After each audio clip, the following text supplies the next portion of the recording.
All rise. Superior Court of Fulton County is now in session. The Honorable Chief Judge Euro Glanville presiding. Court come to order. All right, good morning, ladies and gentlemen. Please We're back on the record in the matter of the state of Georgia versus Khalif Adams et al. In 22 SC 183572. All right, Mr. Stillwell and Mr. Sharp, good morning. Good morning, Your Honor. Mr. Williams, Mr. Steele, Mr. Adams, and Ms. Renard, good morning. All right, Mr. Kendrick and Mr. Weinstein, good morning. Good morning. All right. Mr. Huey and Mr. Matthews Sr., good morning. Good morning. All right, Mr. Nichols, Mr. Harvey and Ms. Westmoreland, good morning. All right, Mr. Ryan and Misty Williams, good morning. All right.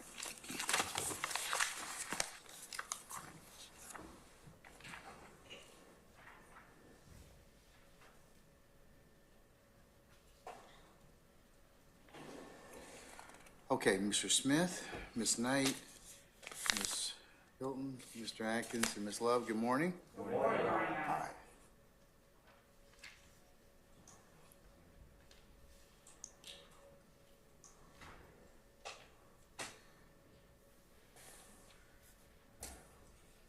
Okay, our jurors are here. What issues do you have before we go ahead and call them out? I've seen your colloquy between one another this weekend. I'll include the last email that was sent by Ms. Love that kind of encapsulates the entire string as the next court's exhibit.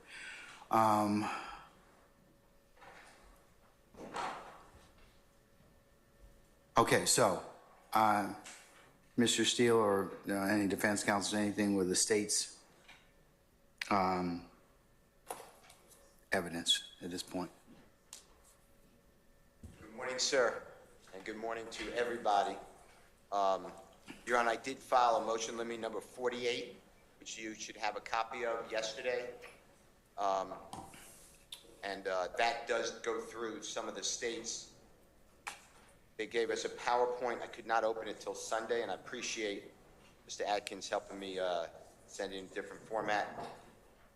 So I articulate that. There's a person on their witness list, two people on their witness list, but one person who they have on their witness list to call, who, to my knowledge, and if I'm wrong, I ask the state to correct me, I have not heard back from them. I did not know about this witness on a witness list until April 3rd, and I can't open their attachments I was going to get with the state. I'm sure they can help me do that.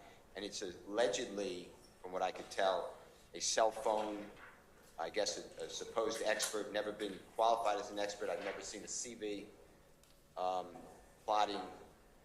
Have we had a Daubert hearing on this expert as well? No, I didn't even know about the person. And look, if I'm wrong and the state said, hey, he was on a earlier witness list and I missed it, I apologize. I don't see it. But I was told about April 3rd. And then, anyway, that stuff can go later, in my opinion, because it's not dealing with Mr. Murphy. But, you know, whatever you want. But so those are the phone records, okay, and the expert? Those are phone records and experts. And then the state has a whole bunch of, they gave us a PowerPoint with, I don't remember, 100, I really don't remember, attachments to it. We got it, I was able to open it yesterday, but they did send it to us about 11:44 Friday evening. I just couldn't access it. And I have a lot of issues to raise with this honorable court about those. There's videos, music videos of Mr. Williams I don't believe would come in. And I know what you ruled, but you also said it's conditional. You have to do 403 in the state of the Labor Profit Foundation. And there's Jimmy Winfrey shooting a automatic weapon in like a range and alleged. Yeah, I ruled on that one already, I believe. So is that the weapon that he's got a purported switch or whatever? No, different. Okay, all right. You didn't rule on that. You have great memory. That was allegedly found in Mr. Williams' home. This is all right. Okay. Anyway, and it's supposedly Jeffrey Williams off camera saying, you know, shoot it or let it rip. I don't know the exact quote. I don't know why that's coming into evidence Then you have jail calls. I have been given many CDs of jail calls. It does not, it's the Jimmy Winfrey, it does not articulate or specify what jail call or jail calls we're talking about. So there's hundreds, there's probably thousands, but hundreds or more jail calls. Anyway, I put all that in there. In addition to that, on Friday morning, this past Friday morning, I gave in the spirit that we're trying to share information early to raise the happy judge, the informed matter court. I gave Mr. Williams, I gave my cheat sheet to Mr. Williams, exhibit number 220. I gave it to Ms. Hilton. I told her that it's my cheat sheet, but I gave it to her anyway. It was a copy, it was what I had on hard copy. And then Ms. Hilton asked where did they're posters of Mr. Williams' events. Where did I get them from? I told her I gave them from the state discovery. I told her where, and then she asked me where. I gave her where in discovery. The state's objecting to that. I will be trying to use that with Mr. Walter Murphy. So that would be the first issue, and that's what Prosecutor Love was responding to, and the state's objecting. And I will still try to get it in before Mr. Murphy. I know I'm not on cross yet, so all this may be a little premature, but that's another issue for the court. The cheat sheet that I said, I broke it down and I gave like the date of the event and the location of the event. That is not part of what the state gave me. My real exhibit I gave, and I told Ms. Love, I told Ms. Hilton that Friday, but I gave the real exhibit yesterday. The Honorable Court Reporter Weaver has the real exhibit that I intend to use. Okay. I hope I'm making sense. I'm just trying to do it. So the first thing that I got to take up is the issue of which will come up first, and that's the posters at all. Yes, and it's 220, and then it's like A through, I don't know, double. Yeah, I've seen those. Okay, all right, State. Thank you, Judge. And I'm glad that Mr. Steele clarified what the exhibit is, because on Friday I was listening as he brought the exhibit over, and he did say that itself was the exhibit. So we were unaware, both Ms. Hilton and I, that was supposed to have been a cheat sheet and not the exhibit itself. Part of our objections did lie in the fact that it appeared on Friday that he would be tendering an exhibit that he himself had compiled and drawn up. He would be attempting to get that in through Mr. Murphy. And so that was part of our objection. Given that he is no longer attempting to put into evidence the document that he himself constructed, the state's objection is to the flyers. I assume that's what he last sent us at about 10-something last night. Flyers of Mr. Williams, his client's, I guess, promotional flyers.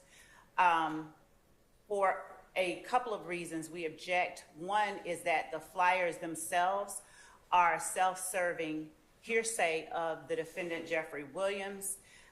If he attempts to introduce one of the exhibits for some purpose that it appears is a permissible purpose through Walter Murphy, the state will not object, but if he tenders the exhibit that he has shown to Ms. Hilton and me on Friday and then sent to the court and counsel for the state last night, whole hog, just here, look at all of these, get all of these flyers in for my client, Mr. Williams, promoting something or another, then the state would object.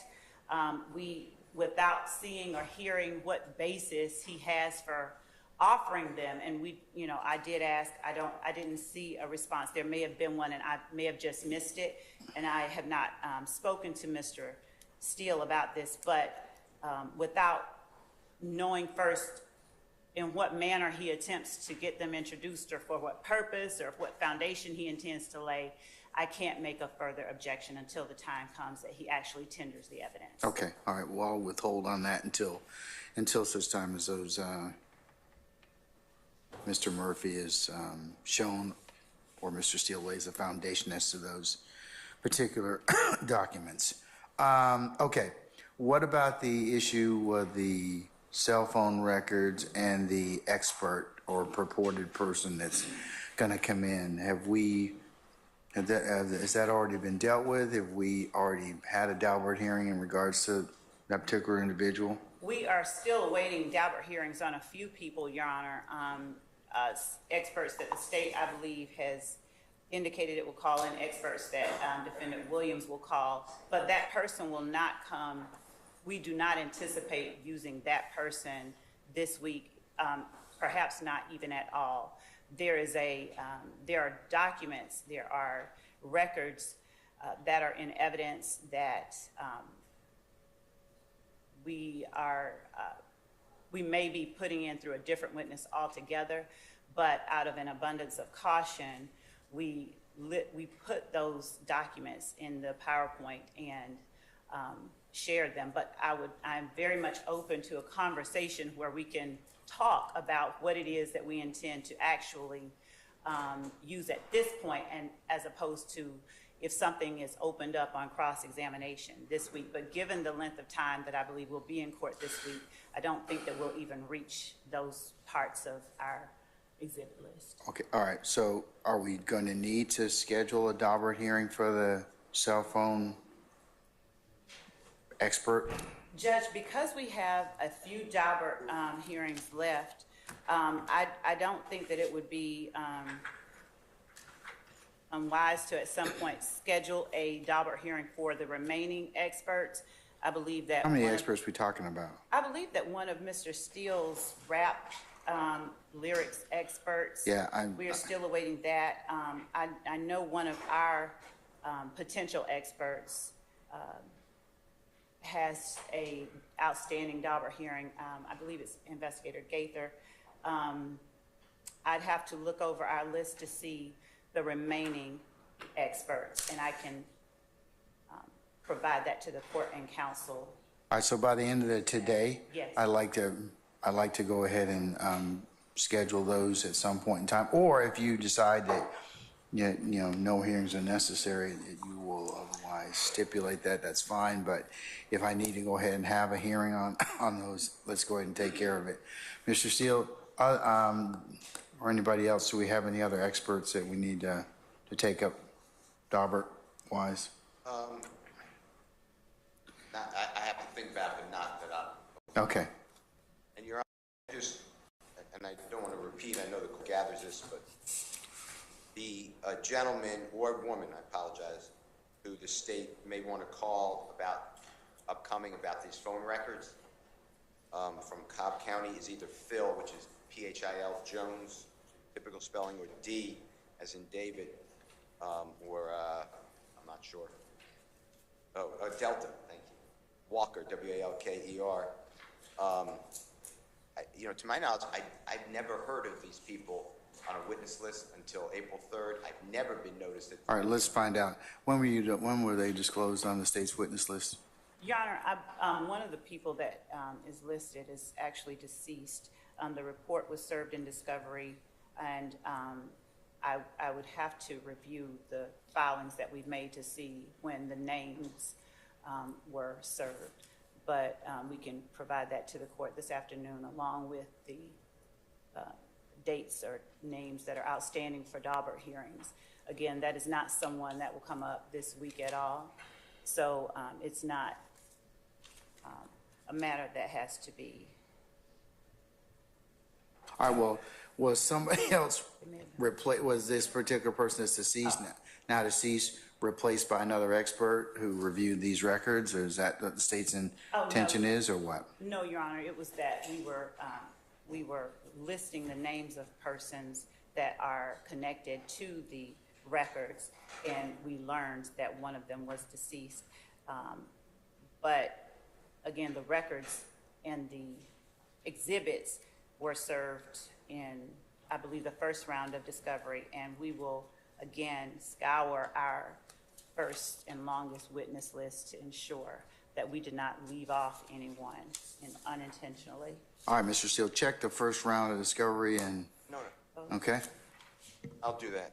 And also, I've never been noticed of a CV, to my knowledge, at all, or that this person would be an expert. So what's his name?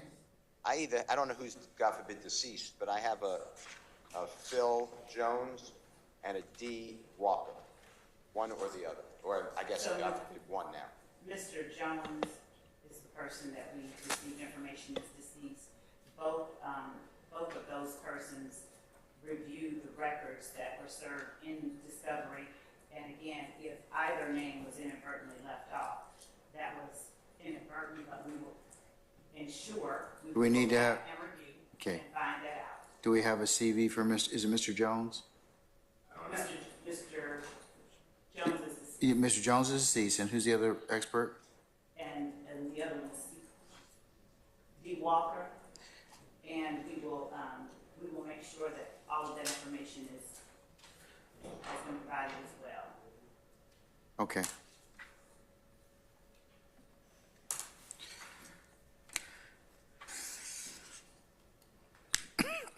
All right, anything else? Is Mr. Murphy here? He was 10 minutes out about 15 minutes ago, so he should be here now. He's here. He's here? Okay, all right. Can we have him take the stand, please?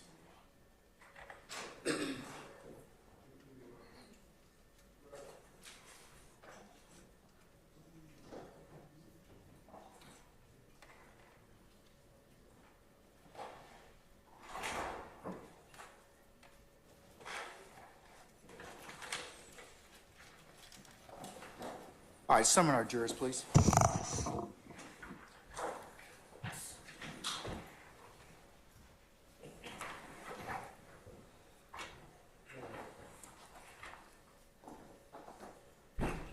Come on.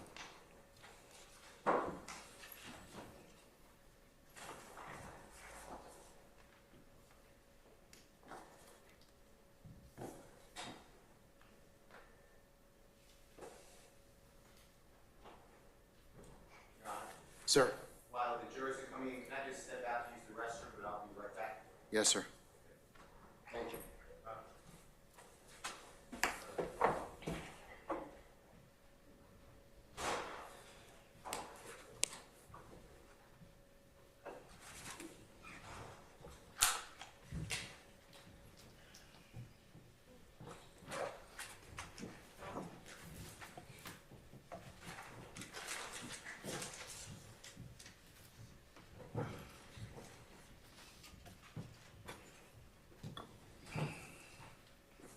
All right, ladies and gentlemen, please be seated. I'll do it first.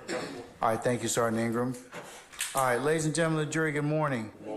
All right, you sound caffeinated and well-rested. Hope you enjoyed some of the sun this weekend. We're going to go ahead and continue with the presentation of the state's case. Mr. Murphy, good morning, sir. If you can pull the mic down a little bit closer to your face so you can be heard. And, sir, you're still under oath. All right. Mr. Sharp, go right ahead, sir.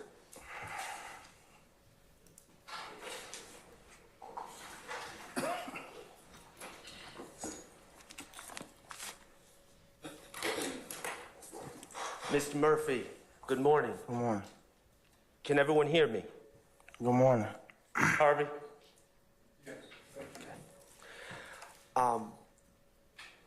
Mr. Murphy, before I start asking you any questions, I'm going to ask Mr. Kokomo to approach the state as well as Mr. Murphy to show what's been marked Defense Exhibit DS-8 and DS-8A.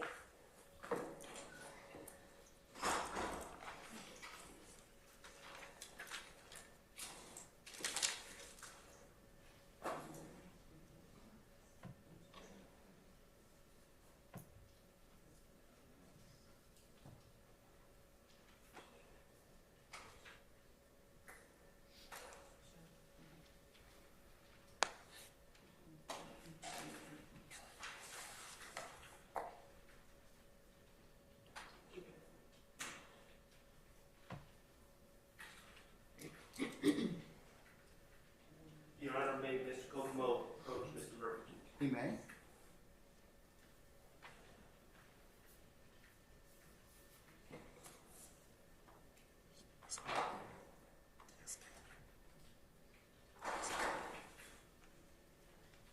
Mr. Murphy, did you have an opportunity to look at DS-8A Yes.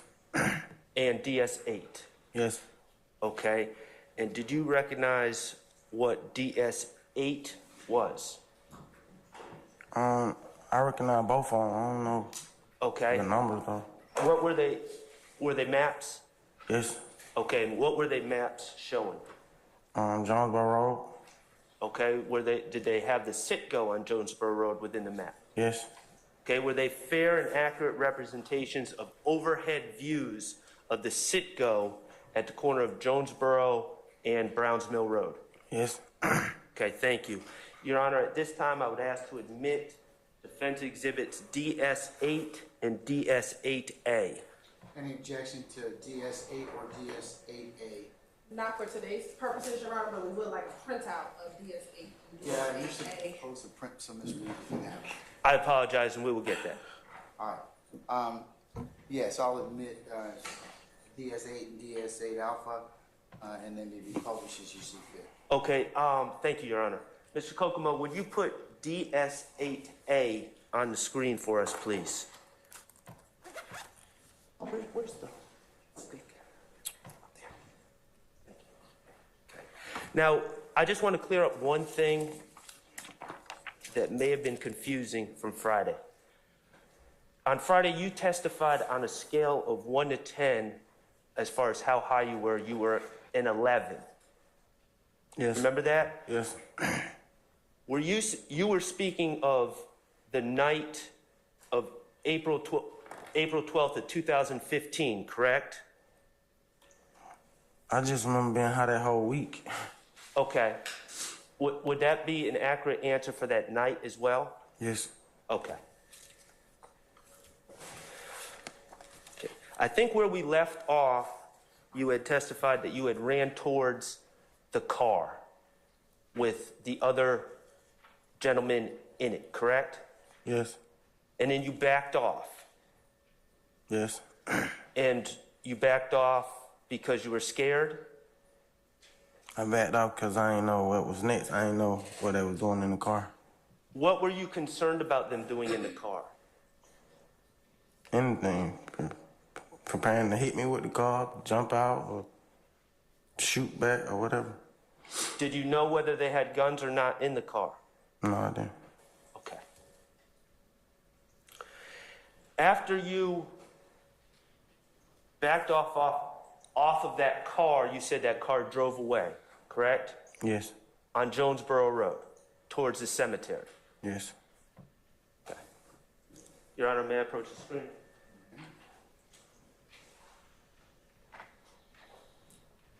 Okay, Mr. Murphy, would you kindly just turn around? Is this the parking lot area of the Citgo? Yes. Okay. When we say that, when we say that the other car with the individuals that you didn't know pulled away on Jonesboro Road, headed south, they went this way, correct? Yeah, down Jonesboro Road. Okay. And a short time thereafter, you got back in the car that you were in with Nard, correct? Yes. The white Nitro, The white Jeep. the white Jeep, and you went down this road on Browns Mill Road, correct? Yes. Nard was driving. Yes. Okay. So you did not. Mr. Shaw, yes, young man to speak up a little bit while he steps back there. Speak Yes. up. The car that you and Nard were in did not follow the car that went down Jonesboro Road, correct? No.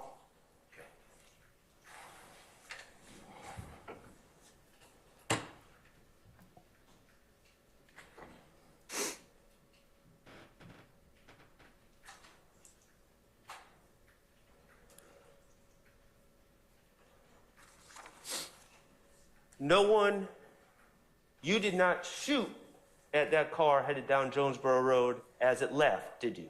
No. As that car left the Citgo parking lot, Nard did not shoot at that car, did he? No, they just left.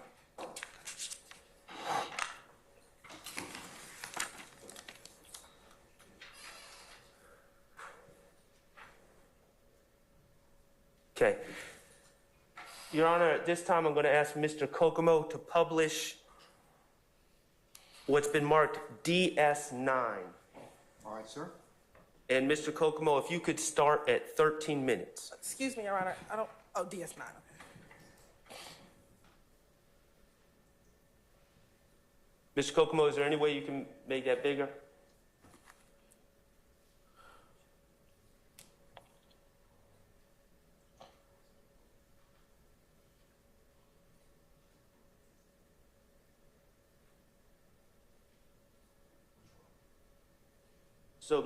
Oh, I'm sorry, I got you. You go back to how you do it, Mr. Kokomo. I'm sorry. All right, 13 minutes. When they pulled up to Okay, and Mr. Murphy, you have previously recognized this as video from the Citgo on 4/12/2015, correct? Yes. Okay.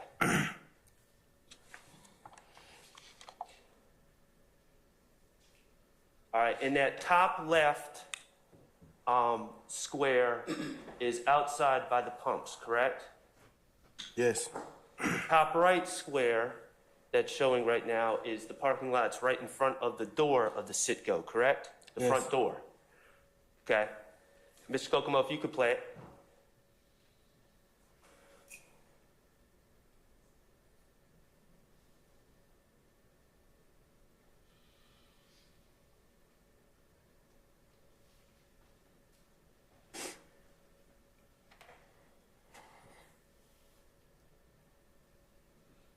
Okay, Mr. Kokomo, could you pause? Now, in the bottom left, that is the inside of that Citgo, correct? Yes. Okay. Go ahead, Mr. Kokomo, thank you.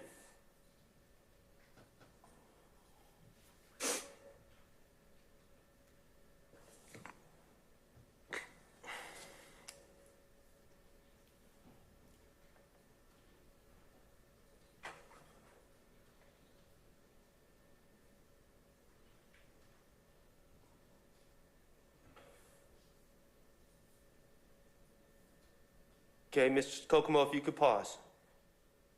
Mr. Murphy, did you just see on the top left, two cars enter the parking lot? Yes. Okay. Kokomo.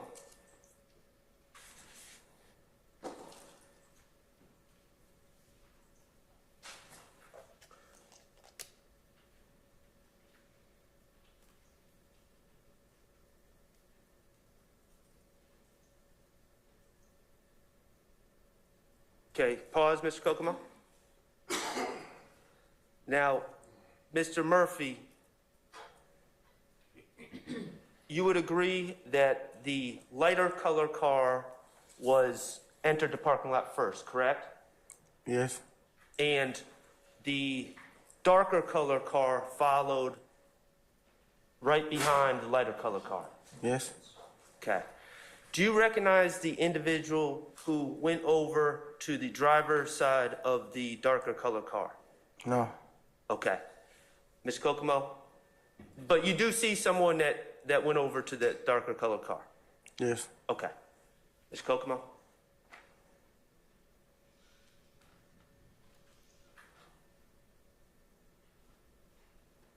Pause, please.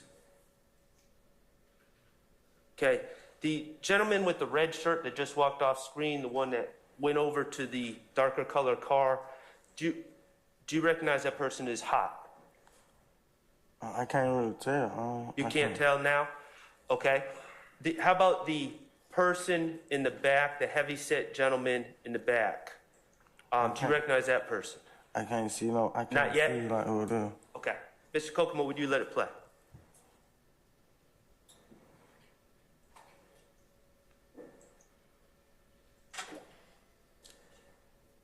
Okay. Mr. Kokomo? Those two gentlemen that just entered the top right square, do you recognize them now? Yeah, I think that Bentley. The gentleman in the white shirt is O.G. Bentley? Yeah. And the person in the right, do you recognize that person is hot. I don't know who. I can't really see if they got that hat on. Okay, fair enough. All right, Mr. Kokomo, if you would play.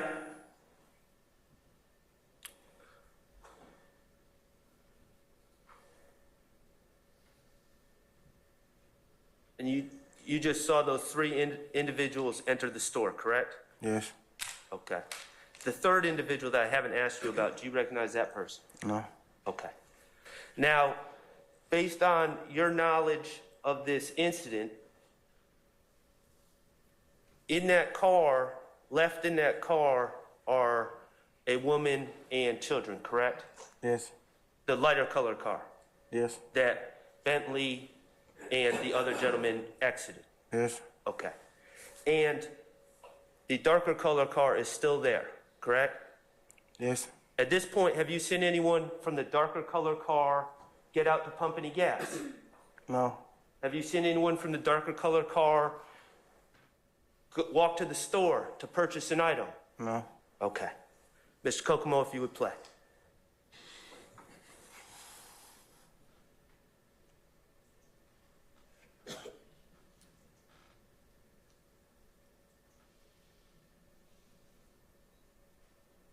All right, pause, Mr. Kokomo. Did you see the darker color car now pull in front of the lighter color car containing the woman and children? Yes. Okay. Mr. Kokomo?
Ms. Kokomo, could you pause?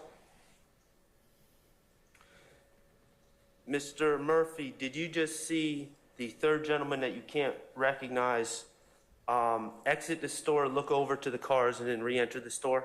Yes. Okay.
Okay, Mr. Kokomo, pause for a second.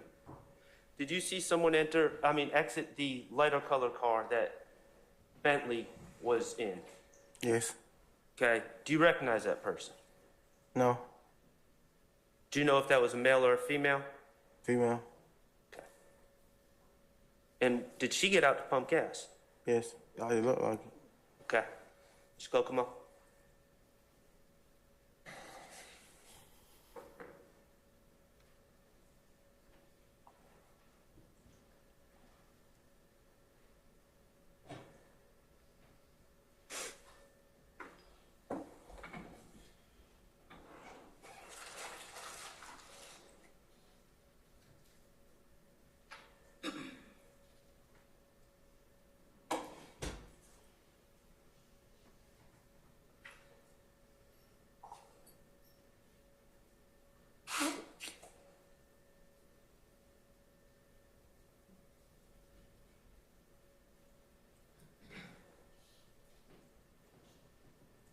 Mr. Kokomo, pause, please. In the lower left, do you see an individual looking out the window towards the outside, from the inside of the store? Looking out the door? Yeah. Yes. Yeah. Is that Mr. Bentley? Yes. Okay.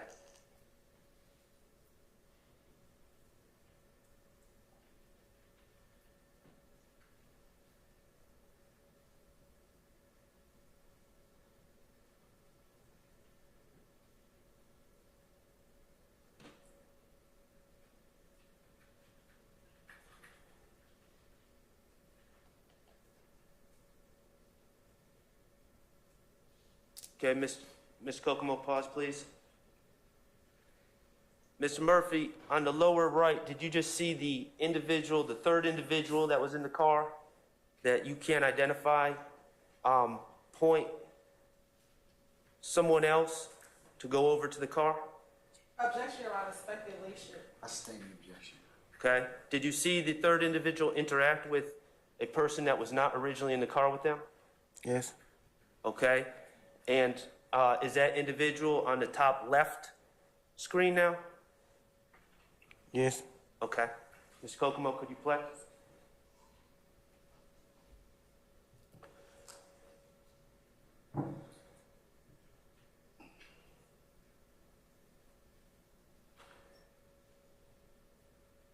Okay.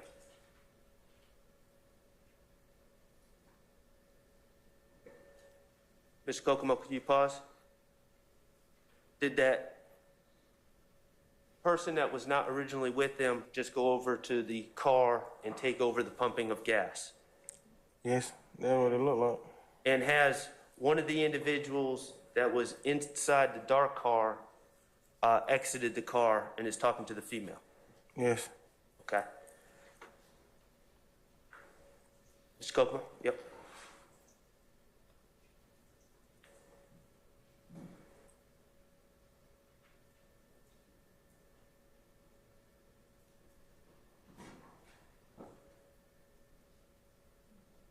Pause. Did you just see Mr. Bentley looking out the window again towards the cars? Yes.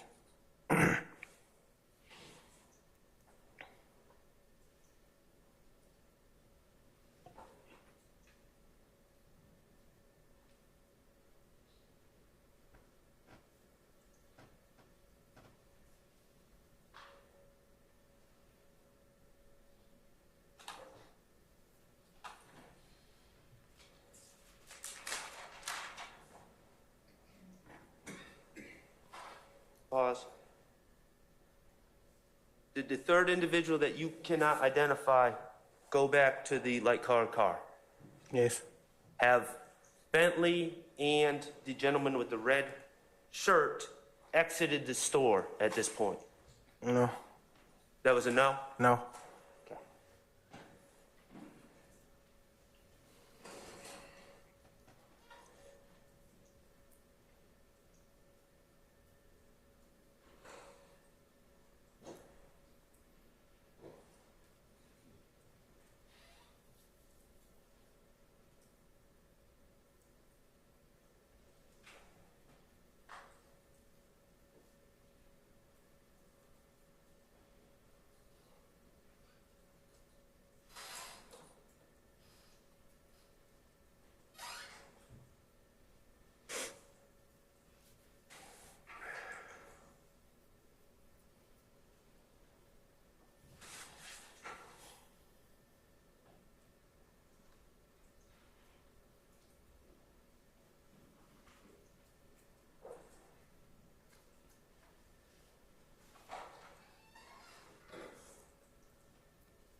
All right, Mr. Kokomo, pause.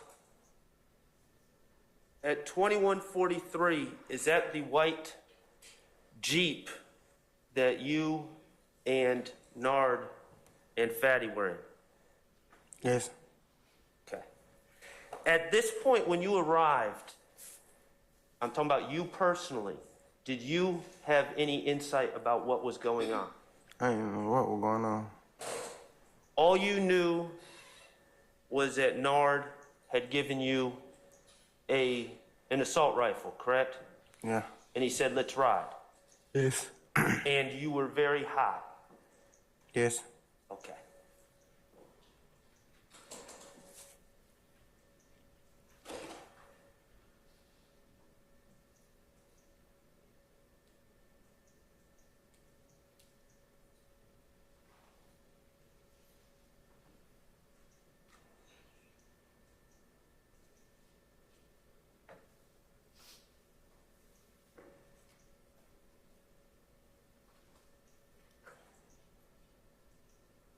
Pause. Do you recognize yourself in that video? Yes. Okay, who are you? I'm at the top left. By the whatever kind of car it is. Are you in the back, Yeah. driver's side, standing behind the car where Mr. Kokomo has put the pointer, Yes. wearing a black hoodie? Yes. I think it's a jacket, but yeah. At this time, even though we can't see it, are you armed with an assault rifle? Yes. Okay.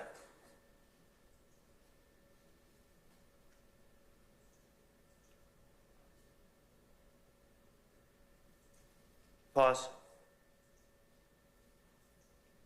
Mr. Kokomo, okay. And did you just point the assault rifle at the black car Yes. or the dark car? Yes. Do you remember if you said anything? I don't remember. Did you shoot? No. Okay. And then you retreated? Yes. Okay. Now, on the top right, standing by the door, who is that? They're not. That's Nard, and is he standing by the front door? Do you see on the bottom left, him in the doorway? Yes.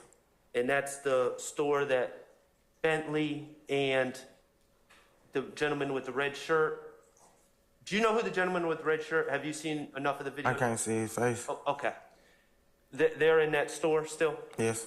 Okay.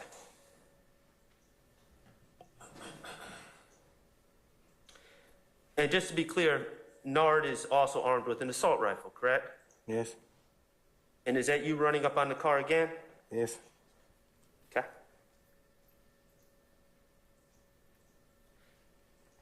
And you just saw the car speed off. Pause, please.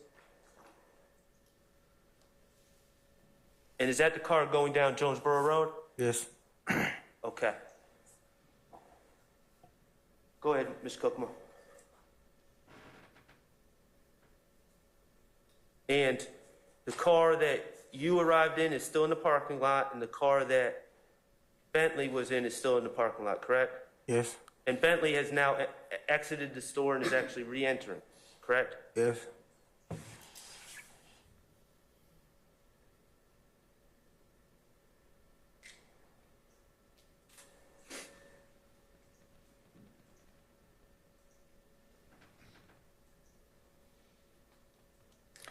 And now the gentleman with the red shirt is exiting the store, correct? Yes.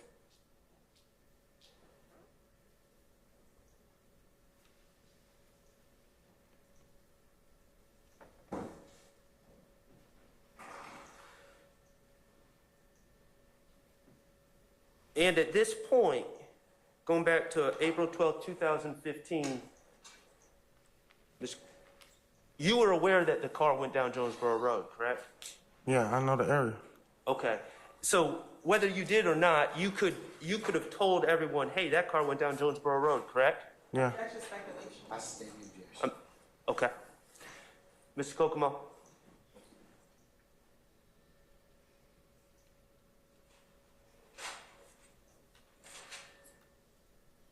Okay, and the car with Bentley in pulls out. And it heads down Browns Mill Road, correct? Yeah, it make That's a, what we're seeing right now. make a slight right, yeah. Yep. Okay. And the white truck that you're in, we're seeing it head down Browns Mill Road, correct? Yes. Okay. Mr. Kokomo, if you could put on DS8 on the screen, please.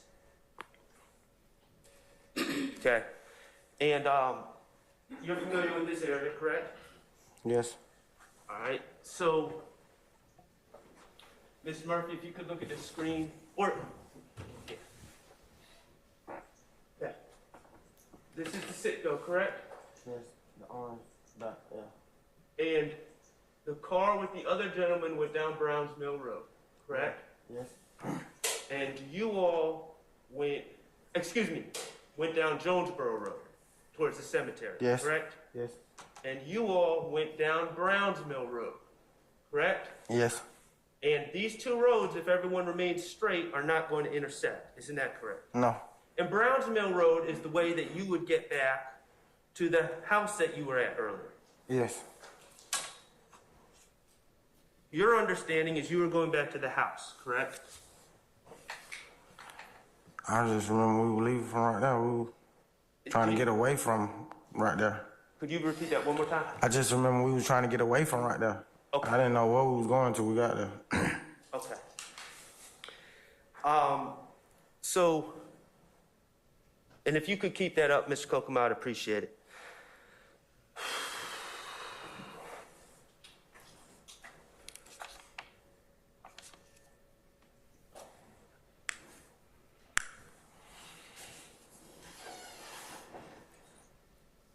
At some point, a shooting occurred, correct? Yes.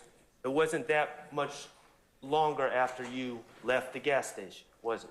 No. Okay. You were headed down Browns Mill Road in the passenger seat of the white truck. Yes. Nard was driving. Yes. Fatty was in the back. Yes. Nard had a assault rifle under or at his feet. Yes. You had an assault rifle in the passenger seat. Yes. Fatty, do you know if he had a gun? I can't remember. You can't remember? You're not saying he didn't? You're not saying he did? Yeah, I'm not saying. Okay. Bentley, Hot, another gentleman, a female and two children were in the car behind. You all headed down Browns Mill Road, correct? Yes. Okay. Do you know if any of them had guns? I can't recall. I don't remember. Okay. Did you see them with guns that day? No, not that I remember. Okay. And at that time, your understanding was the other car was headed down Jonesboro Road. Yes. Okay, at some point, the other car and the white truck that you were in ended up meeting, correct? Yeah, they made a right. They had to make a right somewhere. Now, you testified you don't remember the name of the street. Mr. Murphy, if you could. Is this the right that you feel they took? Yeah. Yes, because they left before us, so it's hard to explain, but they left before us, so if they would have even made the first right, we still would have never, you see what I'm saying? Because they left minutes before us. So if they make the first right, we still won't catch up to them. Did the cars So I feel they made the second right. meet at this intersection? I don't remember what intersection. I know we was on Brownsmill and they was at a stop sign, so yeah. When the cars met, whatever intersection, was your car still facing forward going down Brownsmill? Yes.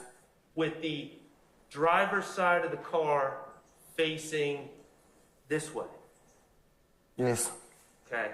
And was the car with the other gentleman in driving this way, if you look at this way, towards your car? Yes, they was coming towards Brownmill. So the cars were perpendicular? Yeah, is that what it means? Okay.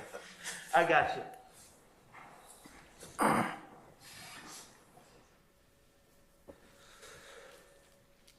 Okay. Did you personally see the car, the dark color car, approaching you all at that intersection? No.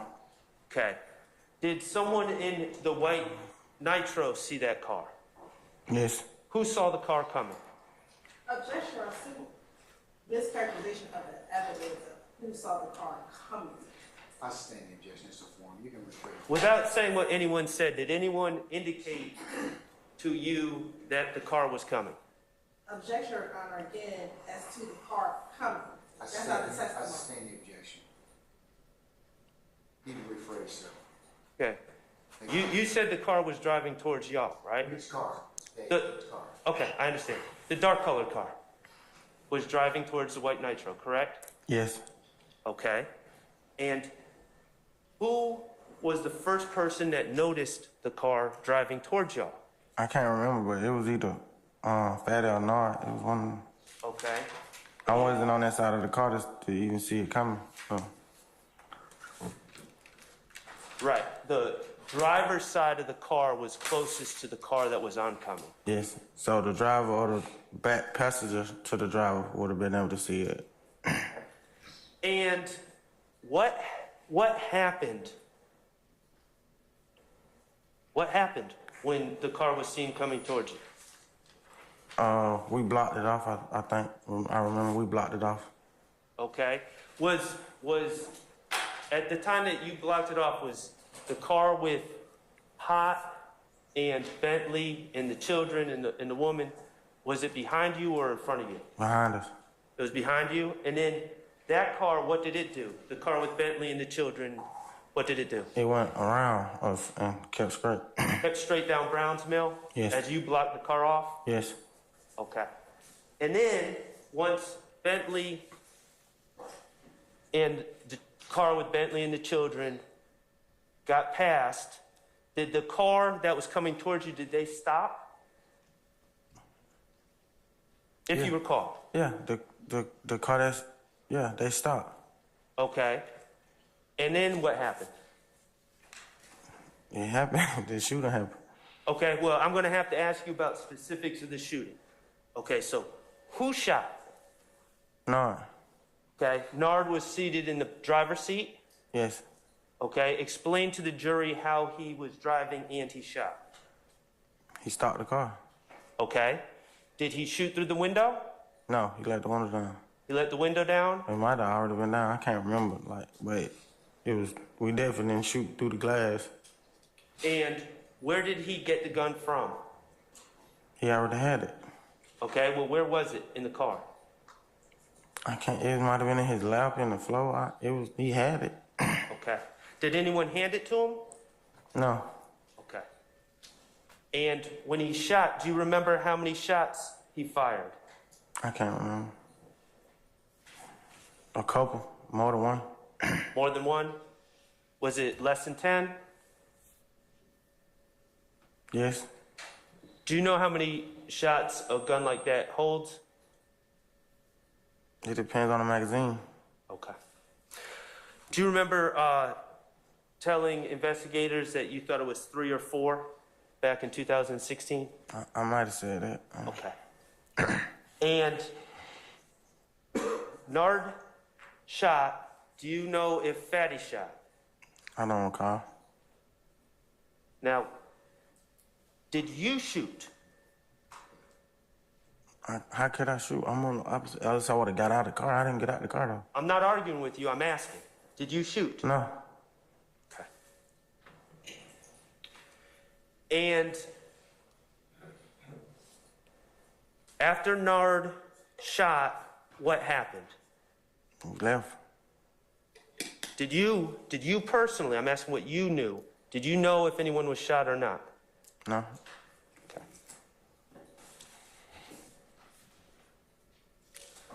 Do you remember where you went? We went back to the house we left from. Okay. And you got there by traveling down Browns Mill Road, correct? Yes. Okay.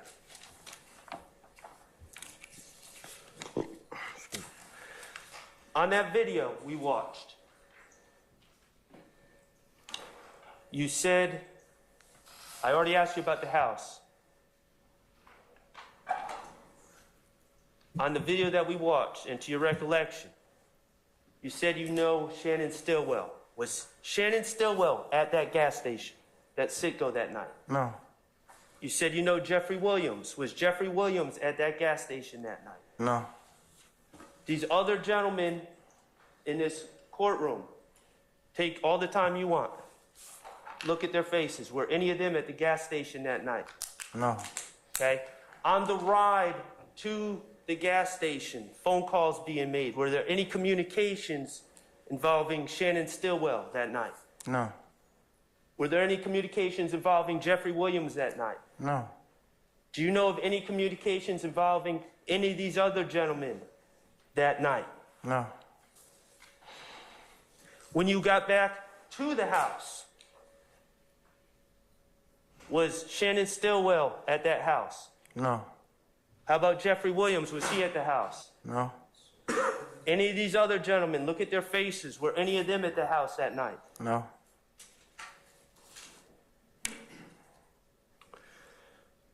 Okay, I'm going to shift topics a little bit about paying, quote unquote, paying dues. Okay?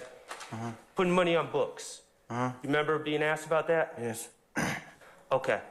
You've been to Rice Street before, correct? yes, Okay. Let's just talk a little bit about Rice Street. And Rice Street, when we say Rice Street, we're talking about the Fulton County Jail, correct? yes. The address of the Fulton County Jail is 901 Rice Street, correct? I think that's it. Yeah, it's People yeah. in Atlanta call the it jail Rice Street. Yes, Okay, that's common parlance. You would agree? yes, Okay. When you are an inmate at Rice Street, when you are being held,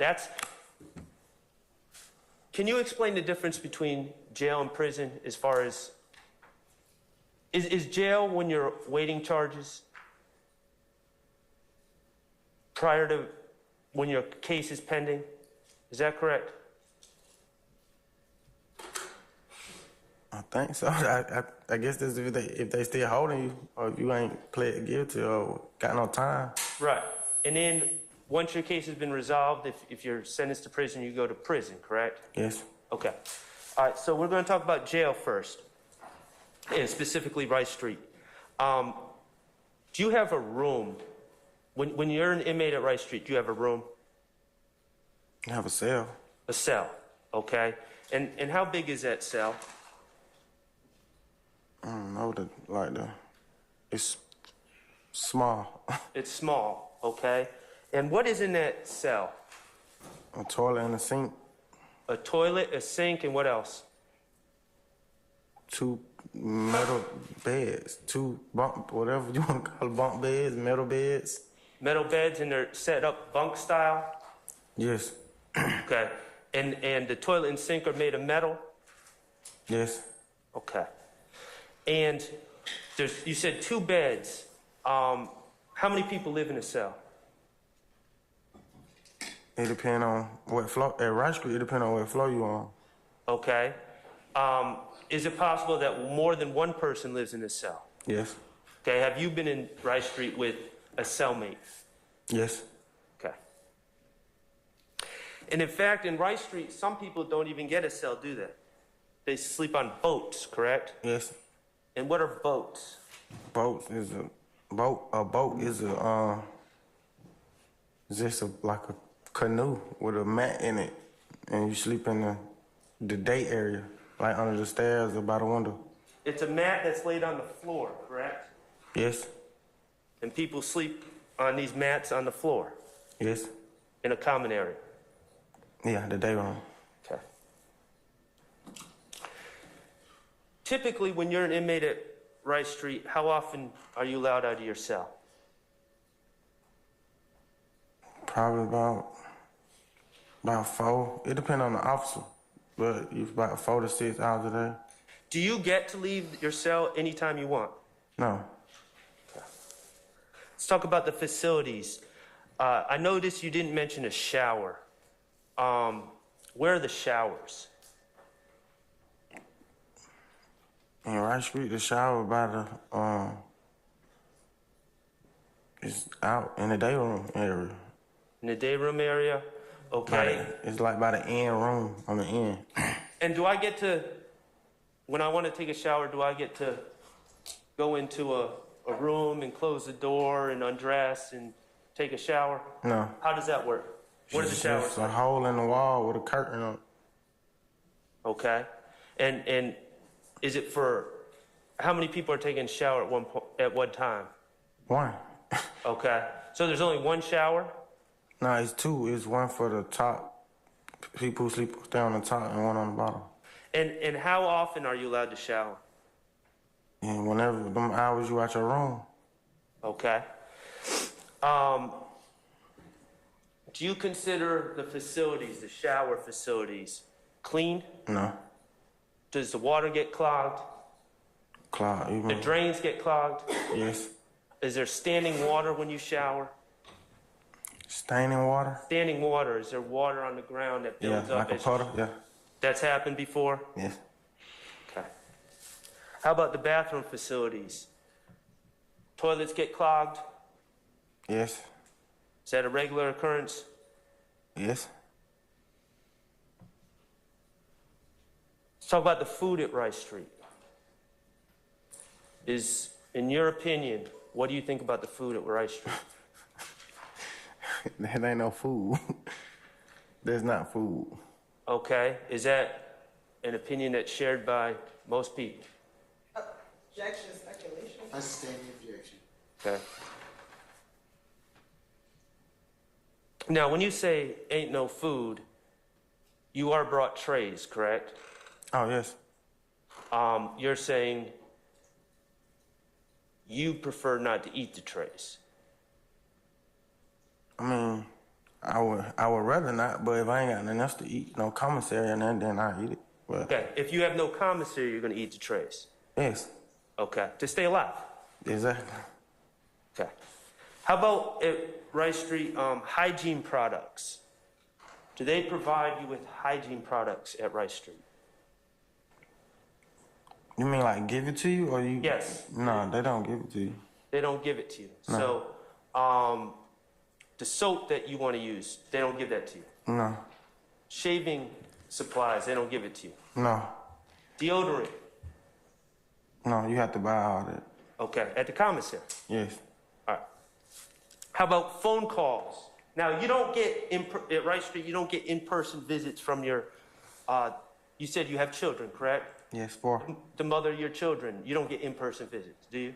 No, Okay, what about your mother? You don't get in-person visits from your mother, correct? No.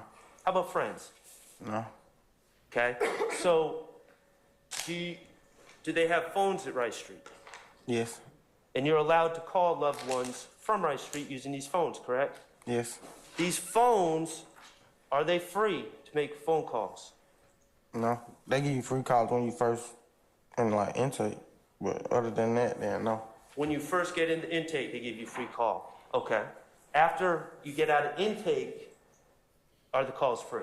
No, Okay, so how can you make calls to people from Rice Street, people that you love? they have to put money on their phone. Is that through commissary, money on your books? Oh yeah, you could put. I forgot they got that. No, you could put money from your books on there, but other than that, when I used to be in there, they had the person on the outside had to put money on their phone for you to call. Either way, whether it goes through the books first or directly to the phone, it costs money from people on the outside, correct? Yes, Okay. Now, all these questions I asked you about Rice Street, is it fair to say that your answers would be similar for prison as well?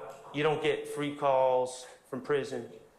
yeah. Some of them would be the same, but most of them no. Is Rice Street worse than prison? Yes, Okay. it depends on the condition you're talking about though. And it depends on the prison. Prison that is you're at. dangerous, but Rice Street is like far as like hygiene and all that you were talking about. The shower is worse. Like the living condition is worse.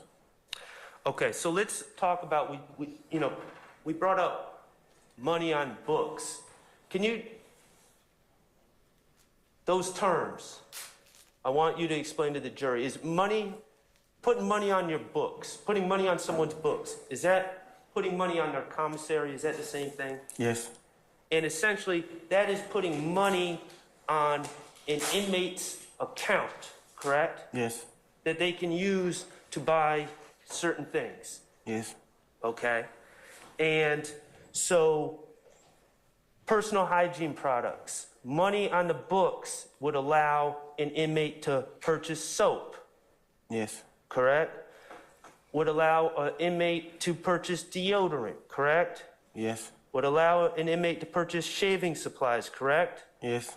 Would allow a person to purchase cleaning supplies, correct?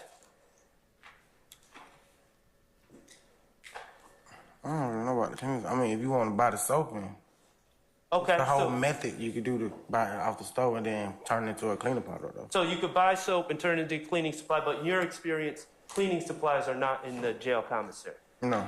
Okay, thank you for that correction. How about food? Can you buy chips, Yeah, it's just snacks. It ain't like no meal.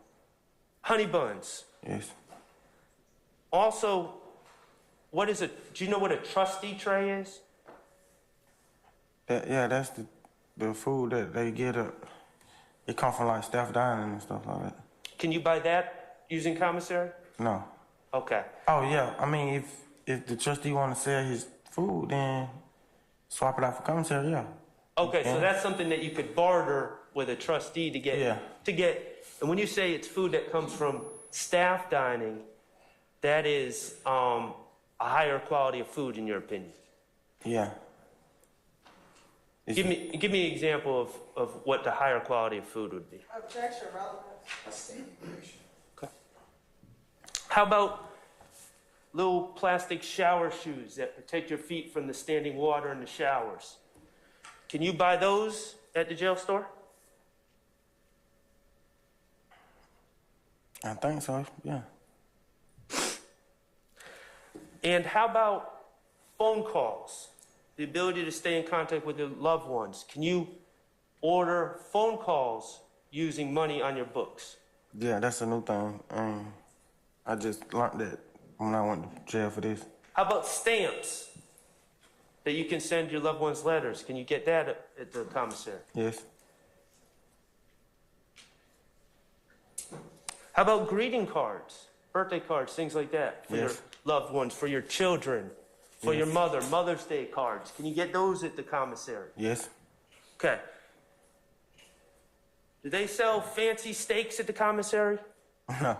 Do they sell caviar at the commissary? I don't even know what that is. Okay. I heard of it though.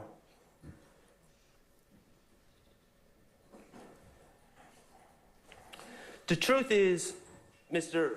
Murphy, you've been to Rice Street before. A lot of times. Okay. You said a lot of times. People have put money on your books before, correct? Yes.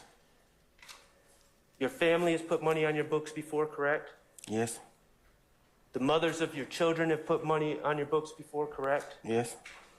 Your friends have put money on your books before, correct?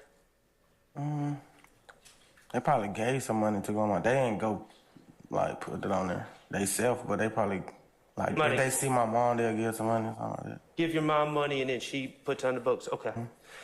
Your lawyer, Jacoby Hudson, he's put money on your books before, correct? Yes. He cares about you. Yeah, he's a friend of the family. You view that as a good thing, a great thing. Your lawyer cares so much about you that he puts money on your books. Yeah, it's a nice gesture. Yeah.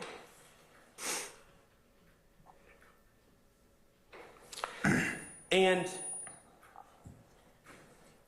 you're not unique in the fact that you've had money on your books, are you? Other people in the jail, most people have money on their books, correct? Yeah, it was plenty of weeks I went without money too though. So, Right? Sometimes you have been without money, Yes. but all sorts of other people have money on their books as well, correct? Yes. You have had friends locked up in your life, haven't you? When you've been out, Yes. okay? And there's been times where you have put money on people's books, correct? I've given money to go on their book. I never went to Rice School to put no money on nobody's book though. So you've given money to people's mothers so they could put that money on your friend's book. Yes. you've given money to the mother of people's children or their wives so they could put money on books? Yes. Okay. Why do you do that? It's just, I know how I feel to be in there. You feel, I can't even describe the way you feel, but when the people do stuff like that, you know they there for you, because that's like a dark place to be in, dark space to be in. You would want people to do that for you, correct? Of course. And you, therefore, do it for other people, correct? Yes.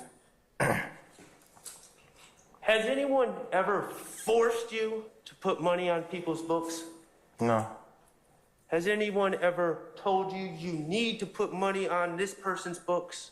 No. Has there ever been any rules that you've had to follow to put money on people's books? No. Okay, you've identified some people through your testimony as being YSL, okay? That was your testimony. Have you put money on the books of people that have, in your mind, been associated with YSL? No. Have you put, and I'm talking about either directly or indirectly? You mean like somebody in here? Like? No, just in general. Oh, yeah. Okay, and have you also put money on people's books who you do not consider YSL at all? Yes.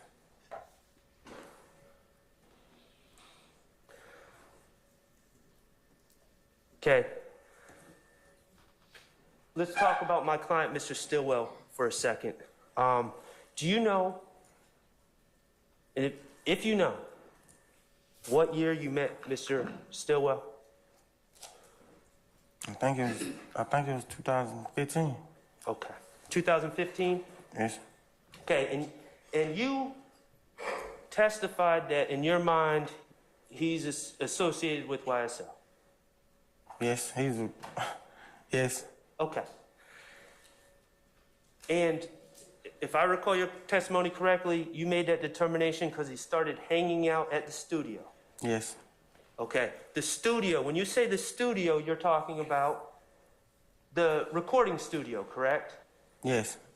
Okay, and could you just explain what the recording studio is? Is there a specific recording studio, or just are you using that term generally? It's not just one, dude. We just go to the studio. Are there dozens of recording studios in Atlanta? Yes.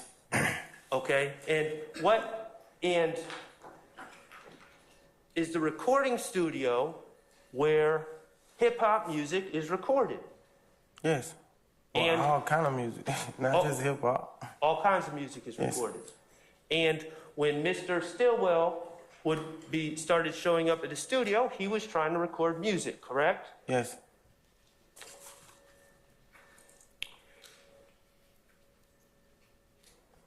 Mr. Stillwell was never beaten into any gang. Not to Here. my knowledge, no. Objection, speculation. To your knowledge, was Mr. Stillwell ever required to commit any crimes to hang around you all? Objection, speculation. Have you ever known anyone to have been beaten into YSL, to your knowledge? No.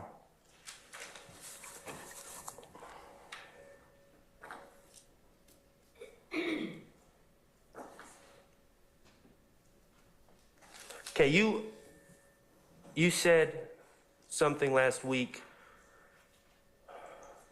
When I did those interviews, I would have cut off my arm to get back to my son. You said you have 4 children? Yes. 3 girls and a boy? No. Two girls, 2 boys. 2 girls and 2 boys. At the time, you had one son, correct? Yeah, at the time I had 2 girls, but I had got arrested and my fiance was pregnant with my son. Gotcha. Okay. And when you gave those statements, you were staying in Rice Street, correct? Yes. Under the conditions that we discussed earlier, correct? Yes. Okay. And there's another thing about staying in Rice Street. your case is still pending, correct? And your case was still pending when you gave those statements, correct? Yes. Back in 2015 and 2016, when you were given those statements, and I'm going to hand you, if I may approach your honor, 18 CC, states 18 CC. All right. This is the indictment and your plea. And actually, if I may approach again.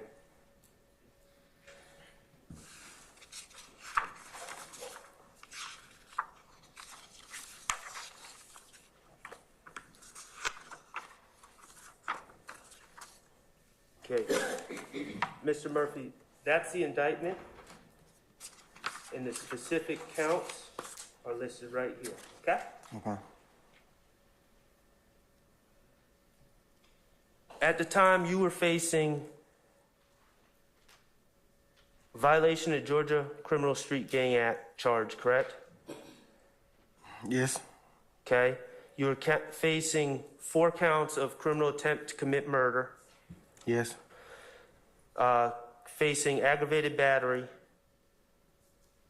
Yes. facing 4 counts of aggravated assault with a deadly weapon, Yes. facing 4 counts of possession of a firearm by a convicted felon. Yes. You were facing 255 years.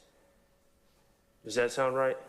Up to 255 years. A long time. I don't remember the exact time, but it was a long time. And this is for the April 12th, 2015 incident. Yeah, that was just one of my cases I had at that time. Okay.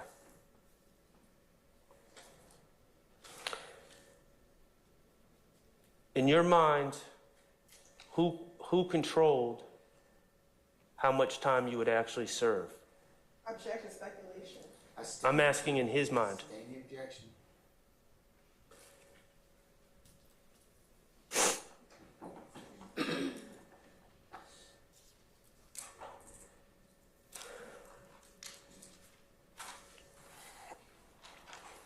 Okay. You ended up pleading guilty. Yes. Okay. Now, can you look at count 1 of that indictment that you pled guilty to? May I approach the... You may, sir.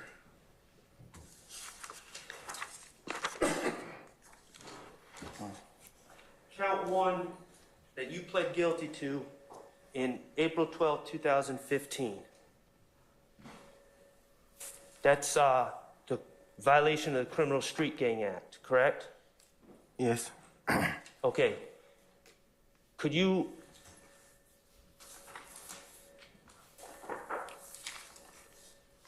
Ms. Murphy, I'll read it. And could you follow along and let me know if I read it correctly, okay? Okay.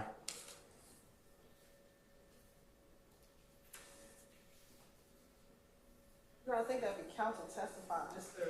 I sustain the Sharp. objection. Okay, Ms. Murphy, if you could read count 1 for me.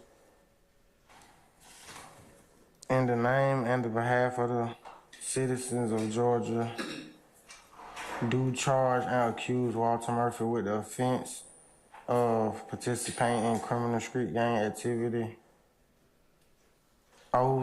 OCGA 16-15-4 for the said accused in the county of Fulton County and state of Georgia on the 12th day of April 2015 did unlawfully while associating with a criminal street gang participate in criminal gang activity through commission of an offense. I don't know that word. In paragraph 1 of Code Section 16-15-3, to wit, criminal attempt to commit murder, contrary to the law of said state, the good order, peace, and dignity thereof. Okay. In count 1, violation of criminal street gang from April 12th, 2015, does that allegation ever mention YSL? Does it say YSL anywhere in that allegation? No. Does that allegation ever say that the crime committed on April 12, 2015 was done in furtherance of YSL? No. Okay. May I approach Your Honor with states 1CC? One Charlie. 1 Charlie. Yes, you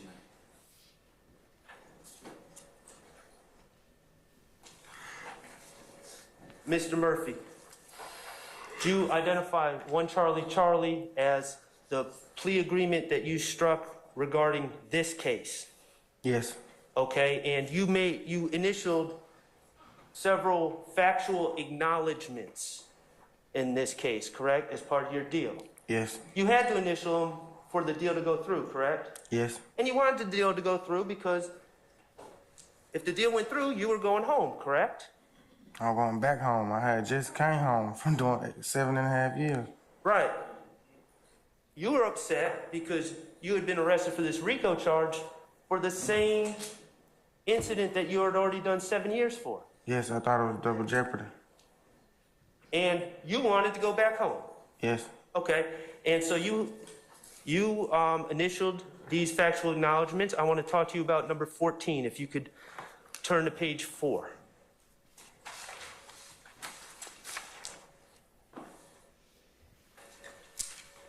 Okay, acknowledgement number 14. You did initial that acknowledgement, correct? Yes. Okay. Could you read it? Acknowledgement 14. In the year of 2016, I was convicted in Fulton County Indictment number 15 SC 138234 of participation in criminal street activity, aggravated battery, aggravated assault with a deadly weapon, 4 counts, and possession of a firearm during the commission of a felony. The victim in the case was Dexter Montgomery. I committed these acts during the time period that I was a YSL gang member. Okay, it says, I committed these acts during the period that I was a YSL gang member, correct? Yes, that's what it says. Anywhere in that acknowledgement, number 14, does it say that you committed these acts in furtherance of YSL? And number 14? Yes. So, can you ask that again? Does anywhere in number 14 say that you committed these acts in furtherance of YSL? No. Does it say that you committed these acts in furtherance of Jeffrey Williams? No. Does it say that you committed these acts in furtherance of Shannon Stillwell? No. Does it say that you committed these acts in furtherance of any of these other gentlemen sitting here? No. Mr. Murphy, you've testified that you're now sober, correct? Yes. You have a job. Yes. You're trying to be a father. Yes. Your life is in a better place than it was back then, correct? Than it ever been. Okay. When you look back on April 12th, 2015, you committed a crime, correct? Yes. Regardless of what was going on in that other dark car, what you did was wrong, correct? Yes. It was heinous. I don't know what that It was means. awful. Yes. It was violent. Yes. What Nar did was awful and violent. Yes. It was selfish, wasn't it? Yes. It was selfish for you to even put yourself in a position that Mr. Montgomery could be hurt and for his head to get hit by a bullet. It was selfish. Yes. It was selfish against your children, to put yourself in a position that you would be taken away from their lives. Yes. That was selfish of you, wasn't it? It was. You're not saying that you didn't do anything wrong in 2015, are you? No. Okay. But the reality is, Mr. Murphy, this was an isolated incident committed by men who were high out of their minds, correct? Yes. Committed by men with assault rifles, correct? Yes. Committed by men who got a call at a gas station, correct? Yes. That crime did not involve anyone back here, did it? No. That crime did not further any interests of YSL, did it? No. And none of these gentlemen had anything to do with it, isn't that correct? Move on. I have no further questions. Thank you, Mr. Murphy. Ladies and gentlemen, how about a comfort break? Let's go ahead and take 10 minutes and let's see where we can leave from there, all right? All right, we're in recess. All rise.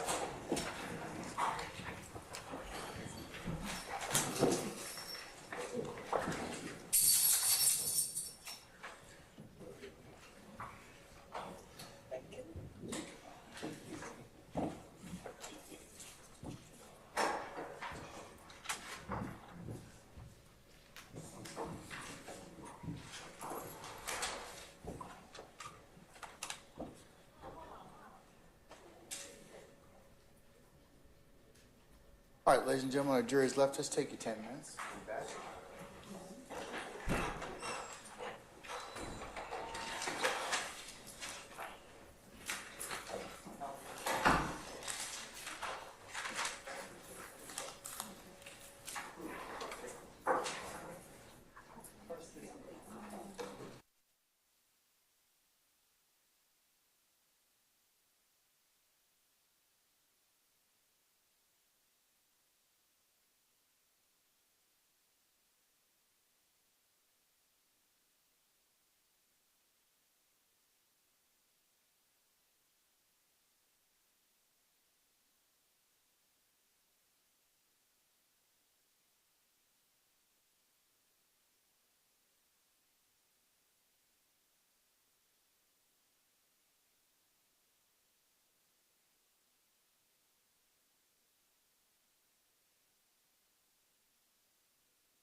All right, Sergeant Ingram, do we have all our participants, sir?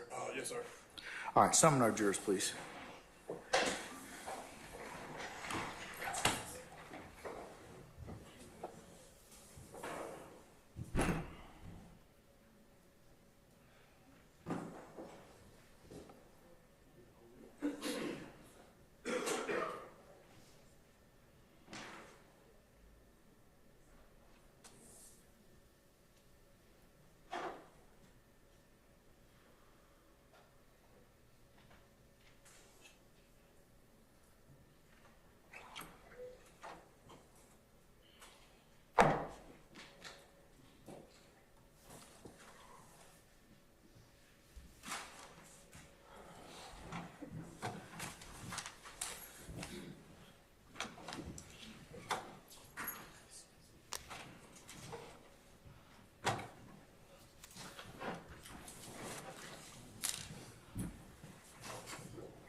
All right, ladies and gentlemen, please be seated.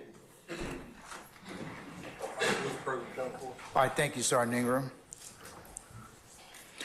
All right, next counsel that wishes to examine Mr. Murphy. I'll go, Your Honor. All right, Mr. Weinstein. Good morning, Mr. Murphy. Good morning. My name is Doug Weinstein. I'm Diamante Kendrick's attorney. Okay. You identified, I believe you know him as Yak, is that correct? Yes. And you know Yak's government name is Diamante Kendrick. Yes. Okay. And you identified him in the courtroom last week as a member of YSL. Yes. You know that, should I call him Yak or Mr. Kendrick for you? It don't matter. Anyone? Okay, I'll call him Mr. Kendrick then, okay? But we're referring to the man you know as Yak. So, you know Mr. Kendrick is a rapper, correct? Yes. And you know Mr. Kendrick is on the YSL label, correct? Yes. And you know Mr. Kendrick because you toured with him, is that right? Yes. And you traveled with him, I assume. You went to different places on the tour. And that's how you know Mr. Kendrick, correct? Yes. Okay, thank you. I don't have any further questions. Okay. All right, Mr. Matthews. Just real briefly, thank you. Mr. Murphy, good morning, sir. Good morning. Mr. Murphy, I represent Mr. Marquavius Huey here at the table. I just have a few questions for you. Last week, you recall speaking outside the hall with Mr. Max Sharp, the gentleman who had been asking you questions for several minutes this morning? Yes. And when you spoke with him outside, you had spoken also with Mr. Kokomo, the gentleman back there with the glasses on, the dark-skinned brother? Yes. Okay. And they showed you several videos and things of that nature from many years prior, correct? Mr. Kokomo? Yeah, but the other, I don't know his name. This gentleman here with the Yeah, mask he on? wasn't, when I seen it, that was, I think you talking about two different incidents. Okay. When he showed me the video, I ain't see, Mr. Kokomo? when Mr. Kokomo showed me the video, I ain't see the other You gentleman. didn't see Mr. Sharp? No. Okay. But the point I'm making is, though, they went over the videos with you. Mr. Kokomo showed me the video, he didn't go over it with me. I tried to ask him something, he was like, he can't do that. Right. So he showed you the videos and oriented you and made you more familiar with the incidents from several years ago, correct? Yes. The state of Georgia, they didn't do that with you, correct? They didn't go over the videos with you. No. The first time that you had actually seen those videos and refamiliarized yourself with those videos and the incidents from several years ago was with Mr. Kokomo, correct? Yes. And that would explain why you were able to answer Mr. Sharp's questions more clearly, correct? Yes. That's all I have. Thank you. Any other examination? Yes, sir. All right.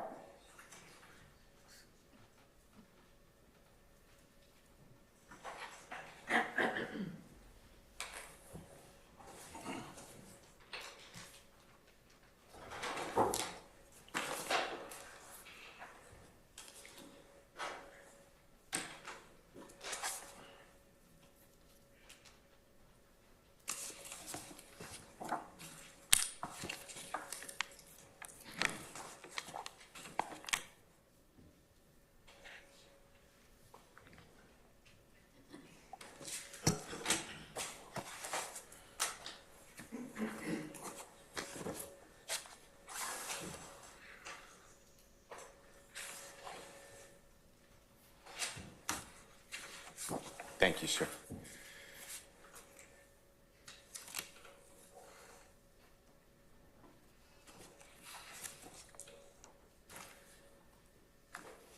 I heard you state that your life is more at peace or better now than it ever has been. Is that what I heard? Yes. I'd like to talk with you about your life, if that's okay, like the prosecutor was asking you, okay? I'm gonna ask you questions. Yes, sir. Now, there was a time that you were very close friends with Jeffrey Williams. Is that true? Yes. And that happened since childhood, right? Yes. And you met him approximately when you were about 12 years of age. You remember that? Became real good friends with him. It's been a long time, but as far as I can remember, I knew him. You knew about him before that? Yes. All right. And you were born actually 7 days ahead of Jeffrey Williams in the same month, same year. Is that true? Yes. Both born in August of 1991, right? Yes. And growing up as a child with Jeffrey, you know that he was raised in Jonesboro South projects. Is that true? Yes. And you were raised in the nearby projects, right? Yes. And you would spend time at Jeffrey's home at times growing up, right? Yes. Jonesboro South. Yes. And he'd be at your house too at times, right? Yes. And in Jeffrey's home, there would be lots of music. Is that fair to say? Yes. And we're not just talking, you made this known, it's not just rap music, it's all types of music, right? Yes. And All genres. And Jeffrey loved music, true? Yes. And you love music, right? I do. And on Sundays, if you remember being at Jeffrey's home, his mother would play gospel. Is that true? I don't think it was just Sunday, but she played gospel. Okay. And she also would read the Bible. Is that true? Yes. I stay in objection. And when you were so close with Jeffrey, you also became close with his family. Is that true? Certain people in his family. I think I was close with his family first, and then me and him. And you called his mother Mama or Mama Duck. Is that true? Yes. And in your family, your mom has 5 children. Is that fair to say? Yes. And each one of those children have a different father. Is Yes. that true? And none of those 5 fathers were part of anybody's life. Is that true? That's not true. Okay. How about your father? Was he ever part of your life? No, I don't know my father. Okay. And your mother was disabled. Is that fair to say? Yes. She couldn't walk. She still can't walk. And she was never employed, never working. Is that true? No. When did she work? No, I'm saying she never worked. I misunderstood you. And you're the second of the 5 children, and you're the oldest man. Yes. True.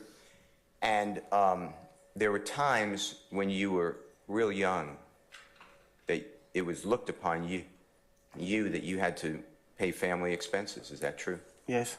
And you paid your mother's car note Yes. and food for the family, Yes. clothing for the family, Yes. all the necessary items to try to keep lights on, or et cetera. Is that true? Yes, sir. And you did that at a really young age, 12, 13, 14. Is that true? Yes. And Unfortunately, sometimes the money didn't meet the expenses, and I heard you say earlier on direct examination, your family was, you used the term, I believe, put out. You remember saying that yes. to the jury? And put out means that the belongings were put on the street because you couldn't live in the house. Not just you, the family couldn't live in the house. Is that what you mean by put out? Yes. When they sit your stuff on the side, Say that again? when they sit your stuff outside in the front of the neighborhood. Okay. And that's a rough way to grow up. Would you consider that true? I definitely don't want that for my kids. And by the age of like 10, 11, 12, you started to use marijuana. Is that right? Yes. And then it escalated, if that's a true word, but you did other drugs too, true? Yes. And it got to the point where drugs gave you a sense of belonging, like an escape. Is that true? Yes. Escape, yeah. Now, Jeffrey was born in similar poverty. Is that true? Similar, yeah. And there were times that you would sleep at Jeffrey's home on the floor with him, right? Yes. And he would do the same at your house, right? Yes. And because of economics, that means financial money, you and Jeffrey would exchange clothing Yes, we have before. because it would just give you a different type of clothing to wear the next day. Is that true? Different look. And even though the clothing may be dirty, it was at least different clothing than you wore the day before, right? Yes. All right. And it got to the point that you and Jeffrey got so close that if you were both hungry, but you had $1 or $2 or $3, you would actually buy food and split all that food with him. Is that true? Yes. And he did that for you too. At time, yeah.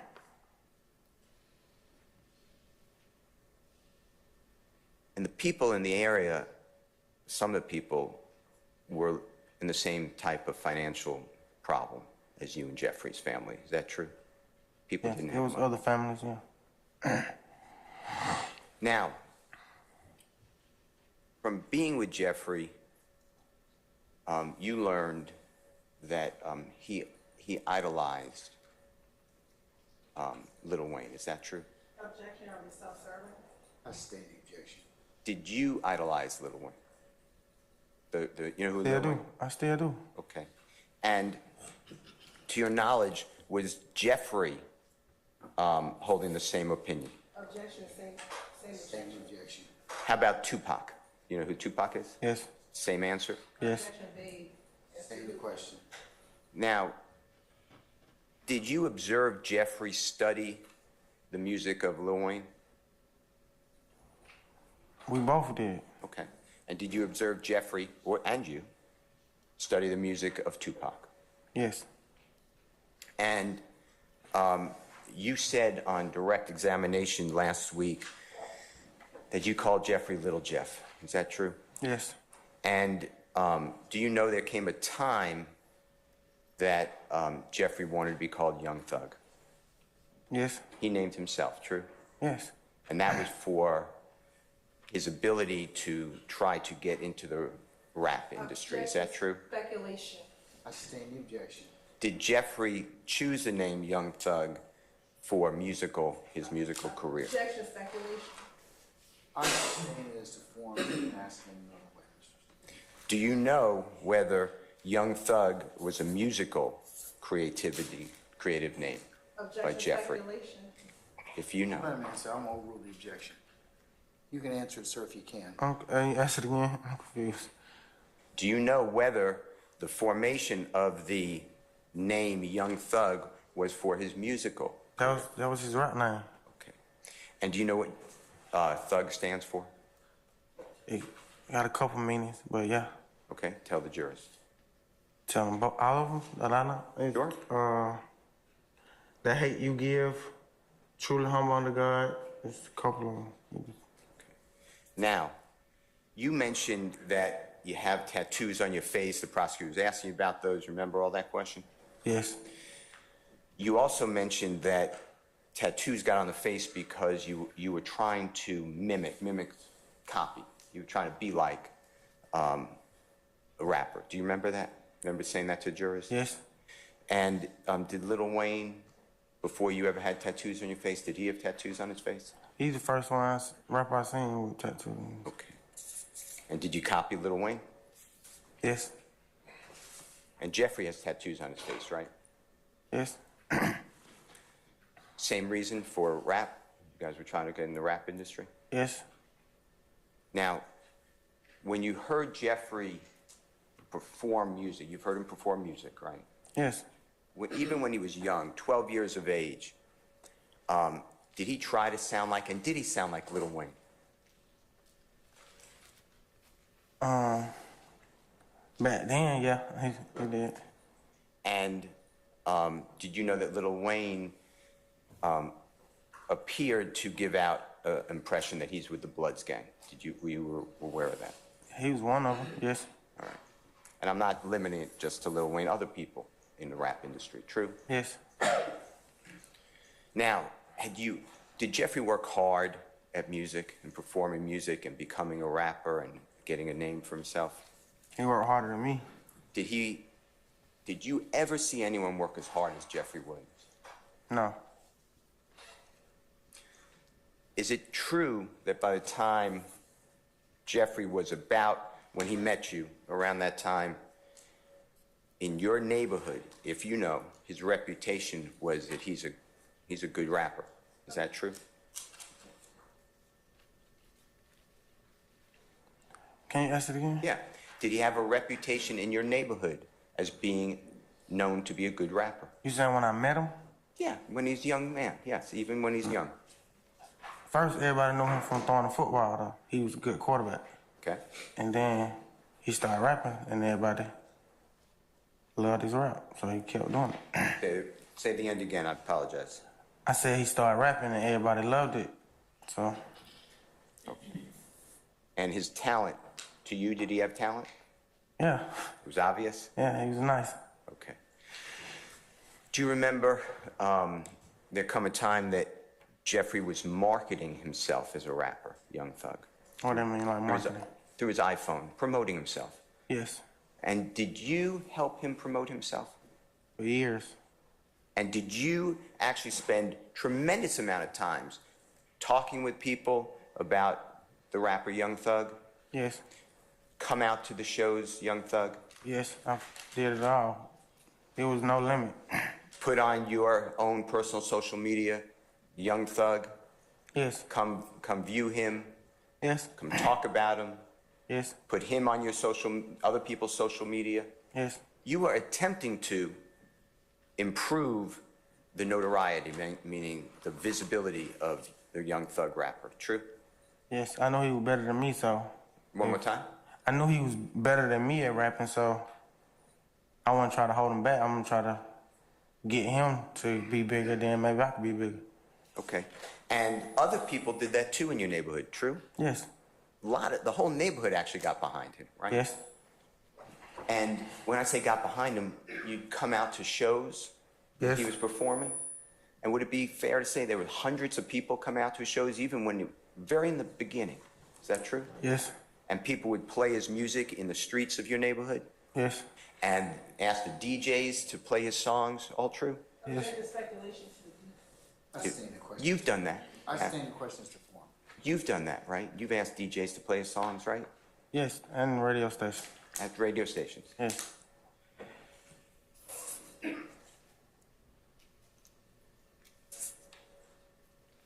Do you know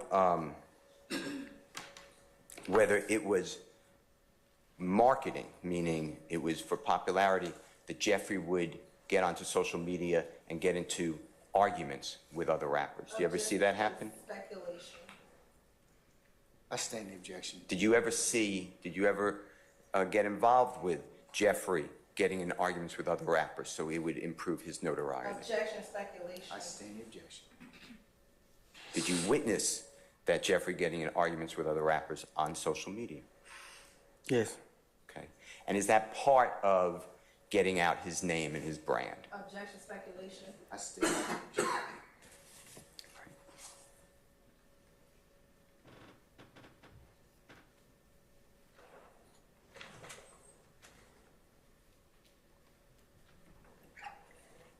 Do you remember Jeffrey's eventually did mixtapes? You know what a mixtape is? Yes. Or an album? Yes. And eventually, do you remember coming out with a series of mixtapes or albums? I Came From Nothing. You remember that? Yeah, that was his first projects, I think. Okay. And you helped promote that, right? Yes. And would you go with Jeffrey to concerts that he put on, performances? Yes. All the time, right? Yes. And would you work those concerts and try to sell what they call merch or merchandise at times? Yes. And would you promote those concerts, meaning tell people, get out the word on your social media or otherwise, put up posters, whatever it is, to come to these shows? Yes. And it benefited Jeffrey a great deal, your efforts, true? I don't understand. Ask that again? You assisted him in his career. In my opinion, yeah. Okay. And do you remember, and you were showing it earlier when you remember some of your social media posts that you went over on direct examination with the prosecutor? I don't know if they showed And they me. showed you blood and SMM? Oh, yeah, yeah. Okay. And some of those actually dealt with things like going to Chattanooga, Tennessee in July 2012 to stop the violence. You remember doing that with Jeffrey? I don't recall doing that, but we went to a whole lot of, like, down south states and cities and stuff like that. The one I'm asking you about, remember Trayvon Martin? It was dedicated to Trayvon Martin. You remember that gentleman? I know Trayvon Martin, yeah. Do you remember going to that show in Chattanooga? And if you don't remember, it's fine. I think, I can't recall. It was, like, going to that show, but we went to a lot of shows. As you started going around with Jeffrey to different shows throughout Atlanta and, like you said, beyond,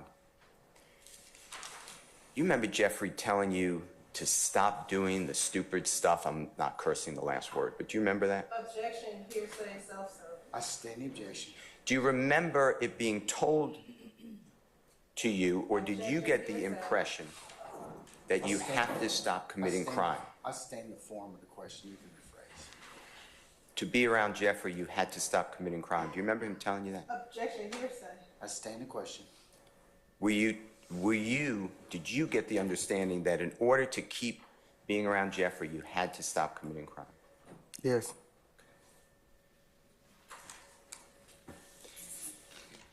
Now, besides, I'm excluding drugs. I'm excluding lean and marijuana. I'm excluding gambling. Excluding means I'm not asking about that, okay? Okay. Did Jeffrey ever instruct you, order you, ask you to commit a crime to enhance any criminal street gang? Objection, hearsay. I'll allow that one.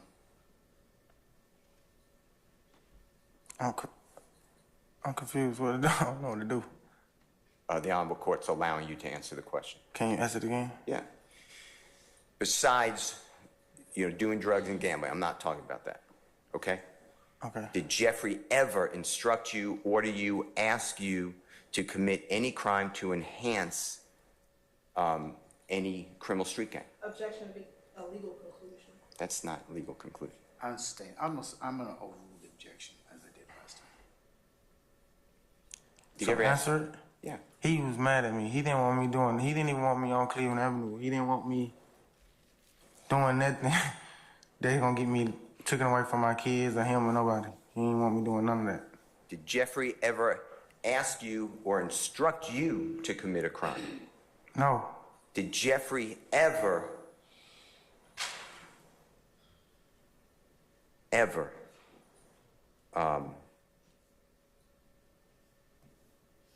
was with you? I said that wrong. I want to ask you a couple of questions. I'm going to change the way I said it was the wrong tense. I want to go back to September 11th of 2013. I'm not asking you to remember the date, but that is your arrest when the car slams into the side wall. Adrian Bean, Fred Prethrow, you're taken to the hospital. Remember that? Yes. All right. Now, you told the ladies and gentlemen jury you were shot twice during that event. True? I was, yes. And one time is in the upper left thigh. True? In my main artery. And because of that, you stayed in the hospital an extended period of time. You had surgery, right? I had 2 surgeries. And the other bullet went into your right heel. Is that true? Yes. And was Jeffrey Williams in that car with you at the time of this event? No. Was he involved in that event? No. I want to show you what has been marked your guilty plea and indictment. Do you have that on the ground? Anybody have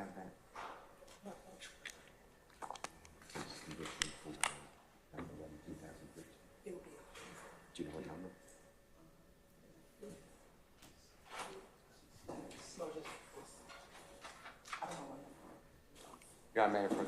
You may.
That's 18.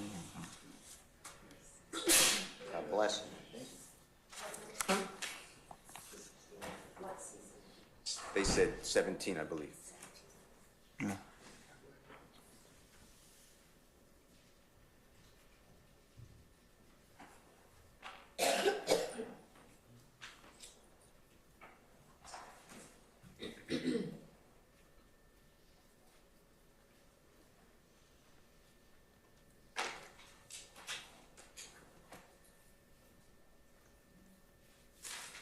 Does anyone have 17cc? State's exhibit. It's his conviction. You found it? Okay. Thank you, ma'am. May I approach, sir? Yes, you may. Thank you.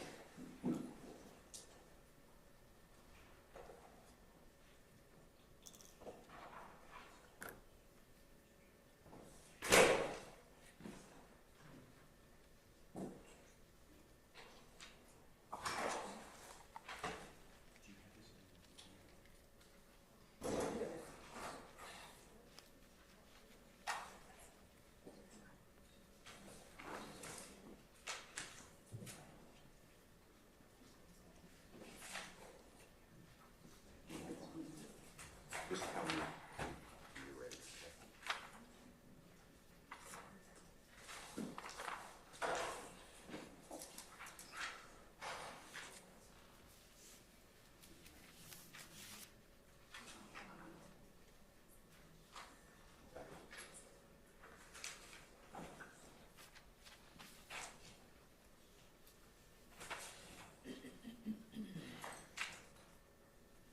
May I approach, Your Honor? You may, sir.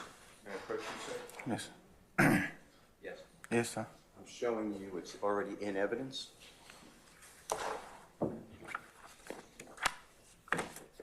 If you see this, it's a exhibit sticker, 17cc, okay? Okay. So and that's what I'm referring to. And this is already in evidence. You see it's State of Georgia versus you, Mr. Murphy? Yes. Okay. And this is a certified copy, meaning it's the last page. And there's a seal, okay? Okay. I'm showing you the fourth page of this exhibit, which is the indictment. Ms. Knight, do you have it? One moment. I'm sorry? Just one moment.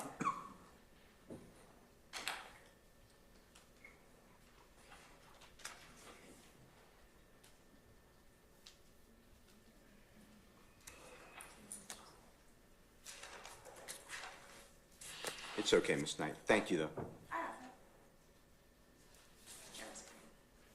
So on here, do you see where it says indictment on this section? Yes. And it's State of Georgia versus Mr. Bean, Mr. Murphy, Mr.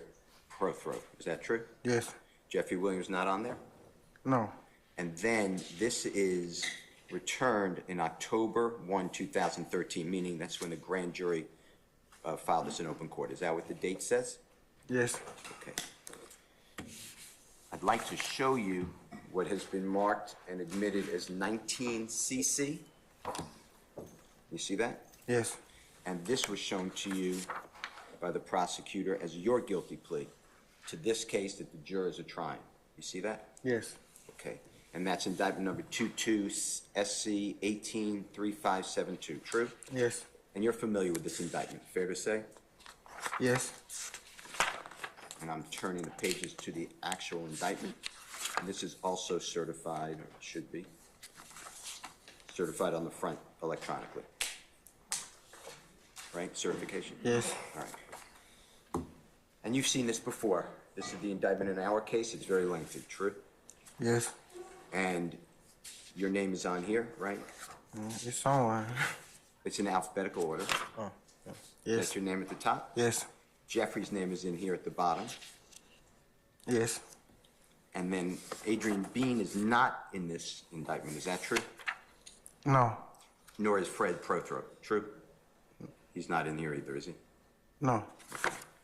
And then I'd like to show you in count 1, overt act 5, 6, and 7.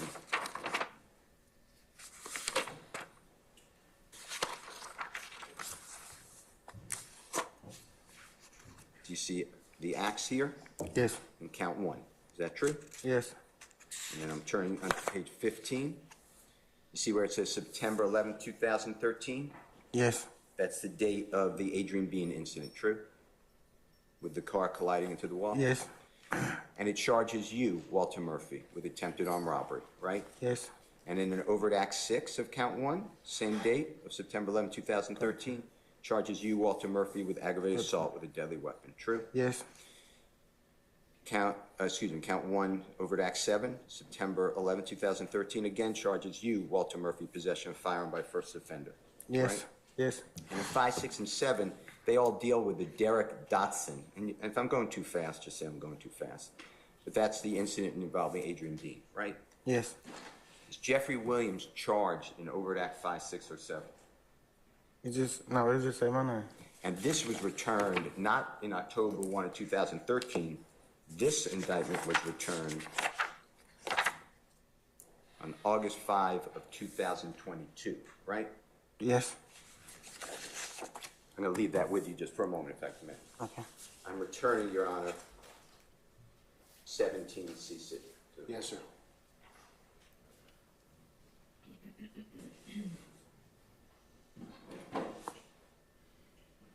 Now, I want to go to a person who the jurors know as Artillian Bennett, okay? Okay. You said you didn't know that name, but you know her as Che.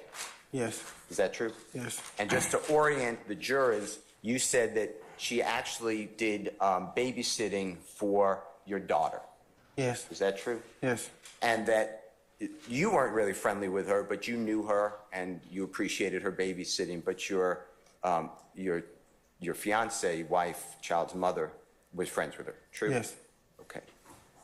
And you made it clear you never shot a bullet into her wall of her apartment. Is that true? I never did it. And is it true that you were never present ever when somebody put a gun to her face while she's holding her baby? Is that No. true? And you never took her watch, or not watch, let me think about this, $4,000 in U.S. currency, another $100 in U.S. currency, her firearm, her cell phone, maybe some jewelry, and a child's book bag or a child's bag. That never happened, did it? No. Now, to your knowledge, Jeffrey Williams never did anything like that, right? No. Now, was there a time or times that you would go over to her home And I understand she also lived with Micah Anderson. Do you know that person, or do you know her boyfriend? Yeah. Plea? Yeah. Okay. Do you know him as Micah Anderson? No. Okay. There were times you'd go over to her home and do drugs there. True? Yes. And she was, as well as Mr. Anderson, they were selling drugs. True? He was selling drugs. I don't know if she was selling That's drugs. fine. And do you remember ever going over to her home with a gentleman known as Buck Buck? Yes. Now, Buck Buck's different than Book, right? We're talking about two different people. Am I right? Yes. And you told the prosecutor that Buck Buck, these are my words, is a thief. He steals a lot. Remember He saying that? have. Yeah. He have before. He used to. Yes. Okay. And he was a drug addict, fair to say? We all were. Yeah. And was there a time that you, I'm not saying other people weren't there, but that you, Jeffrey Williams, and Buck Buck, and Archillian Bennett or Che, and Ola Plea or Micah Anderson and others were doing drugs at Miss Bennett's home, and Buck Buck stole drugs from that home? Did that happen? He stole drugs from a lot of places, so probably, yeah. Objection, Your Honor, this is speculation. I sustain the objection. Do you remember Jeffrey Williams and you calling Miss Bennett or Che and apologizing for Buck Buck stealing drugs, and that Jeffrey repaid the drugs that were stolen? Yes, that happened before. Now,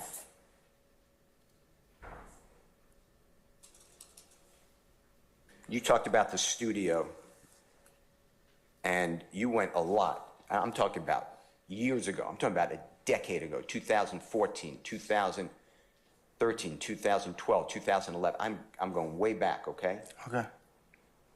You spent a lot of time in studios, recording studios, didn't you? Yes.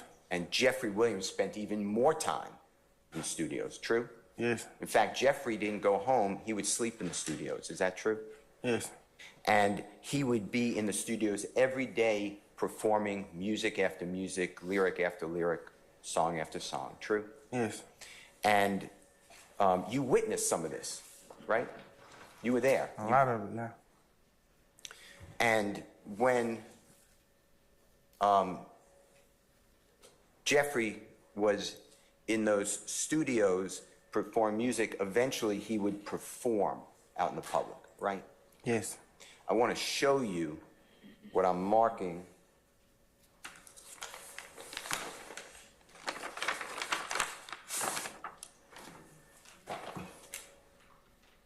As Mr. Williams, exhibit number 220A, as in Lisa Alpha, through 220XX.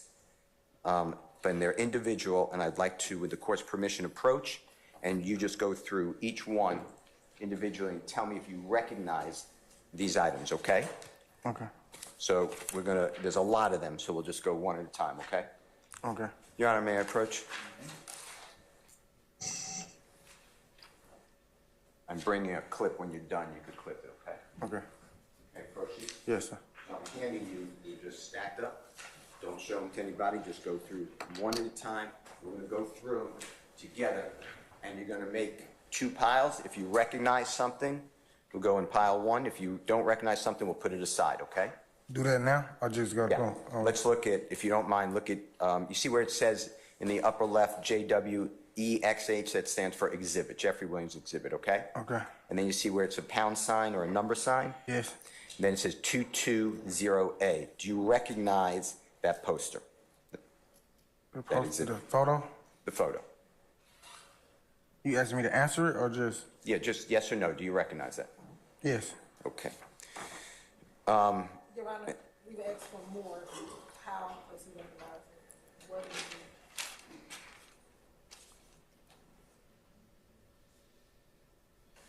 We would need more foundation. I would agree with that at this point. So I'll sustain as to foundation. Just ask him some more questions. Okay. What's he looking at through right now? These are you want me to say it out loud? They're posters. What's he looking at in terms of the exhibit? I knew you had Oh, it marked. 220A, I apologize. 220A? Yeah, 220A is an That's what you need to reference when so the record's clear. Sure. Okay, all right, so he's looking at 22A right now. Okay, and is 22A, I think you said it's a photograph, is that what you said? Yes. Okay, and do you recognize that photograph from seeing it in the past on social media or in other places? Yes. And does that photograph accurately depict means accurately show what you remember it showed? Yes. And is that photograph the way it looked when you've seen it previously? Yes. Okay. Your Honor, I move for the admission of 220A, Mr. Williams' exhibit. Any objection?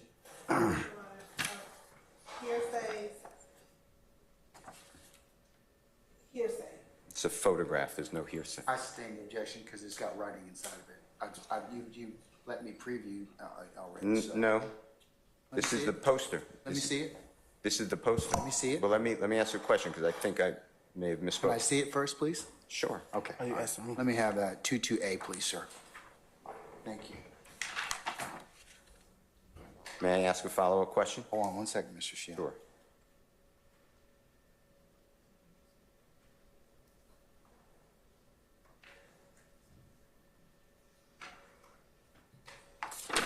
Here you go, Mr. Murphy. All right, go ahead, sir. Do you see and at the very bottom left as well as the very bottom right, there's some writings? Yes. Is this how you saw the photograph with that writing on it previously? Yes. Okay. Your Honor, I move for the admission of 220A, Mr. Williams' exhibit. Still need a little more foundation. Is this do you recognize this from social media as being a promotion of an event that Mr. Williams performed at? I just remember seeing it. I don't remember what it was for. But Okay. I remember seeing this photo. Okay. And did it have the writing at the bottom? Yes. And look at that writing. Is that the way it looked when you saw it previously? Yes. Okay. Your Honor, I move for Mr. Williams 220A. Any further objection, madam? Does Mr. Murphy know what social media account he got it from? When he saw it? I'll let you lay a little more foundation. Your Honor, under Henderson, Henderson versus State, it's 317 Georgia, 66. It's in Division 8.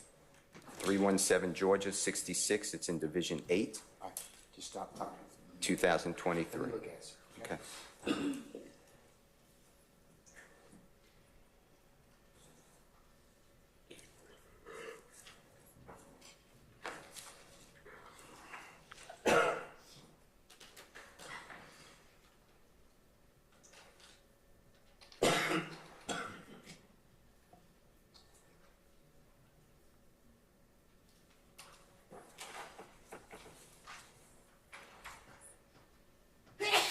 Ooh, bless you.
a second, please.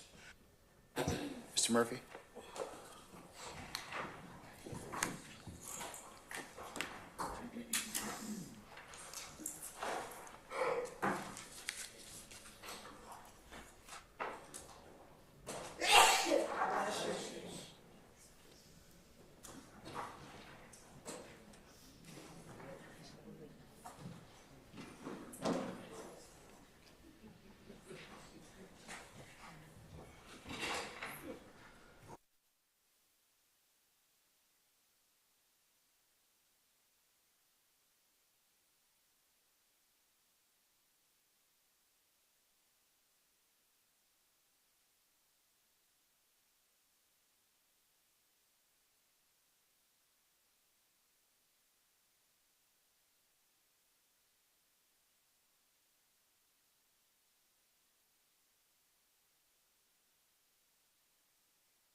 Let me ask you a few questions, sir, okay?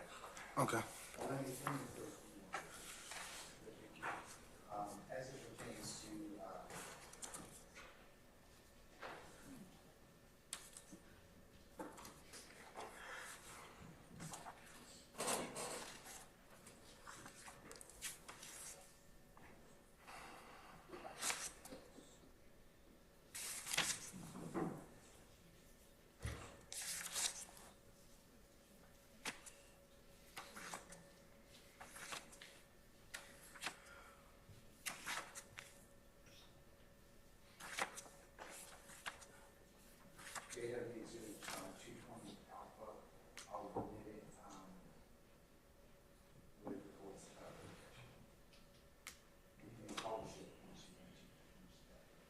I can't hear the court. I said, you know, publish it once that is finished.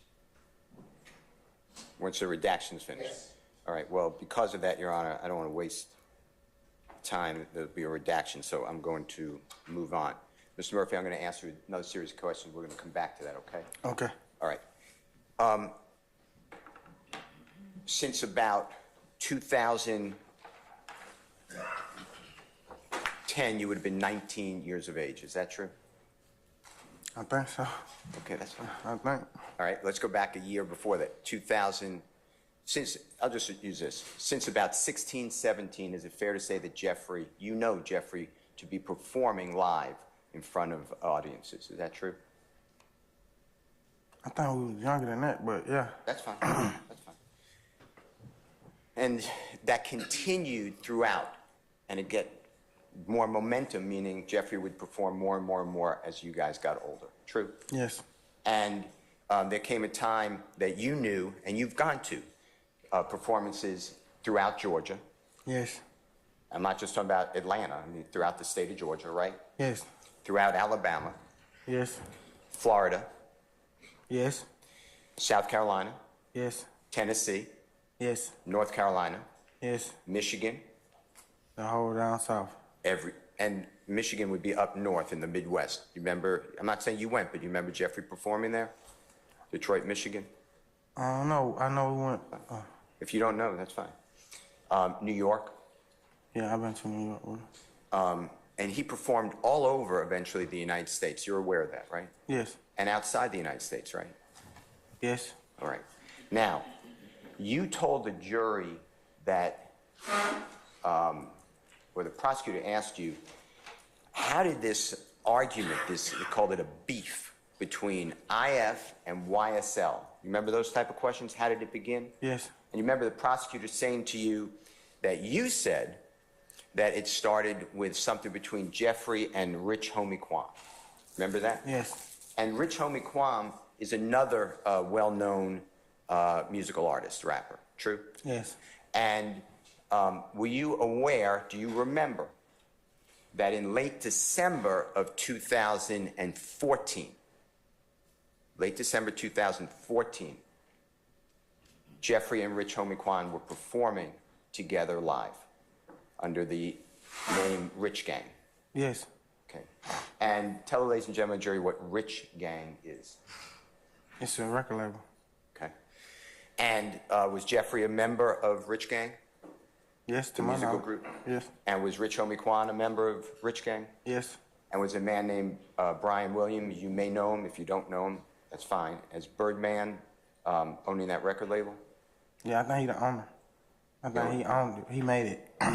Now, did you realize that in January, specifically January 19th of 2015, Rich Homie Kwam and Jeffrey were performing together? January when? What year? January 19th, 2015. I don't like remember when I know they performed a lot together. They got a lot of mixtapes together.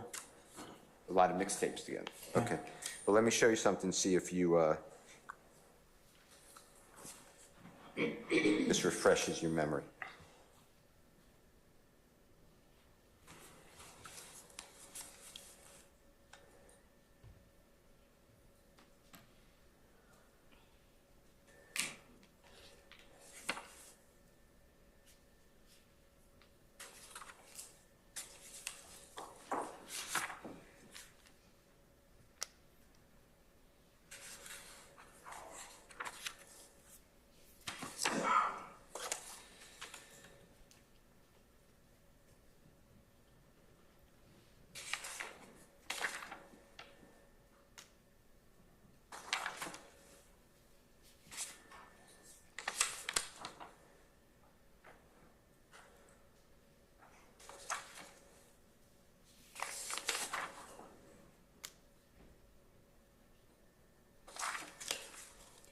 I'm just going to show you a few of these.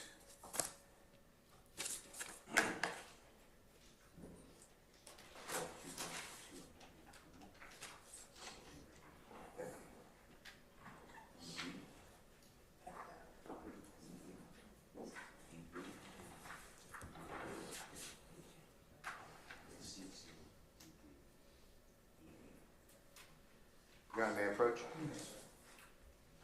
May I approach you? Yes. I'm showing you 4 exhibits which are marked. Jeffrey Williams Exhibit 220CC, Colette, DD, Delta, Delta, EE, Aaron, and FF, Fox, okay? Okay. I'm just moving outside, so that's good.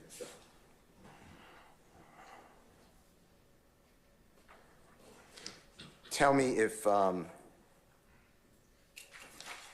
that exhibit, you're looking at 220CC, correct? Yes. Collect.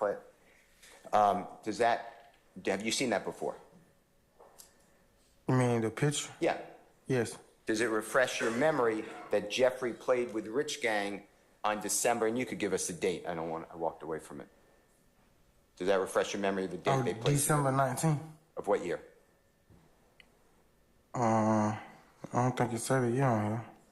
Okay. It don't say the year on here. But around the time would have been 2000, maybe 14, 15, one of those years. Well, let's go to the next one. That's DD, correct? Yes. Do you see that Jeffrey performing with Rich Gang? Yes. Does it refresh your memory that that performance was in Chicago, Illinois, December 26, 2014? Objection, Your Honor, as the counsel testifies to what's on the document. He was the person. I'm refreshing his memory.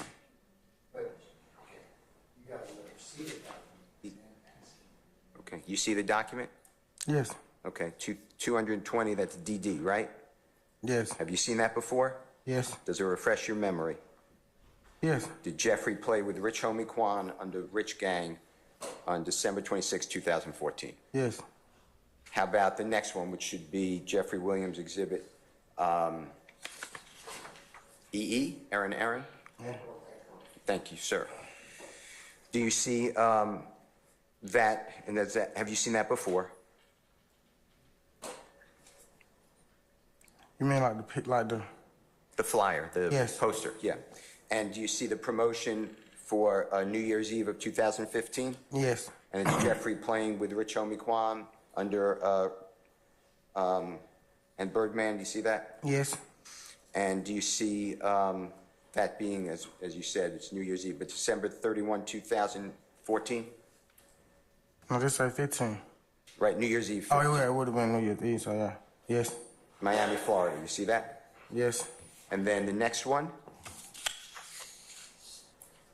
Have you seen that before, that poster, that advertisement? In your objection, I think the defense counsel is reading what's on the document and not asking if it helps. Do you recognize that's 220FF, Fox? You see that? Have you seen that? Yeah, I seen this one before, but some of these people want on this flyer though. That's fine. And is it Jeffrey and Rich Homie Quan under Rich Gang? Your Honor, get objection to counsel testify as to what is on the document. It's not an evidence. Do you recognize that Jeffrey Williams played with Rich Gang and Rich Homie Quan Same objection. from that document? Does that refresh your memory of the date? Mr. Steele, here's the way it goes. You have to ask him a question, let him, he needs to refresh his recollection, let him look at the document, and then after his memory is refreshed, you take away the document and then ask him the question if his memory's been refreshed. You can't just let him read from the document until it's in the document. Have you seen that document before? Yes. And does that refresh your memory that Jeffrey played with Rich Gang, January 18, 2015? Yes. Now, the question is, do you remember, do you have any recollection of him playing on that particular date? Okay. Do you remember that advertisement and playing on that particular date? He played everywhere with them. Okay. Now, if you don't remember the date, you were in a horrible accident and you were in the hospital in beginning of January 2015, right? Yes. but you told the ladies and gentlemen jury that, God forbid, Donovan Thomas was killed while you were in the hospital. Do you I remember? said it on the news, yeah. Okay. And that was on January 10th, 2015. I don't remember the date, but I know I seen it. But these items that you just looked at, and refresh your memory, Jeffrey Williams 220, CC, DD, EE, and FF, they go right through January 10th, 2015. Do you realize that? Objection, Your Honor, speculation, Why is that speculation? because as it goes right through, there was 4 dates that were notified. Okay.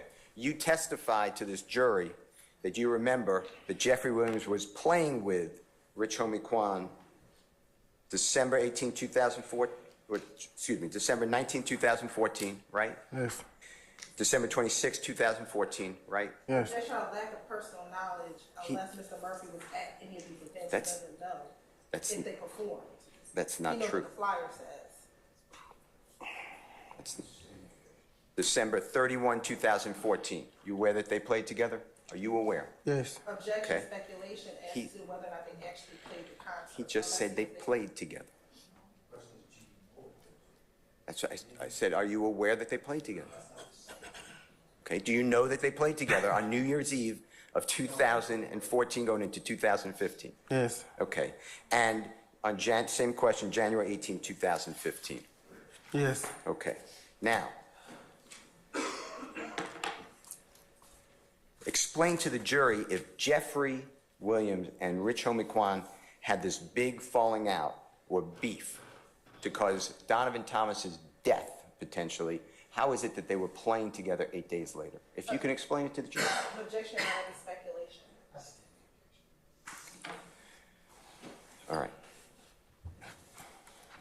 Let's talk about the rodeo tour. You remember that? Yeah. Okay. May I approach? You may, sir. May I approach?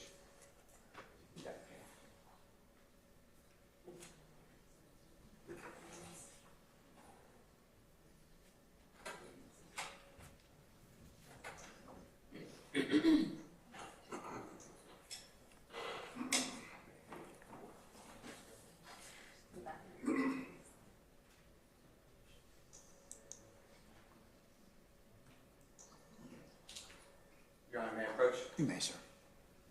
Mr. Murphy, may I approach you? Yes, I'll hand you Mr. Williams' exhibit number 19, okay? okay. And I'm taking back, just for you to know, the CC, yes. Thank you. I'm going to hand you that. Take a peek at that and tell me if you recognize Mr. Williams' number 19.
Okay. Do you recognize that? Yes. And how do you recognize that? It's all the tour dates, the hotels and stuff. Just And everything about the tour. Okay. And is that the tour, do you know the name of that tour? The rodeo tour. And did you go on that tour, Yes, or at least part of it? yes. Your Honor, I move for the admission of Mr. Williams, number 19.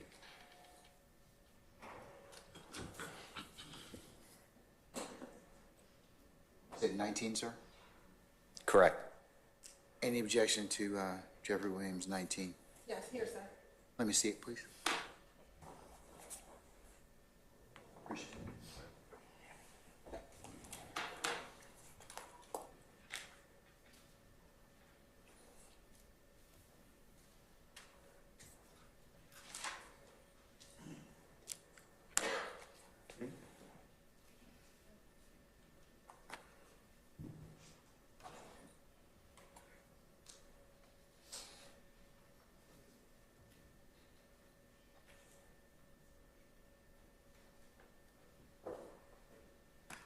Can you all approach for a second?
I approach, Your Honor?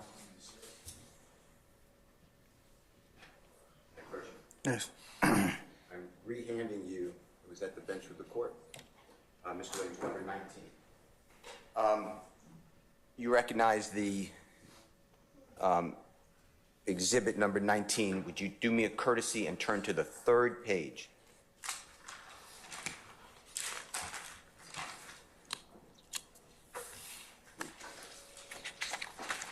Okay. And on that page, I'm not looking at the exhibit, is there a list of cities and dates? Yes. Okay, we're on the same page. Did you go on that tour, part of it? Yes. And did you start out on that tour? What you mean, like when I began? Yes. I can't really remember, but I think I did, though, if I'm mistaken. And was it on a plane? Was it on what type of transportation was it? Oh, no, yeah, I did start. We left on the bus, and then I think we met him in another state. He flew. And who's him? Lil Jeff. Okay. Now, by looking at the third page of Mr. Williams' number 19, just look at it by yourself. Are you familiar with and did you understand those to be the tours, the cities and the stops where performances by Jeffrey was going to be? Yes. All right.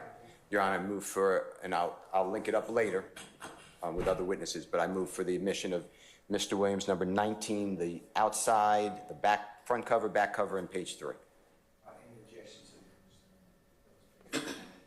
No objection to the front page and page 3 only, those two pages. I want to ask you a question, okay? Okay. All right. Describe the bus to the ladies and gentlemen jury that you're talking about. A tour bus.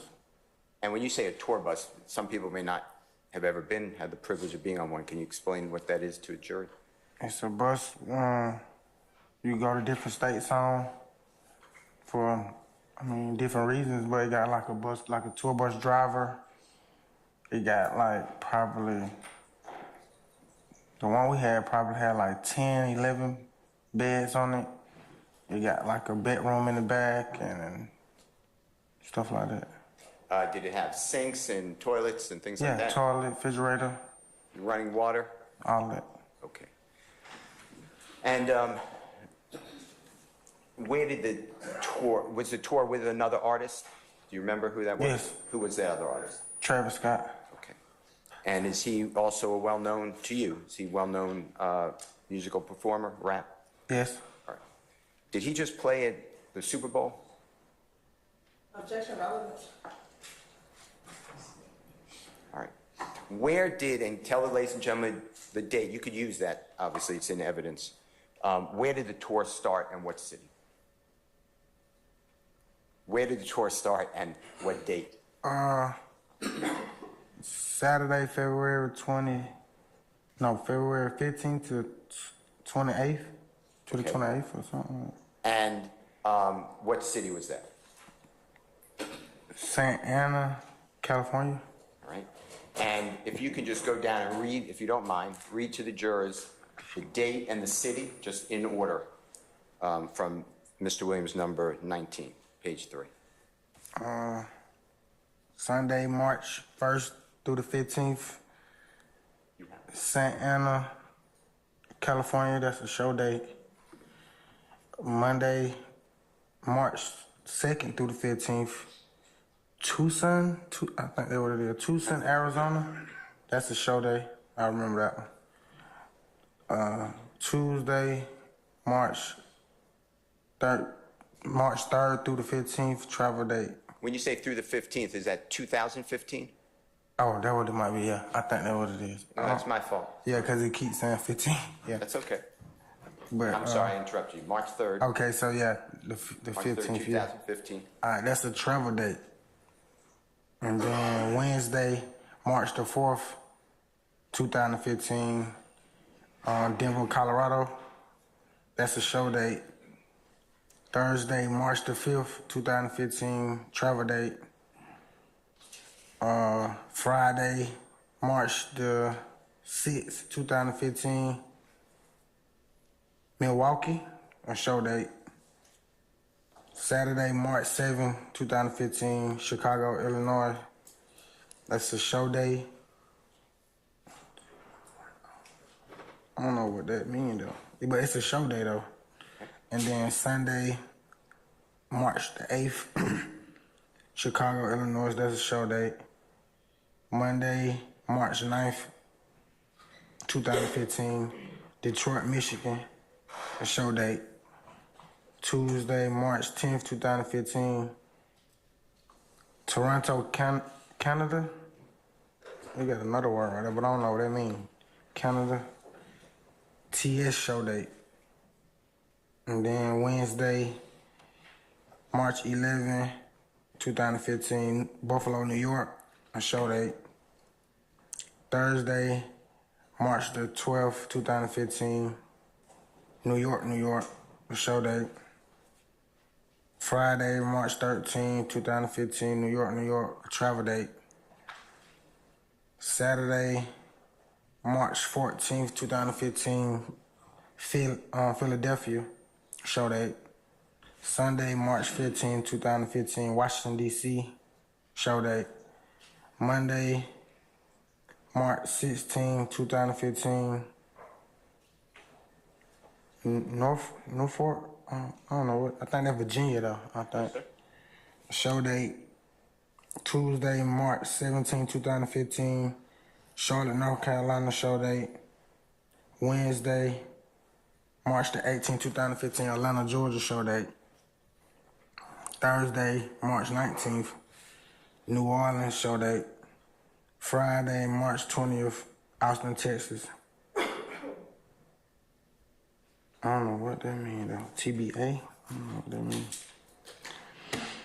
And then it says Saturday. Does it say TBA? Yeah, I Okay. don't know what that means. Well, I can't necessarily tell you, but that's okay. If you read TBA, that's fine. Okay. Saturday, March 21st, 2015, Austin, Texas, TBA. Sunday, March 22nd, 2015, San Marcos, Texas, show date. Monday, March 23rd, 2015, Houston, Texas, show date. Tuesday, March 24th, Dallas, Texas, show date. Wednesday, March 25th, travel date. Thursday, March 26th, Phoenix, Arizona, show date. Friday, March 27th, San Diego, California, show date. Saturday, March 28th, Los Angeles, California, show date. Sunday, March 29th, San Francisco, California, show date. Monday, March 30th, 2015, travel date. Tuesday, March 31st, Seattle, Washington, I think that's what it is. That's right. Show date. Wednesday, April 1st, 2015, Portland. I don't know what they mean though. Show date. Is it Thursday. OR? Yeah. Okay. Thursday. Heard of a place, Oregon? Oregon. No, I ain't never heard of it. Okay. Thursday, April the 2nd. I don't know, what is it? Boys ID, LD? Boise? Yeah, Boise. Okay. ID or LD? Show date. That's a show date though. Friday, Friday, April 3rd, 2015, travel home. Okay. Now, that was a lot of tour dates within that month-plus period. Is that true? Yes. And to your knowledge, that's Jeffrey's schedule for years before that. Is that true? Objective speculation? Jeffrey performed multiple times a week. I'm not saying throughout the United States, but throughout Georgia and the Southeast years before that. True? Yes, by that time he was used to it. Now, you were invited to go on that tour. You were on the tour bus, right? Yes. And you had certain obligations like sell merch. You know what I'm talking about? Yes. And you were there to assist, carry things, whatever needed to be done. I couldn't do much though because I had my accident. But you were there to enjoy yourself as well as assist to make this a successful tour. True? Exactly, yes. And there were business managers on the tour bus, right? Yes, And there were a lot of different, I'm not asking you to know, but Travis Scott's people were there. All true? yes, Okay. And this was a lot of work, right? yes, Now, there came a period of time, and it should be March 26, 2015, if you look at Mr. Williams, number 19, the third page, in Phoenix, Arizona. You were actually sent home. Is that fair to say? yes, And you were sent home because, I'm not accusing you of anything. I'm not accusing you of anything. But there was a belief that you and others may have been committing crime. Is that true? yes, And Jeffrey again told you, I can't put up with this. Objection here, sir. Is that true? You were told that you had to leave because of that. True? Objection here, sir. That's why you were asked to leave or put on a plane to fly back to Atlanta, right? Objection still here, sir. You knew that was the reason that you were put on a plane to leave. Objection is still based on here, sir. Goes to his state of mind.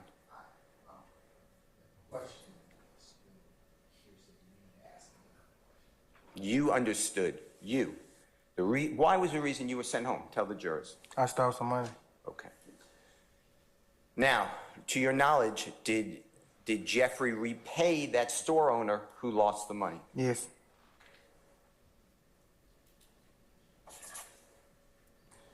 Now, you told the ladies and gentlemen of the jury that Jeffrey, and to your knowledge, I call him Mr. Donovan Thomas, but you referred to him as Nut. Do you know what I'm talking about? yes, All right. They were friendly, true?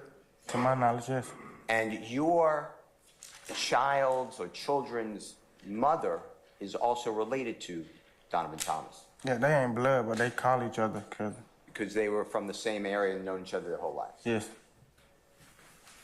They were close. yes, And you had no problem with Donovan Thomas, right? no, You liked him. yes,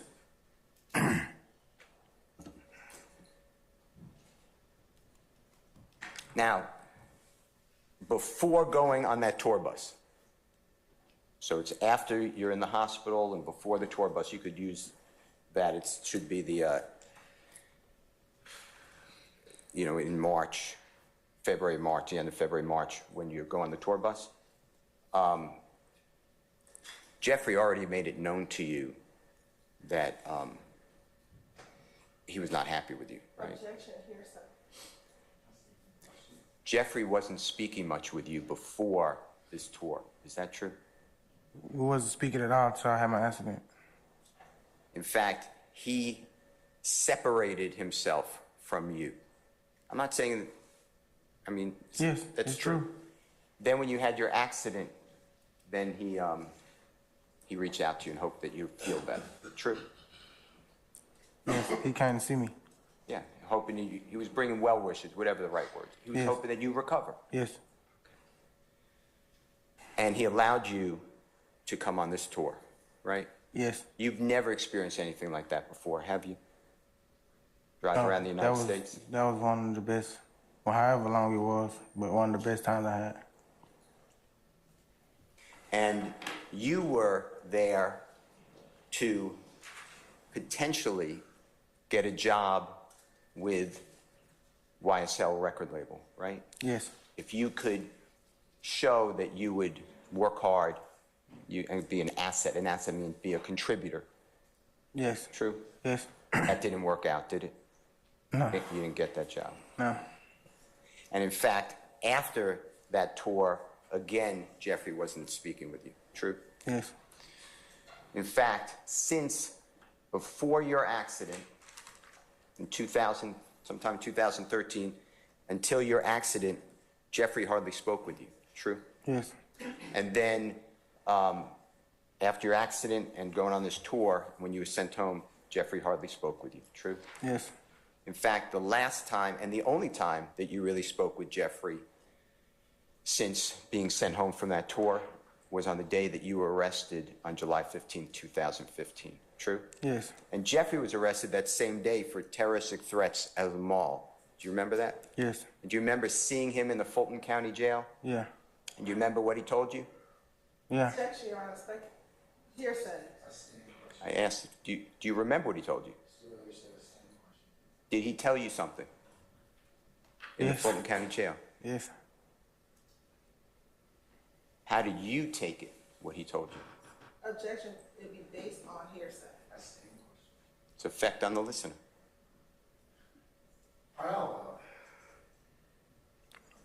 I'm confused. You can ask, I'm lost now.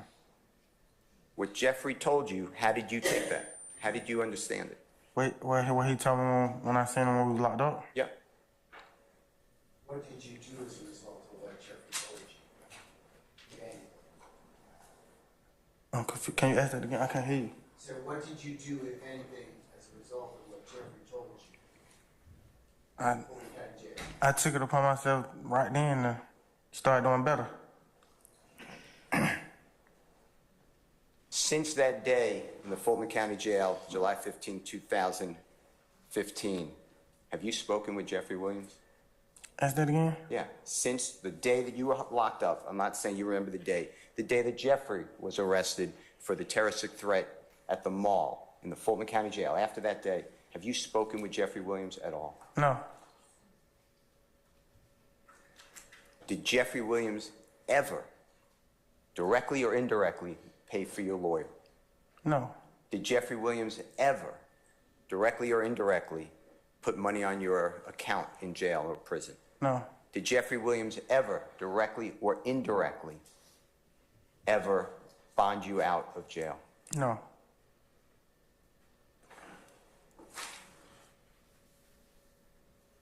Now, the day you were arrested on the Dexter Montgomery warrant, July 15, 2015, and if you don't remember that date, that's fine, but you were arrested outside of Jeffrey's home. Do you remember that? Yeah, I remember that. Now, the prosecutor was asking you about that you were arrested. You were never inside Jeffrey's home, right? No. You actually heard about Jeffrey being arrested for the mall terroristic threat incident, and you came to Jeffrey's home to see what happens, right? I heard they were busting his house, so I came. And then while there, a police officer recognized you, asked you if you're DK, you said yes, and they had a warrant. God bless you. They had a warrant for you. True? I don't even think they asked me who I was. They just threw me on the ground. Okay. The police threw you on the ground. Uh-huh. And you were arrested for the Dexter Montgomery warrant, right? Yes.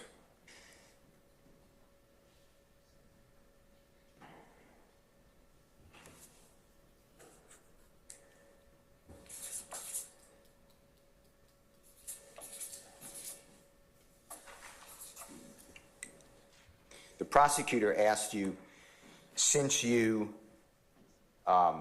told on Nard, his name, do you know his real name? Demise McMullen, do you know that name? No. Okay, you know Nard? Yeah. The prosecutor asked you, since you told on Nard, did Jeffrey cut you off? Remember something like that? Did he ever speak to you again? Yes. She asked you about other people too. I'm just limited to Jeffrey. Yes. The truth is Jeffrey Williams was not talking with you before that. True? That's true.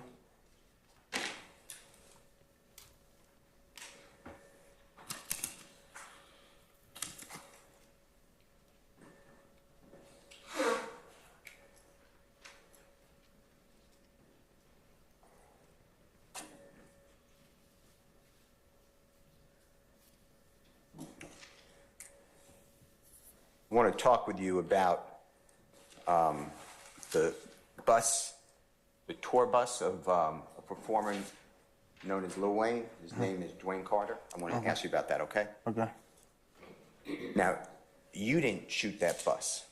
True? You had nothing to do with shooting that No, bus. I didn't. You know that bus, or at least you heard on the news, was shot, right? Yes. Okay. Do you have any information to supply to this jury that Jeffrey Williams had anything to do with the plan, the encouragement to shoot that bus? No. It's just speculation. Let me ask you if he knows. It's a supposed conspiracy. I'll remove the objection. Tell the ladies and gentlemen of the jury. No. In fact, on the day that this bus, tour bus, of Mr. Carter, Lil Wayne, was fired upon, you know Jeffrey was in Louisiana performing that day. I heard that. Okay.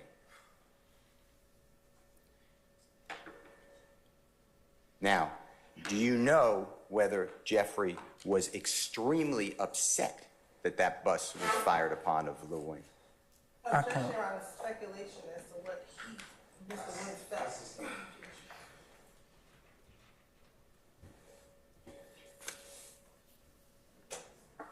You told the police, according to the prosecutor's questions of you, that Jeffrey was mad at you because you didn't ensure that his sister, Dolly, you know who Dolly is? Yes.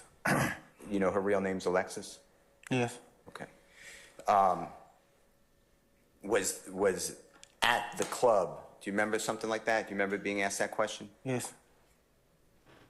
And you said something like Jeffrey was mad at you because she was at that club. Remember, or something like that. Remember? Yes. The truth is, Jeffrey never asked you to protect Dolly, did he? No. He never asked you to protect his mother, did he? No.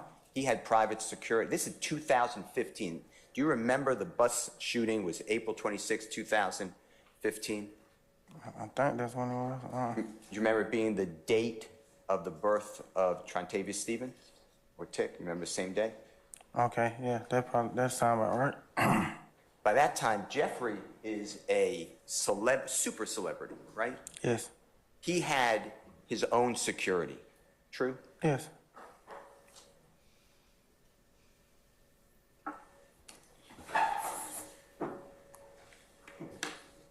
Now, Jeffrey constantly, just like you said, well, I'll just talk about you, okay? Forget about my question.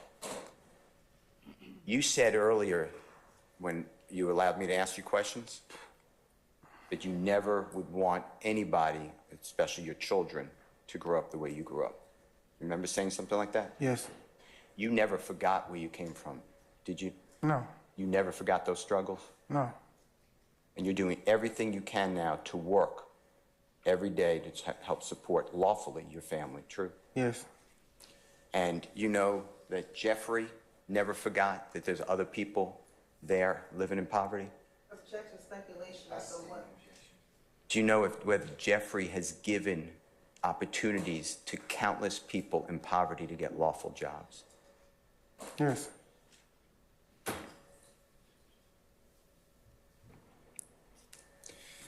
I want to talk with you about Jeffrey, if you know. Did you observe, would he let people stay at his house if they didn't have a place to live? Of course. Did you know whether Jeffrey would allow people to use his cars if they needed a car for transportation? He let me use it a lot of times. And did you even have to ask him? No, but I would, though. But no, you don't have to. And do you know whether Jeffrey would rent cars for people who said that they needed a car because they couldn't rent it themselves? Yeah, he did it before.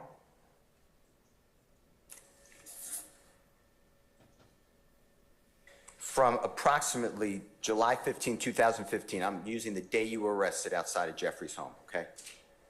Until approximately January 22, January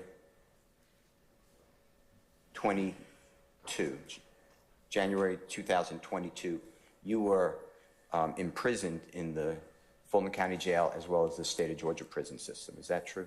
Yes. And that's serving the sentence for the Dexter Montgomery shooting as well as it ran concurrent, meaning together. You know what concurrent means? Yes. With the Adrian Bean incident. Is that true? Yes. You wiped out both those cases? Yes. Or resolved, I guess is a better word. I want to show you,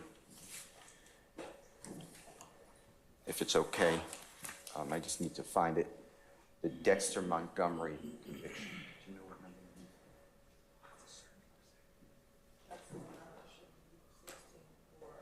it is? Your Honor, may I approach the honorable court reporter?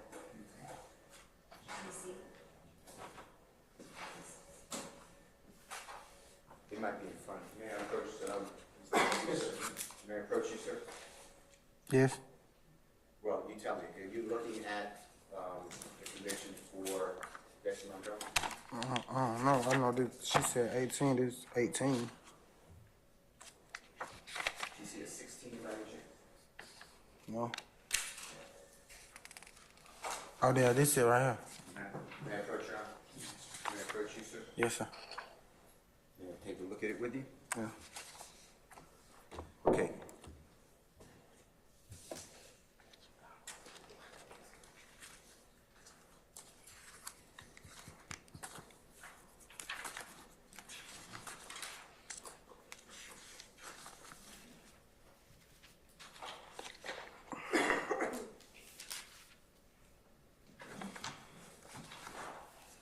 So I'm looking at it already in evidence, States Exhibit 18CC, Colette, Charlie. You see that?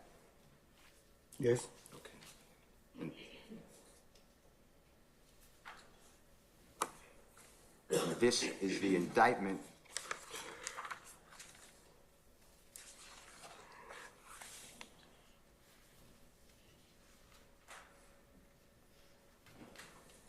indictment number 15 SC 138234. You see that? Yes. And it's State of Georgia versus Mr. Murphy. That's you, right? Yes. And this was returned October 13, 2015. Yes. And you see your signature here Yes. with the Honorable Jacoby Hudson's signature, if you recognize it. Yes. And do you see here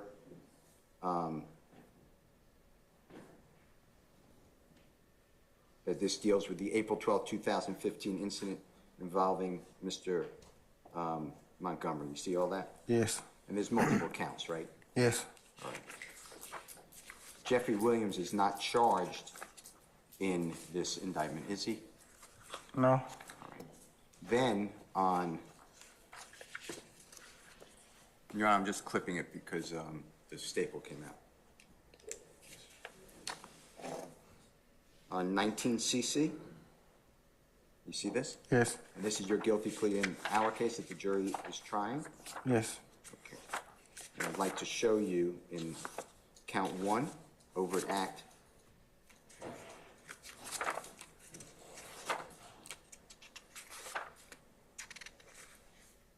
$30. Do you see here with Demise McMullen? You know that gentleman's Nard, Yes. as well as you. You see your name? Yes. On April 12, 2015, Yes. and it's attempted murder on Dexter Montgomery. You see that? Yes. And then overt act 31, same two people, Mr. McMullen and you. Yes. Same date, 4/12/15, which is April 12, 15. Yes. Attempted murder Yes. goes Mr. Davis. Then on overt act 32, again, Mr. McMullen and you, same date, same incident involving Mr. Montgomery, right? Yes. Same thing for overt act 33, same date, you and Mr. McMullen, right? Yes. Same thing for overt act 34, same date, 4/12/15, possession of firearm by a convicted felon for you. Yes. And then same date, 4/12 or April 12, 2015, Mr. Demise McMullen, possession of firearm by a convicted felon. You see that? Yes. And then same date, overt act 36, April 12, 2015, Mr. McMullen and you, participation in criminal street gang activity. You see that? Yes. And then overt act 37, April 15th. Excuse me, that's another date. That's April 15th. So we're done with the April 12th, Mr. Montgomery, right? Yes. This indictment was returned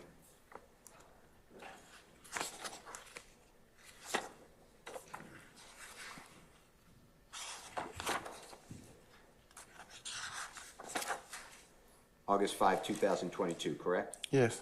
Was Jeffrey Williams charged in any of those overt acts? No. Now, I want you to look at the next overt act in count 1, which is overt act 39. Yes. You see April 26, 2015, Jimmy Winfrey is charged with aggravated assault with a deadly weapon concerning Dwayne Carter, AKA Lil Wayne, Yes. by shooting at a bus. You see Yes. that? And then overt act 40, which is also April 26, 2015, charges Jimmy Winfrey, participation in criminal street gang activity. Yes. Again, on the same date. You see that? Yes. You see overt act 41 in count 1 goes to a different event, right? Yes. Is Jeffrey Williams charged with anything in the indictment that the jury is considering concerning the tour bus shooting on April 26, 2015? No.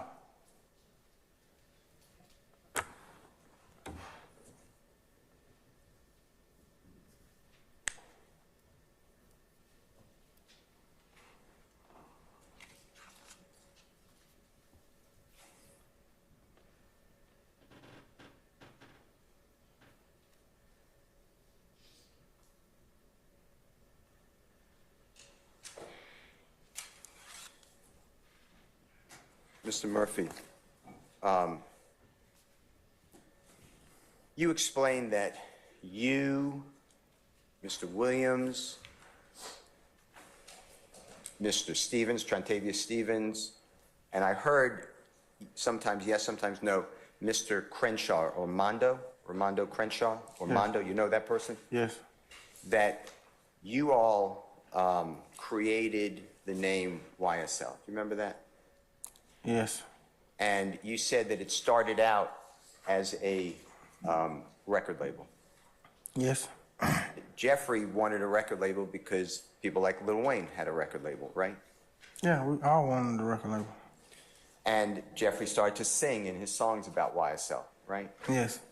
And as Jeffrey's he was popular by the time that YSL was being used, right? By the time you guys created, you being Mr. Stevens, Jeffrey, yourself, maybe or maybe not, Mondo, Jeffrey was a popular artist. Yes, way before we came up with YSL, he was already booming, right? in Atlanta, yeah, in Georgia. And Jeffrey would then sing about YSL. Are you familiar with that in songs? Yes. And when he did that, people adopted or started to say YSL, and they would sing about it too in their rap songs. Is that true? Yes. Objection is speculation. If he knows it. I sustain the objection.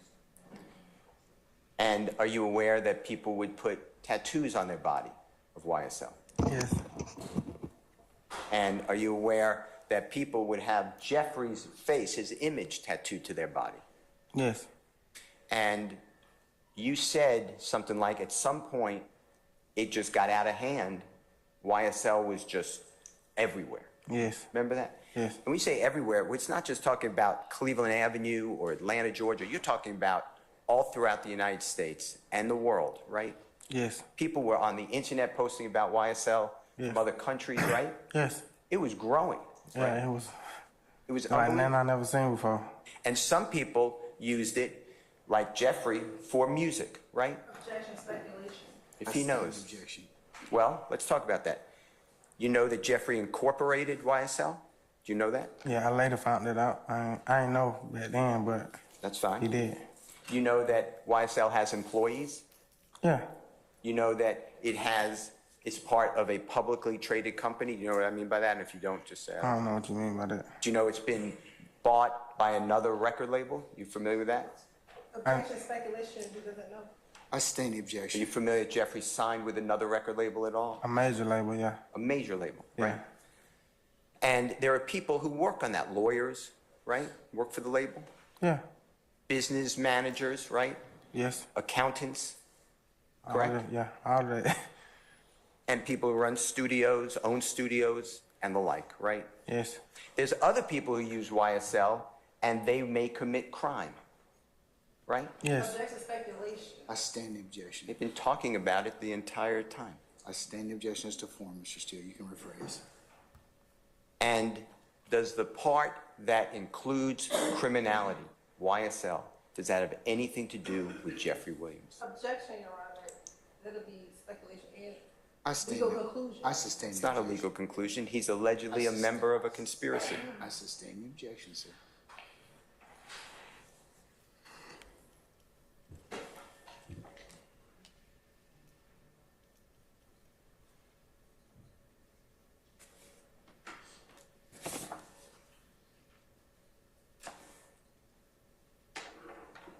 What you pled guilty to, YSL, and announced YSL is a criminal street gang, that was part of your guilty plea, right? Yes. Are there multiple facets to YSL? Are there YSL different things to different people? True? Objection, speculation. If he knows. I sustain the objection. Do you know? Do you know personally that YSL is also a lawful entity? Lawful. Can you dumb it down? I don't understand what you. Is YSL, people in YSL not committing crime? Of course, yes. Okay. And you said earlier that people in YSL could be Bloods, members of Criminal Street Gang Bloods, right? Yes. They could be members of Criminal Street Gang Crip, right? Yes. Then I heard you say they could be Muslim, Yes. right? And I heard you say they could be lawful people, right? Like a fan. Fans, Yeah. business managers, right? Yes. Performers Yes. or artists, right? Yes.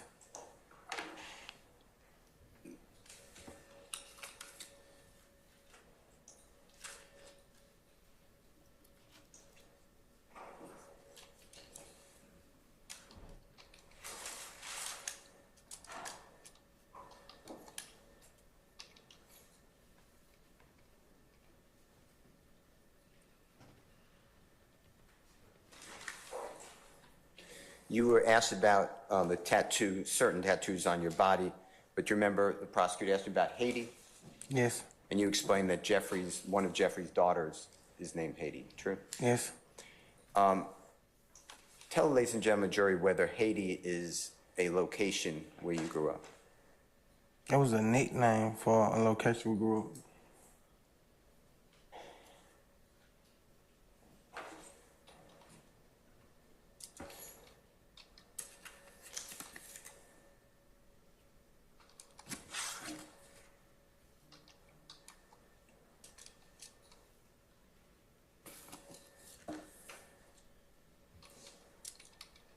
Your Honor, may I have one moment? You may, sir.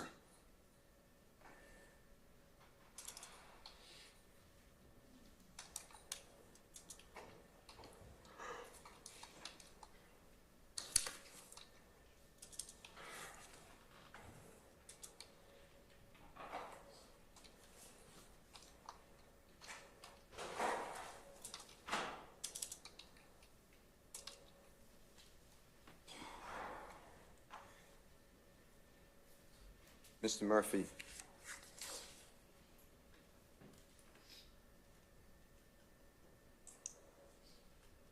by testifying today, you have to testify truthfully, right? Yes. You're under oath, Yes. and you have a plea agreement where if the prosecutors believe that you did not testify truthfully, you can be revoked. Yes. And revoked means that your probation can be pulled away from you and you could go back and be incarcerated, right? Yes. And up to, I believe, 9 years, and if I'm wrong, I don't know. I think it's more? it might be 9. It's a considerable amount of time, right? It's something I don't want to happen.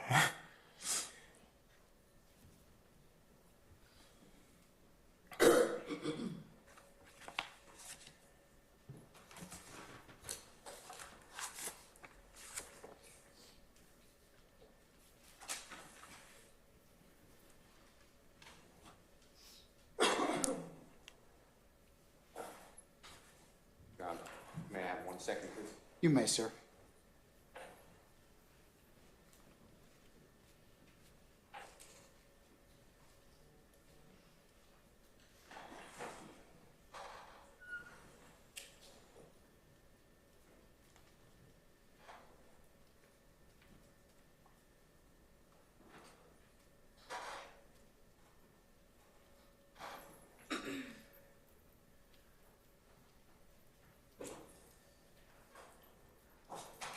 Thank you, Your Honor.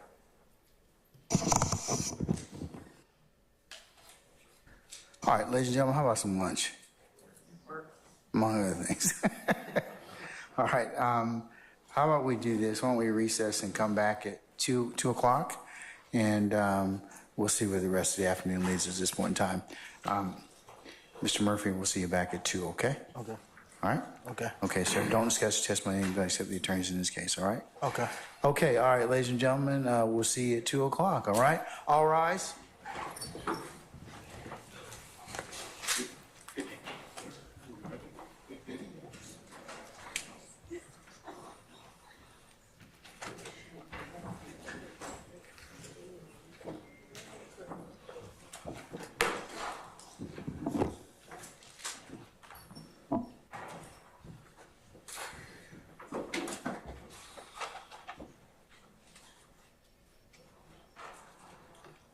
Ladies and gentlemen, jury, let's proceed back at 2 o'clock, I should say. Remember.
accounted for. Okay, Mr. Murphy outside?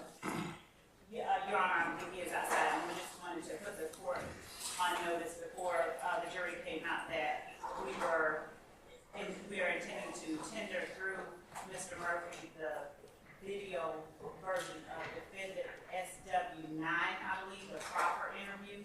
And as I stated to at least one member of the defense before we began lunch, we have redacted out the name of the prosecutor. At the beginning, there are various places throughout where he's speaking, and the portion in the beginning where he gives his name is the only portion that identifies him as who he is. The reason the state believes that it is important to play the portion prior to the start of the proffer is for the effect that those words would have had on Mr. Murphy given his testimony on cross-examination. He was asked extensively about being in jail. He was asked about his trusting of his attorney and things like that, and what his attorney may have said or done. And at the very beginning of the proffer, Your Honor, we have the guidelines being set forth for the agreement. And essentially, inside the proffer, Mr. Murphy is being told that they were getting ready to do a proffer. It's a final plea, that Mr. Murphy is in handcuffs, and that if he needed a break to speak with his attorney, he could. Also, he was explained that the proffer agreement meant that he was going to speak to the state. There were promises that were being exchanged. The promise was that everything he told the state on that date would not be used against him, that the goal of the proffer is for Mr. Murphy to have been truthful, that he could not get into any more trouble by anything he said that day. Whatever evidence that the state had against Mr. Murphy had already been served. Whatever statements that he may have made in the past prior to that proffer were fair game still, and the state could use those against him if the case went forward. But on that day, which happened to have been the day that he entered a guilty plea, on that day, the state promised that it would not use anything that Mr. Murphy said against him, with two exceptions. In exchange for the promise, Mr. Murphy was asked to be completely honest, to be candid, to be truthful. Do not try to minimize your involvement. Don't try to minimize other people's involvement. Just tell us the truth, because the state is gauging how honest or how remorseful you are, and this is going to help the state determine if we can give him a negotiated offer for something less than what's already been offered right now. So the only two exceptions were that these statements to be used against you say that you decide to cooperate with us. He has not made that decision, and the state did not offer anything yet, but say in the future, Mr. Murphy did decide to cooperate with the state and took the stand, or he wanted to take the stand in his own defense. He had a right to testify on his own behalf or to not testify, but if he got on the stand and said something different than what he said in the proffer, the state would let the jurors know that one of these statements has to be a lie, and it was explained that that's called impeachment.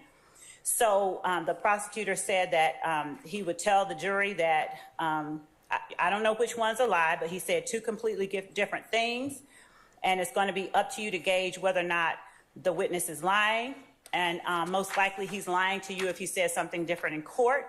So it was explained to Mr. Murphy that we can impeach his credibility with the words in the proffer, and it was explained that the other time that the state could use it against him would be in something called perjury. Say that Mr. Murphy had said something different when he's on the stand under oath, and he says something different than what he said to the prosecutor and to the investigators during the proffer agreement, and that is material. It explained that materials means very important, something that makes or breaks the case. So he was told, say if you say something inconsistent that is very important, not only would I impeach you and tell the jurors, hey, don't believe him. If that's important, I would also bring new charges against you for perjury. That's a completely new felony. That would be a new case. But this is the only time that I'm going to use this against you. If you lie, if you're just completely honest with me and tell the truth, you don't have to worry about anything. At that point, he was asked whether he understood everything that the state was saying. And then Mr. Murphy said, yeah, you said you want to help me, a lower plea, like an offer. And he asked, what are they offering now? The prosecutor told him that the offer at that moment is a non-negotiated offer, that he is recommending that the court sentence Mr. Murphy to 30 years with 20 to serve and the balance on probation, and that's with no negotiations. With Mr. Murphy talking to the state on that day, it would help the prosecutor to see where Mr. Murphy stands, how remorseful he was, and whether he would be truthful if he was put on the stand.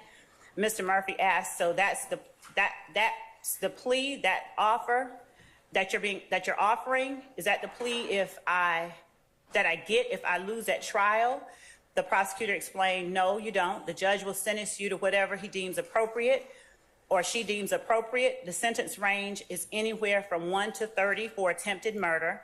And it was explained to him that he was charged with 14 counts, that the court could do whatever it wanted to do and could sentence him consecutively, and that he could be sentenced for a number of years. He was told that if he lost at trial, the state would be recommending that he serve 30, that he be sentenced to 30 to serve 20. But he was told that from speaking with the state on that date, if it was determined that he would be helpful, then he would offer something different, and that it was still up to Mr. Murphy whether he wanted to take it or not. It was explained that the state might offer you something a lot better, but you might say, no, I don't want to take it. I didn't do it. I want to take my chances at trial. And you can still reject the state's offer. Ms. Love, how long is this proper? Oh, Your Honor, it's the one that's already been entered by the All right, defendant. then, It's what is it 54 that minutes. you're trying to ask me, other than the fact that I just wanted to put that on the Mr. record. Chowder Jimenez's involvement? He's speaking. I don't want his name to be, we bleeped out his name. We completely took out his name. But we did want the admonitions that were given to Mr. Chowder, and I thought it was important that the court heard those. Those are the admonitions that I was able to complete, telling the court what they are. Sorry. And, Your Honor, so. You got the computer open. Yes. So, Your Honor, given that, we just wanted to make the court aware that we were going to put on, given his cross-examination testimony, the video version of defendant Shannon Stillwell number 9, I believe, which is the proffer. And I believe previously the concern was that Mr. Chowder not be identified, but and I think previously they had talked about taking out the first 12 minutes, but the first 12 minutes consist of much more than just Mr. Chowder's name, and Mr. Chowder is speaking throughout the proffer. So I don't believe that the voice was a problem, but rather his identification. And also at 34 minutes and 10 seconds through 34 minutes and 50 seconds, where you can visually see Mr. Chowder, that portion will not be shown to the jury either. Your Honor, so basically, we had a hearing about this last week. We all discussed it. You ordered the state to do something. Instead, they did what they wanted to do. That's basically where we're at. I'm going to omit the first 12 minutes, still. That's what I told you last week. Your Honor, would we be allowed to ask him, No, was he you told won't. certain things? I told you that last week. We could have had this discussion earlier. I'm going to admit it. When I tell you, I told you last week, look, we've been taking up 15 minutes in this. You said, and I told you last week, because Ms. Hilton said she's going to take out the 12 minutes. We're going to take them out. Your Honor, given what was said on cross, and given that I did provide this to the defense, I sent them the copy with Mr. Chowder's name redacted. But you changed materially what I told you from last week. You're telling me something that you think is relevant at this point in time. I'm excluding it.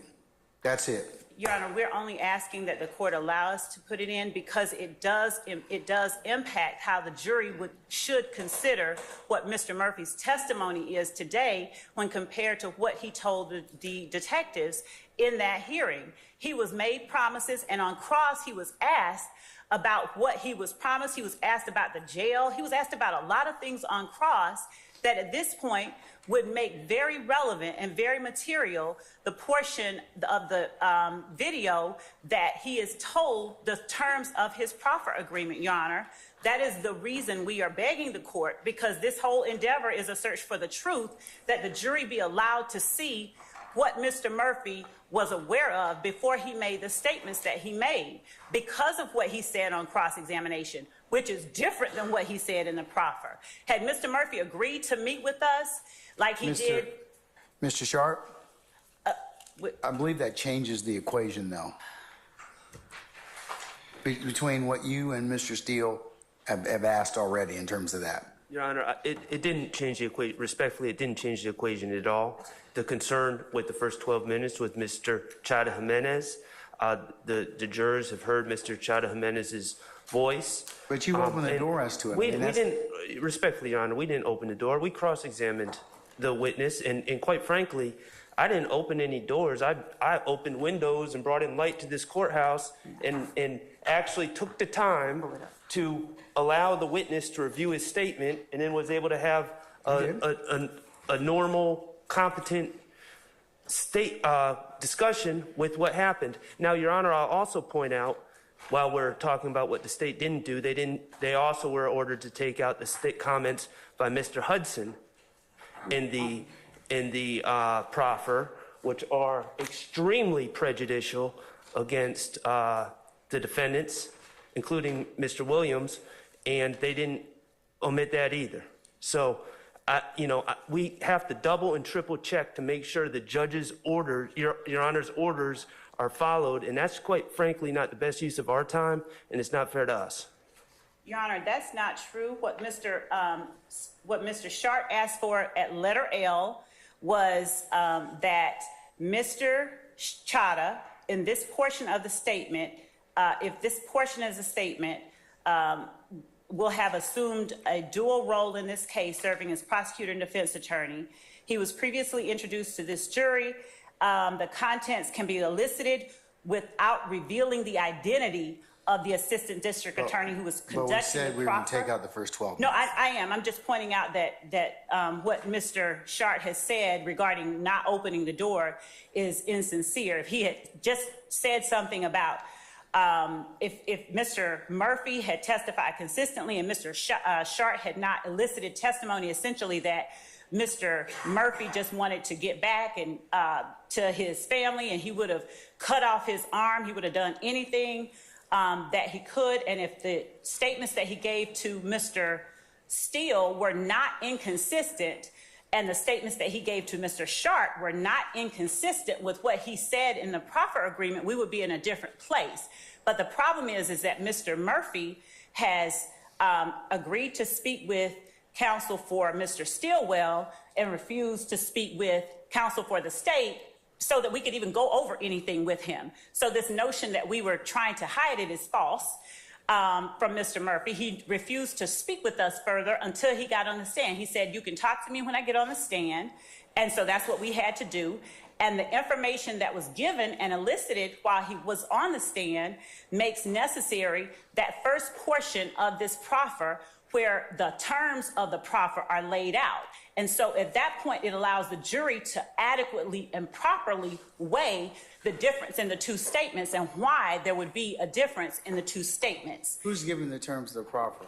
That is Mr. Chada Jimenez. His voice is heard not just in the first 12 minutes, his voice is heard throughout the proffer. And there was never a... It's still a problem. It's still a problem. It really is. Your Honor, there was never No, because here's the thing. You all chose to put this case together with Mr. Chada Jimenez in that particular tape. I think you got problems with it. You're going to have to live with it. So I'm going to exclude it. If I may, Your Honor. I'm going to exclude it. That's my ruling. Your Honor. I've excluded it. That's my ruling. You've got some ethical and other issues bringing that. Even though even though you may have some issues with Mr. Murphy, I understand that, but this is not what you're going to be able to present in front of this jury. Your Honor, the state had the privilege as it related to Mr. Chadha and him. Are you going to keep arguing with me or what? I ruled. We are not going to cover the first 12 minutes. I told that to Ms. Hilton. She said she was going to agree to that. Yeah, you can still ask him questions. You got a written, do you have a transcript of the proffer? Yes. Then use that. That was what I was asking. Use that. We'll I don't have any issue with that. I told you that. Okay, we'll go past that. Thank you. And Your Honor, as it relates to Mr. Sharp's comments to the court about what Mr. Hudson said, actually, Judge, that was as it related to the August interview. There was never anything in this motion in limine. You're not making Mr. Hudson's statements? Because I think we're supposed to exclude those as well. No, you only said to exclude the ones in the August statement where they left the room and only Mr. Hudson and Mr. Murphy were in there. Yes. Okay. So, no. All right. So, what you... Yes, sir. Your Honor, I asked for any non-testifying person.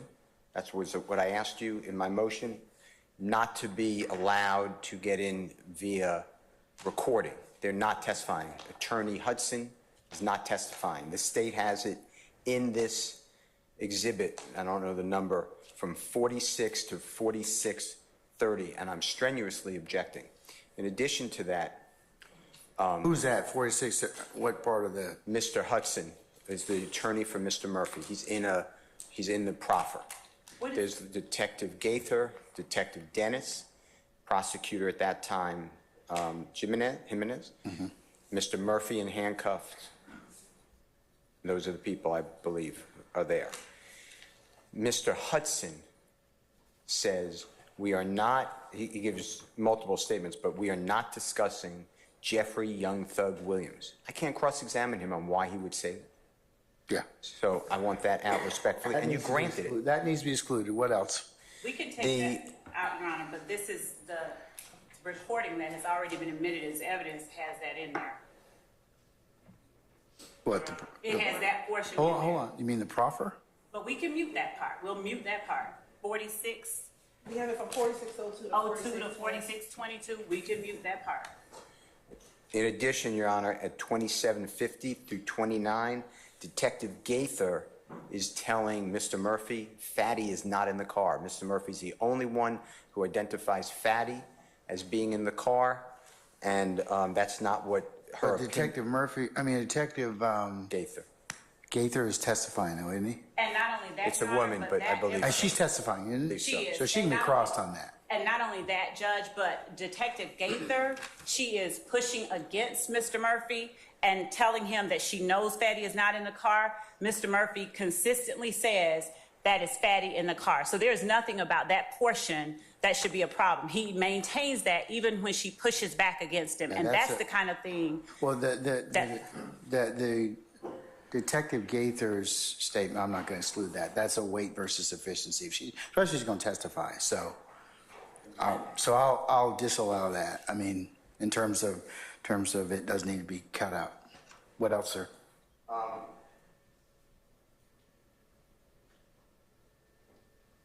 Your Honor, in addition, I am moving to exclude the entirety of the recording for two reasons. One, under 24-6-613.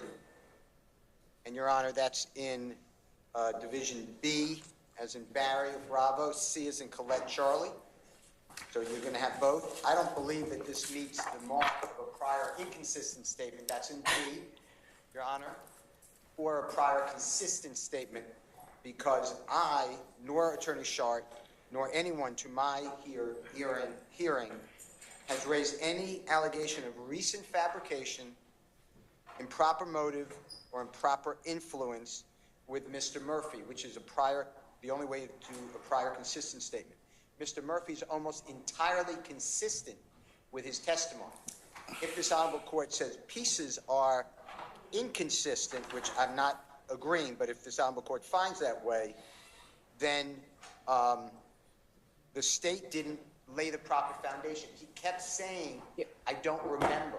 Now, I don't remember is a way of saying, you know, I deny it. I mean, case law says I don't remember is equivalent to that's not accurate, or that's not true, or I didn't say it. But what he is saying is, I don't remember because this is not a statement that was within a year. This is 8 years ago. This was in 2015/16 statement. And the state never pointed him to it, showed it to him, and said, isn't this your voice? Isn't this what you said? And then on cross with Attorney Sharp, I didn't do it. Attorney Sharp went through almost every bit of that interview, and he agreed with every bit of it.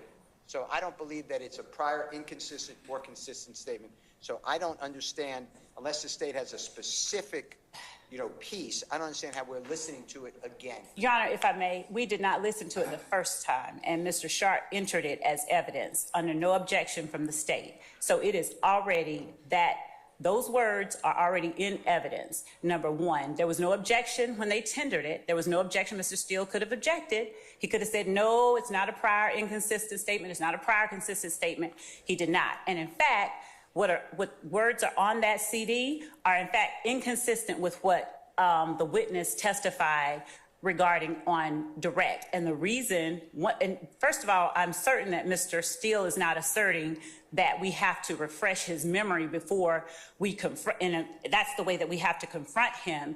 We painstakingly confronted him with statements that he made in 3 interviews, and he made inconsistent statements on direct. He chose to not speak with the state. He said we can speak with him when he gets on the stand. He chose to speak with Mr. Stilwell's lawyer, and so. All right. Okay. All right, Mr. Steele, I've considered your objections. I'm gonna overrule them at this point in time. I understand. Can I just have a continuing? You may have a continuing objection, yes, sir. Clarify one thing. As you recall, Your Honor, I admitted the proffer subject to your rulings and for the purposes of the record. As we've been doing with all sorts of things, that doesn't mean it gets published to the jury. What do you want to tell us? What do you want to tell me? Well, it doesn't mean I didn't publish any of it to the jury. And so I was admitting. No, it's been admitted subject to some objections and subject to objections and some rulings that I have made, such as I've chopped out the first 12 minutes and the other things that are objectionable. And subject to the rules of evidence. And Your Honor, I'm not trying to relitigate. If you're finding the prior inconsistent statements, that's your ruling. I'm not trying to argue that. But just because I admit something for the record doesn't mean it automatically gets published. I understand that, but okay, all right. That's a totally separate issue. I mean, okay. It's based upon what Mr. Murphy's testified to on direct. Okay, I just wanted the record clear on that matter. Thank you. All right. Let's bring Mr. Murphy, please.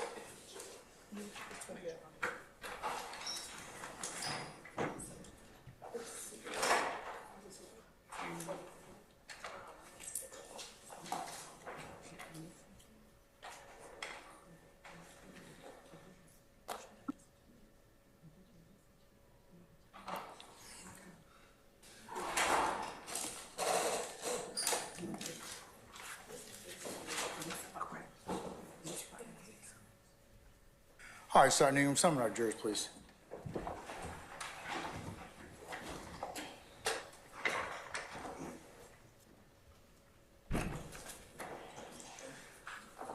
So who's gonna play it for you? Who's gonna play it for you? I'm gonna play it so I can control it. Okay, understood.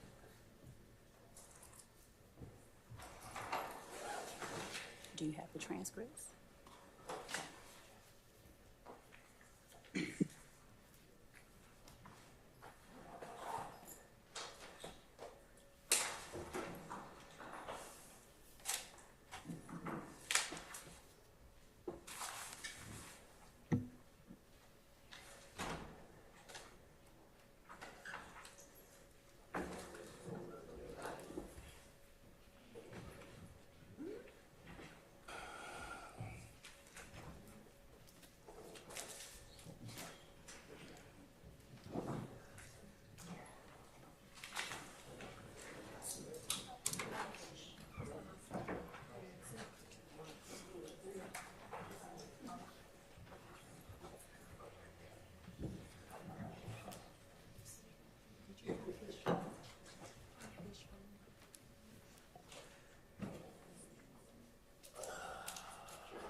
All right, ladies and gentlemen, please be seated.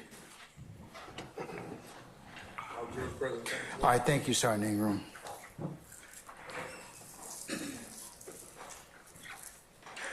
All right, State, do you have any redirect at this point in time? Yes, Your Honor. All right, go right ahead.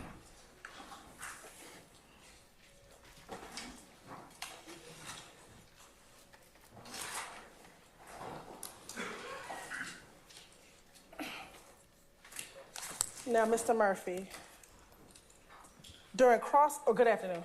Good afternoon. During cross-examination, do you recall when Mr. Matthews, this gentleman right here, asked you a few questions? Yes. Okay. And do you remember him asking you whether or not we as a state showed you any videos or played your statement prior to you taking the stand? Do you remember that? Yes. All right. How many times have you and I met? Before coming to court? Twice. When were those 2 times? At court and when y'all came to my house. Okay. And do you remember when we came to your house? No, I don't remember the date, but it was probably a couple months ago. Was it this year in 2024? I ain't sure. Okay. Did I come by myself? No. Do you remember me being with an investigator? Yes. All right. How would you describe our interaction when I came to your home? You mean like one word or like describe like what happened? Describe first in one word and then what happened. It was a meeting, like a peaceful meeting. It was peaceful? Yeah. Were you cordial to me and I was cordial to you? Yeah, we was respectful. Okay.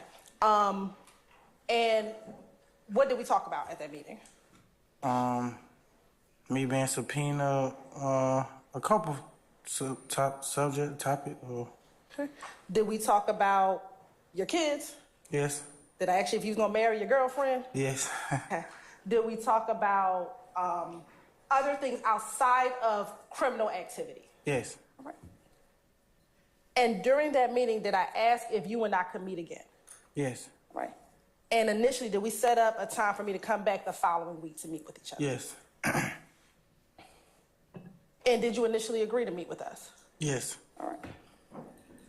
At the conclusion of that meeting, did I begin asking you about Shay? What the conclusion? I mean, like the end. Like towards the end? Yeah. And how did you feel when I asked you about Shay? I felt disrespected. Okay. And why? Because I felt like that was my friend. Like you in my dining room while eating dinner with my kids that asked me did I rob my friend. Okay. And after that, though, did you still agree to meet with me? Yes. All right. Did my investigator make contact with you? And let me back up. You said you felt disrespected. Was I disrespectful when I asked you, or just the fact that I asked you, you felt? I'm gonna overrule the objection. Did you think that I disrespected you, or the fact that I asked you about her was disrespectful? Yes. The last one. Okay. Once we left, did my investigator try to make contact with you so that we could meet again? Yes. Did we meet again? No. Why not? I told him I didn't want to. So I talked to my lawyer after that, and he told me if I didn't want to meet with nobody, I don't have to, as long as I agreed to come and testify, and that's what I had to do. Okay. And so did you decide not to meet with us again? Yes. And did we ever contact you and ask for us to meet again? Did we ever call you and ask you any more to meet with us? You mean like after I said I didn't want to meet? No. No. All right. And when was the next time you heard from anybody in my office? I think a couple days before I had to come here or something. A day before, 2 days before, something like that. 2 days before you had to come and testify? Yeah, it's in that range. So is it safe to say that I couldn't show you any videos because we never met? Objection, Your Honor, leading. I stand the questions. Was I able to show you any videos? Was you Speculation. I stand as to form. Did I show you any videos the first time we met? No. And was it initially we were going to meet again? initially before you said no? Yes. All right. Now, I want to show you what's already been admitted as State's Exhibit 23, Alpha Alpha.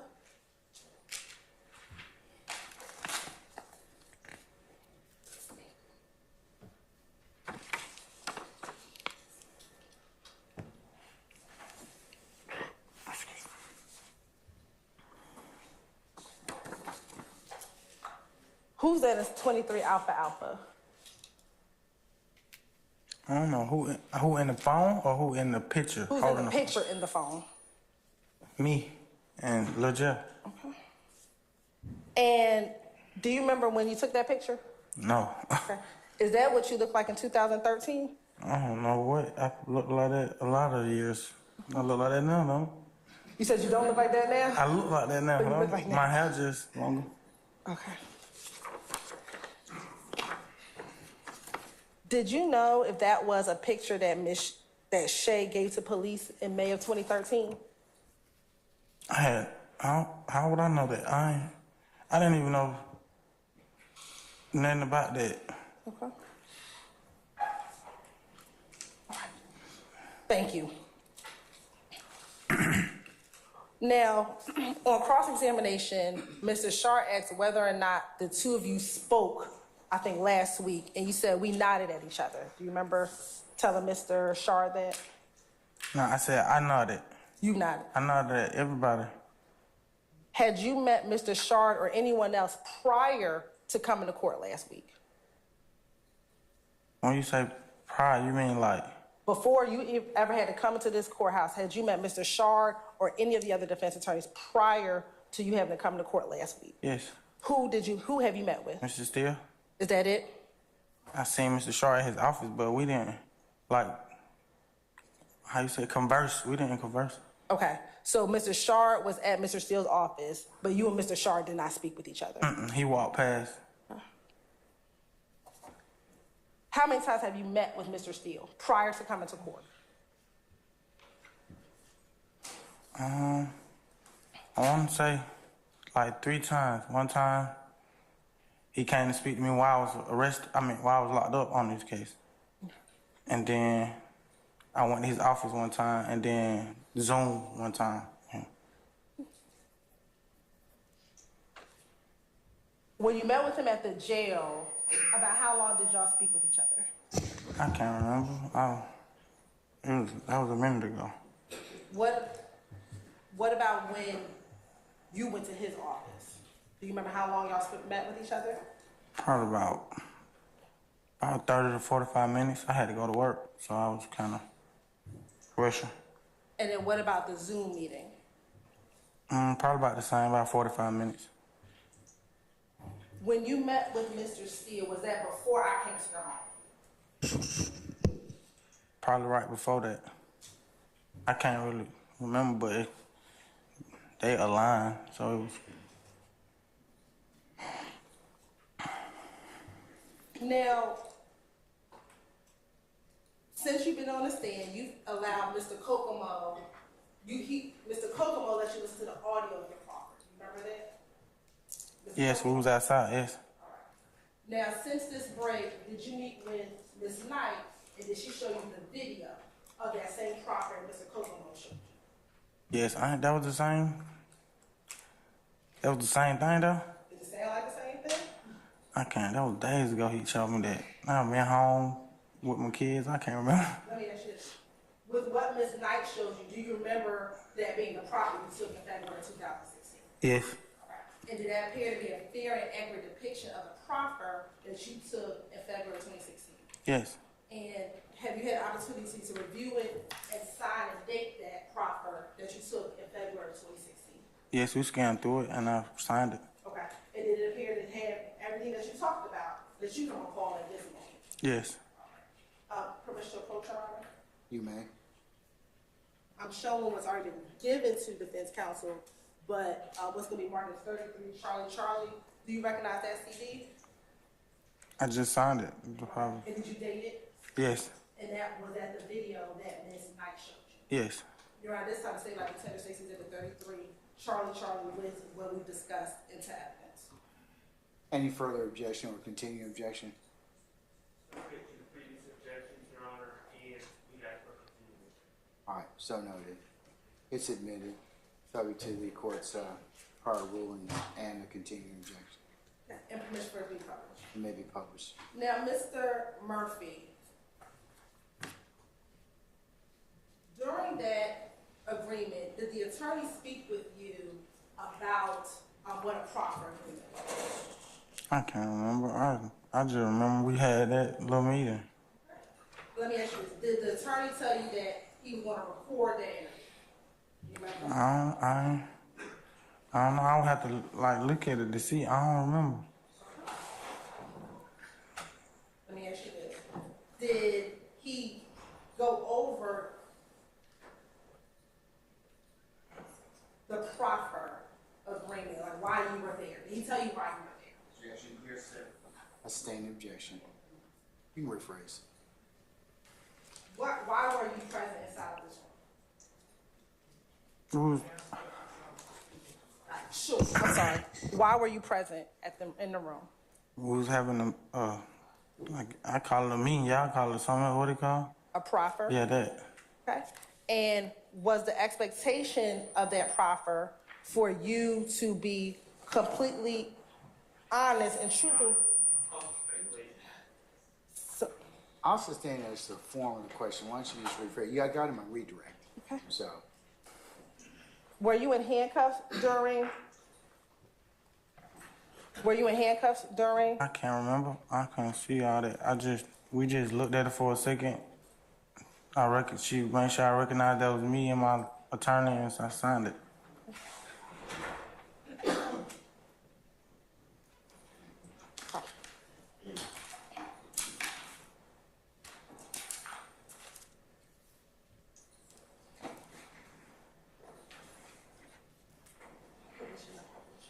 Permission to publish, Your Honor, the portion. yes, ma'am. Thank you.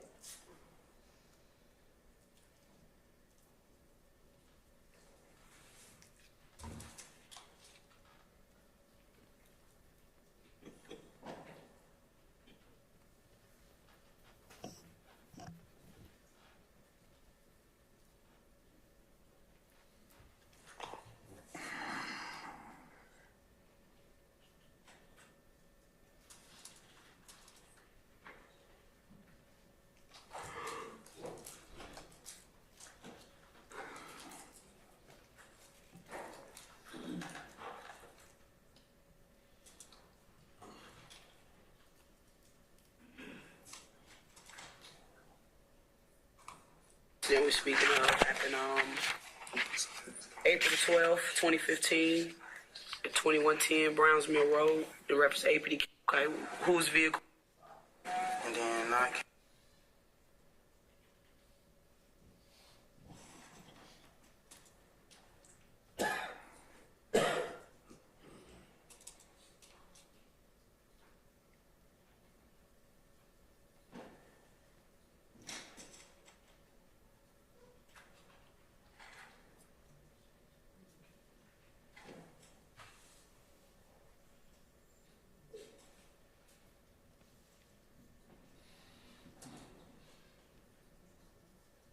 Incident we're speaking of happened April 12th, 2015, at 2110 Browns Mill Road, in reference to APD case number 15102-2458.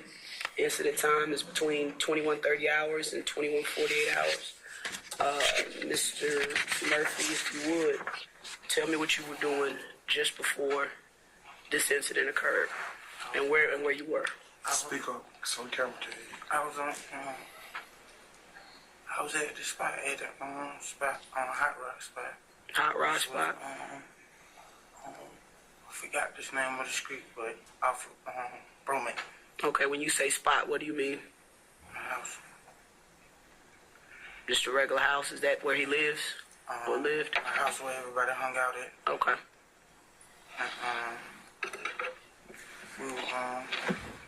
We were just chilling.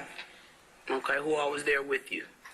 Me, Fatty, and no, it was in the back. Anybody else? can't really, I think it was like a jail, working the door or something. When you say working the door, what do you mean? Answering the door. You said working the door. Yeah, answering the door. Oh, is it like a dope house? Do they sell dope out the house? Like, I'm just trying to, you saying working the door, like, why do you think somebody, okay. So you, Fatty, and Nard, and maybe a Jay that was at the house. Yeah. Okay. What happened next? We was just chilling, high, and Nard came out the back. And he was like, let's ride, yeah, we gotta ride. And I was like, all right. So when I got up, he walked back in the kitchen, and then when I got up, he handed me a chopper. So Nard handed you a chopper?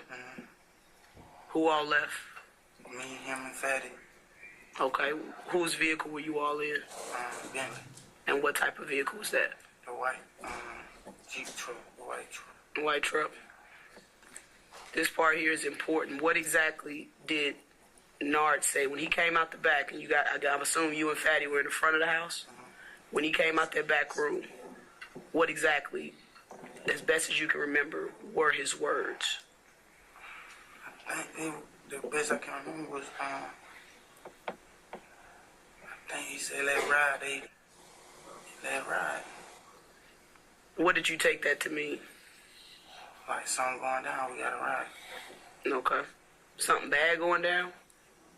Yeah, like something going down. Okay. Why did you take the assault rifle from him? Why did I take the assault rifle from him? To be honest, like, I thought it was finna go down, like, right there, I thought somebody would come to the spot, because we had so much going on, like, beef in the streets and stuff. I thought some nigga about to pull up on the spot. Okay. But then when we jumped in the truck, I knew we were going to either do something or something had went down, we had to pull up on the scene.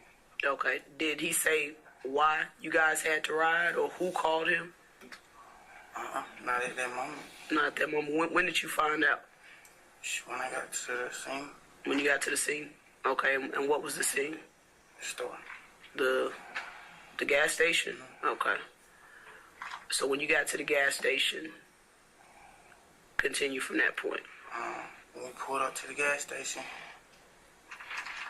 I think, if I'm not mistaken, Nard got out first, or me and him got out at the same time. And we walked to the front of the store. When we walked to the front of the store, we opened the door. And when we pulled up, I seen the car Bentley was driving earlier, which was Hot Rod car. The car that they were. Black something. The car that Bentley then was in. Yeah. Okay. Sedan car, it's black. Bentley was driving earlier, so I seen it and I knew it was like, you know what I'm saying? So when we opened the door, I seen Bentley and I'm like, come out, you know what I'm saying? I'm holding the door open, like in the middle of the door. Come out. And they were acting scared, like. When you say they, who are you talking about? Who did you see at the store? I seen Bentley and I seen Hot Rod, like standing in the back, like talking to somebody on the phone or something. And who else did you see? Bentley and Hot Rod at that part. Okay. And then they told Nard something, and then Nard came out and pointed, he pointed at the car. Pointed at which car? At the car. Okay.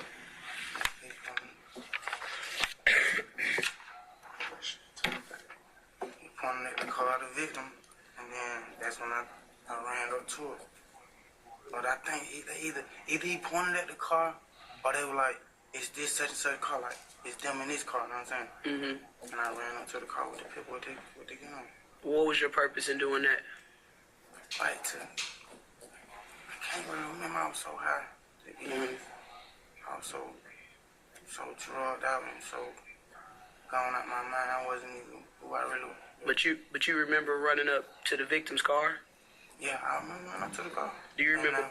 I'm sorry, go ahead. I remember running up to the car, and then, like, I could see movement in the car, and then the window came down. So I backed up. Did you at any time point that chopper at their vehicle? It was already pointed at their car? Okay, when you say Bentley, what other name do you know him as? Or do you know his real name? Bentley. You don't know his real name? What about Hot Rod? Hot Rod. Hot Rod. And you don't know a real name for them? What about Fatty? I know your last name's weird, John, but I like that. Weird, like what? Kirkendall. Okay. What about Nard? Do you know his real name? I think his real name Kennard. Kennard? Bernard. Bernard? Okay. So what was the conversation from after you pointed the assault rifle at the victim's car? What did you do after that? At that point, I seen movement in the car and the window came down, and I backed off the car. And then what? And then I think I walked back to the store, the door of the store, or the front entrance of the store, but where everybody was standing. And then the car spurred off. They pulled off, and then we were like, let ride, everybody, let ride. And we jumped, they jumped in the car, and we jumped in the car. Okay, what was the conversation in the car? Really no conversation, it was just no conversation. Everybody was high. And then, before, let me ask you something real quick. You say that you can't remember some of these things because you were so high. What were you high on? Is it just marijuana or what? Molly. Molly? And how... Molly, Percocet. Do you remember about how much you took? Probably 3 grams, 4 grams.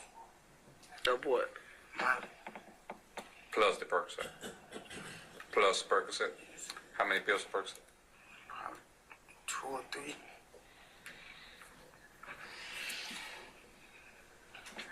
And is that something that your body's used to? Is that like the normal dose that you usually take to feel good, or?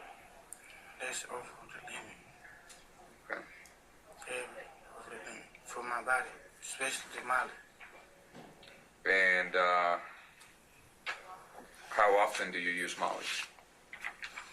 Probably like 4 times a week. Okay. 4 days a week. 4 days. 4 times, 4 days a week. And about how much do you take when you usually take Molly? Probably like a gram. Okay. A gram and a half on a good night. All right. So, go on. Okay. So when you guys pulled out the service station, what happened at that point? We pulled out the service station, and I think we pulled out in front of them. But when the car pulled out, they spurred off. The victim's car? Yeah, they went down Johnville Road. Mm-hmm. And then we went down Brownville. Okay. But I think they was behind us first. Bentley. Okay. I think they was behind us first. And then once we came to the street, where Dobbs Elementary, Harper Road. and then I seen the car again. And he like, these niggas think, I think that he said, like, these niggas think I'm playing. And we pulled up, like in between, in the middle of the street. Like, Who said that? No, the driver. And what were you seated? Tell it. You didn't tell it. When I got back in the car, I was in the passenger seat. The front or back? The front passenger seat. Okay. And where was Nard? No, I was in the driver's seat. And who was the third person you said? Fatty was in the back. Fatty was in the back seat? Behind Nard. Behind you or No. behind Nard? Okay. So when Nard said, these niggas think I'm playing with them? Yeah, I think. Fatty was like, there they go. And I'm like, oh, these niggas think I'm playing. And he pulled in because we on the right side of the street. Mm-hmm. He pulled in the middle of the street, so now we like the yellow line, like in between the car and in between our car. Here's your hands. Like the yellow line in between the yellow line. We in between on both sides of the line. And the car is on which side of y'all? The driver's side, which is the left side. Okay. You know what I'm saying? And they had the stop sign. Mm-hmm. And so Bentley don't go around us and keep straight. Keep straight down Brownsville. Brownville. And I let the window down. You said Nard let the window down? The window down. And then what? And shot. Show your hands. Here's your hands. Now I let the window down. On the thing, pull the stick out the floor boat. Mm-hmm. Put it on the sill of the window. Shot. Okay. Did he hit the driver's side or the passenger side? At the passenger side. He hit the passenger side of the victim's vehicle. Did you shoot at all? No. Did Fatty have a firearm? Yes, a handgun. He had a handgun. Do you remember what caliber? Do you know if he shot? I'm not sure. You're not sure? Then what happened after Nard shoots? He shot, I think, like, the max is 5, but I think 4 times. Okay. Then pulled off. Where did you guys go after that? Went back to the spot. And continue on. We went back to the spot. They were there, then down. That one, the conversation. When you say they were there, who are you speaking about? And Hot Rod was leaving though. I think he was getting his stuff. Like everybody was clearing out the spot. Cause we knew. You know what I'm saying? No, I just shot them for. So everybody's phone calling. My ride trying to get somewhere to go. You know what I'm saying? So I think Fatty had a hot box, so we got it. Fatty got in the hot box or either. When you say hot box, you got to speak layman's term. A stolen car. You remember what kind of car it was? When you guys came back to the house, where'd you park? Across the street from the house. Across the street from the house? In the empty house, yeah. Okay. What happened with the firearms? No, it got me to put them up. Put them up where? In the house, in the back. He took Fatty's weapon as well? That was Fatty's gun? Yeah. So, who did you call to come pick you up? I think I called my girl to come pick me up. But I think I got in the car. Yeah, I got in the car with Fatty first. Okay. What's your cell phone number then? I had a phone. Well, how did you call your girl to come pick you up? I used somebody else's phone. Whose phone did you use? I can't recall whose phone I used. Well, who all was at the house when you got back? When I got back, the person who was left in the house, which was the J who was answering the door, and Nod, me, Fat, Bentley. Okay, what's your girl's cell phone number? Your Honor, we're going to just jump past the phone number provided. We're going to pause at 2455. We're going to pause at 2455 because of this phone number. Okay.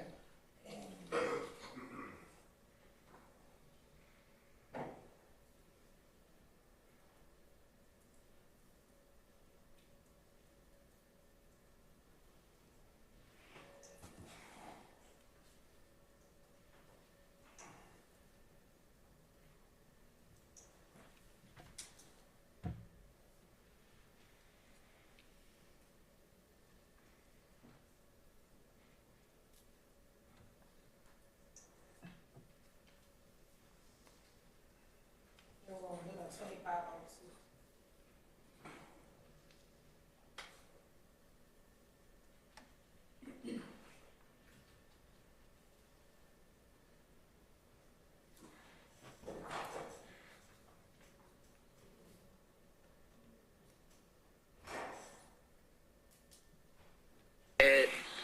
Back in April 2015.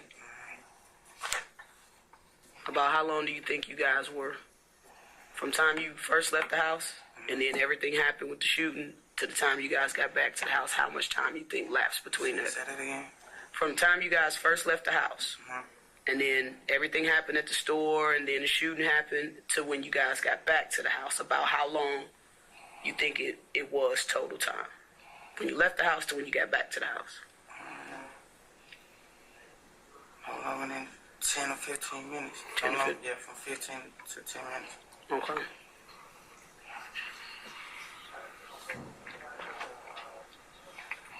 So, your girl comes and you said you left in the car with who? Fatty. With Fatty. Who was driving that car? Fatty. Where did you go to? I think he dropped me off on the street. Up the street where? At my partner Boot house. Boo? Book. Book house.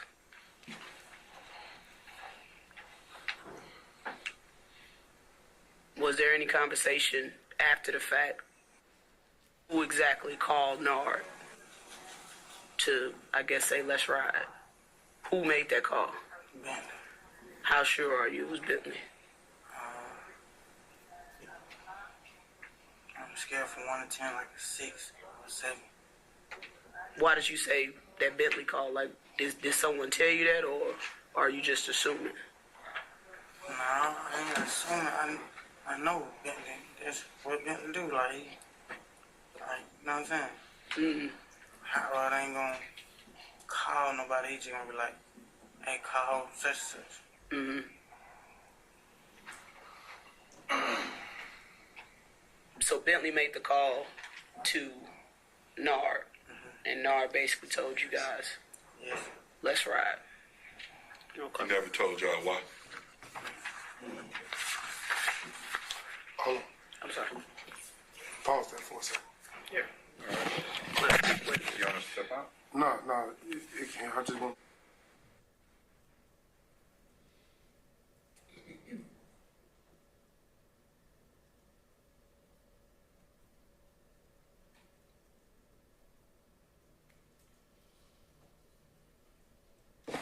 It is 11:42 a.m. We're back recording. Mr. Hudson had a chance to talk briefly with his client, and we're going to continue with the proffer. Okay. We still been kind of working the case since the last time we spoke, and we reviewed the video again and again and showed a couple people the video and, the still shots and all of that. And Fatty's name has been only used by you as being involved.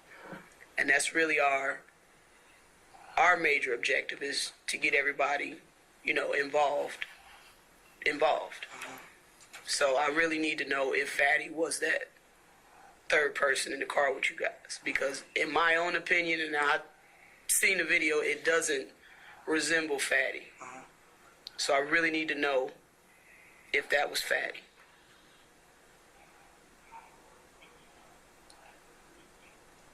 I mean,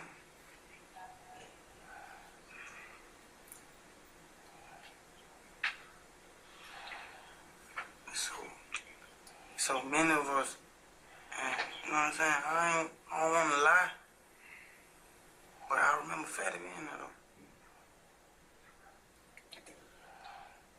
You remember Fatty being in the car, or you remember Fatty being at the house? I remember Fatty being in the truck with us. In the truck with you all. Okay. How long you think you've known Fatty? Or known of him?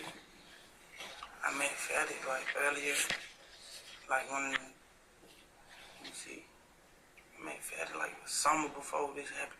The summer before this happened? So you see him pretty often in the neighborhood? Yeah, a couple times a month. We hang out. Tell me if that's Fatty. Yeah. Yeah. Yes. Right on there, who you recognize that as, and sign and date your name.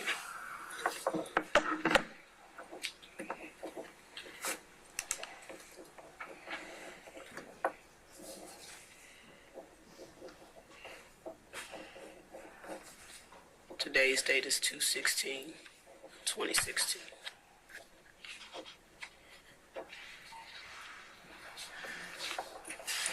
Do you remember what color firearm Fatty had?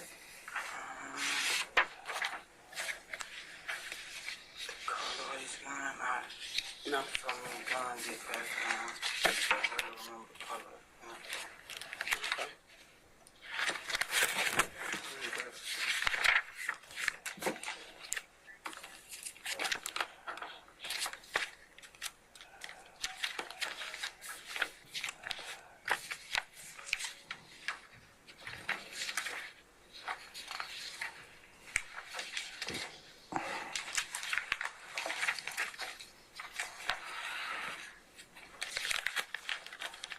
And if you have any other questions.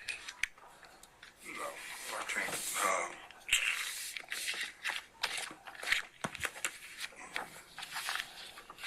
Was there any discussion after the shooting on if anybody was hit, if you know somebody was hit, or did y'all know that somebody was shot? No, I didn't know at all. Was there any discussion the next day week after? Did y'all realize somebody was hit?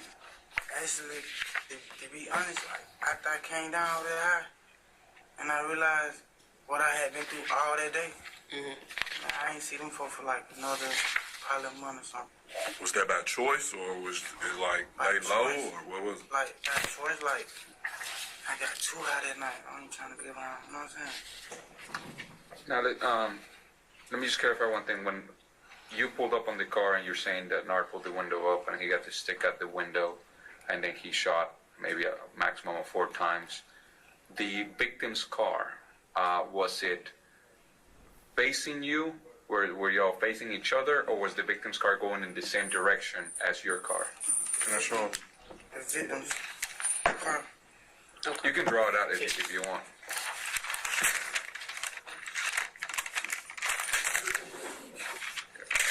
Yeah, I'm gonna write the streets. So this here is Browns Mill. And let's say Harper Road runs this way, right?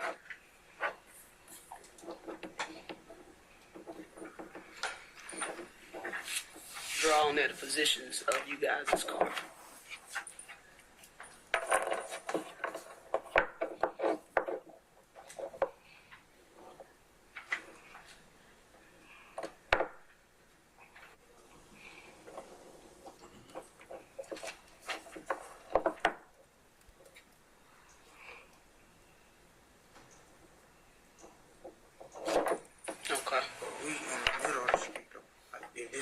Intersection.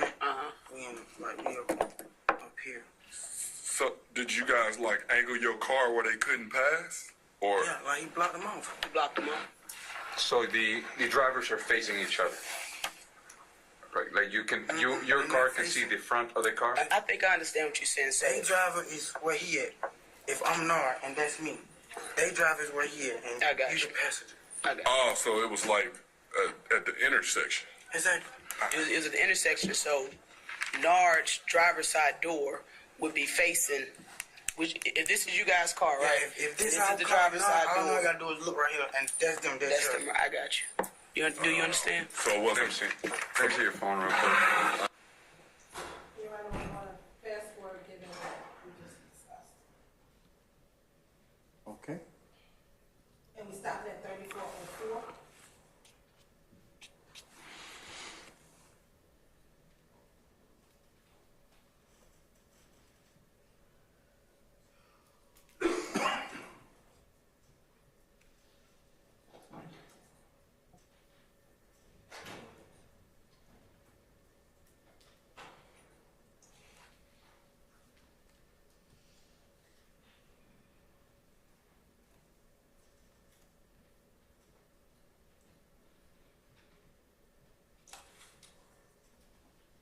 We're going to resume at 3450.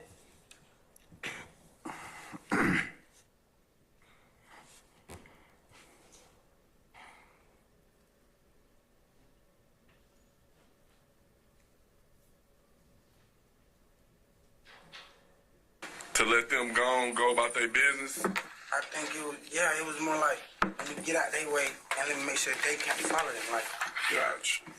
I got you. Do you recognize this person in the white shirt? It's the same person here.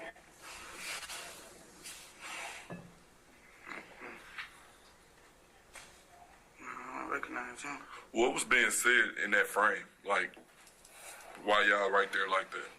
Like, what was the conversation? Right there, and that comes, I'm like, I don't know who, so I'm like, all I know is Bentley, Nod, Hot Rod. So these niggas, I'm like, you know what I'm saying? I'm ready to up on them. Right. You feel what I'm saying? I'm so high and so scared. You know what I'm saying? I think I'm more scared of me hurting somebody and getting hurt than anything, and I'm high at the same time. And then to the point where I got like that, I think when we came out the store, I was like, put that up. He was telling put what up? The gun. Put the gun up. Put it up, like hide it. Like, you know what I'm saying? Like not put it up, I just cover it up. Why didn't you shoot the car when you first was about to? Because I thought they was shooting me. So you backed off? Okay, when... Answer that question. Did you back off? Yes or no? Yes, I backed off the car. I did run up on the car with my gun. But when I saw the movement and the vehicle, when the window came down on the vehicle, I backed off. I was scared. Okay. So we fast forward a little bit for when the cars are blocking each other and you say that Nart pulls on the window and shoots. Was he shooting with his own rifle or was he using your rifle? No, he was his rifle. And what was your rifle at that time? My rifle was in the flowboat of my seat, like. It wasn't in the flowboat, like laying down, but it was standing up in between my legs. And now, as you know, shell cases are collected and they will be examined and all that. From what you're telling us, from what you remember, only one gun was fired that day. Yeah. So if shell casings come back, they should all come back to that one rifle. To that one fire pin, yeah. Okay. So there's the guy in the back, which you believe was Fatty, with a handgun. There should be no handgun shell casings anywhere, and there should only be one 223s or whatever caliber y'all were using. Yeah, if Fatty didn't shoot, but I'm not sure if he shot because I think we crammed up in his truck. It's a photo and it's a mini truck, but the assault rifle loud. But if he shot, it would be a completely different caliber because only you have an assault rifle and Nart has an assault rifle. The person in the back has a handgun. Okay. Oh, also, did you own an assault rifle? Where did you get that assault rifle from? I got it from the spot. I got it from when I bring it out the back, which is always in the spot. It's always in there. Why so? For something, it go down, like in the case like this. Okay. More if like somebody try to rob the spot or we beef with, if and all that, so they try to roll up on the spots. Were you at the house when Hot Rod and Bentley left? I pulled up. I think I was looking for him. You were pulled up in what? I think I pulled up with Fatty. I can't really remember. But I know I pulled up, like, trying to get high. Like, trying to come kick him. So you and Fatty were together before y'all came to the house? Okay. It's okay, I got you. And briefly, I'm just going to ask about the gang affiliation again. Can you again tell me what gang you're affiliated with, member of, and also if there is any type of rank? I'm blood. Okay, what's the set? Sex, money, murder, but I ain't, as of now, I'm not blood, but... Well, I'm talking about then. Yeah. You was sex, money, murder? Would that be consistent with YSL? Is that the same gang? YSL, you could be Crip, you could be whatever. Okay, explain that to me. Pee Wee Roscoe or Crip, he YSL. Well, I'm not talking about specific people. Right. Blood. So I was the blood, but now we YSL, and don't nobody like us, no matter where we go. Now. What you mean now? Like, since everything been happening in the street, what been happening? So what you mean by that is that at the time, Bloods were YSL, but since all this beef has been happening with YSL, it's its own thing. They cut us off and let us, and made everybody try to attack us when they see us. So were you also YSL at the time? Yeah. Okay. But now YSL is not a Blood. YSL, it's its own thing. YSL it's always its own thing then. That's why they mad. Okay. Cause they saying, how you gonna be YSL and it's Bloods and Crips and niggas who ain't nothing, niggas who, you know what I'm saying? Niggas everywhere now, some YSL all around the world. Okay. How long had you been a Blood from that date, from April? 2 years, a year.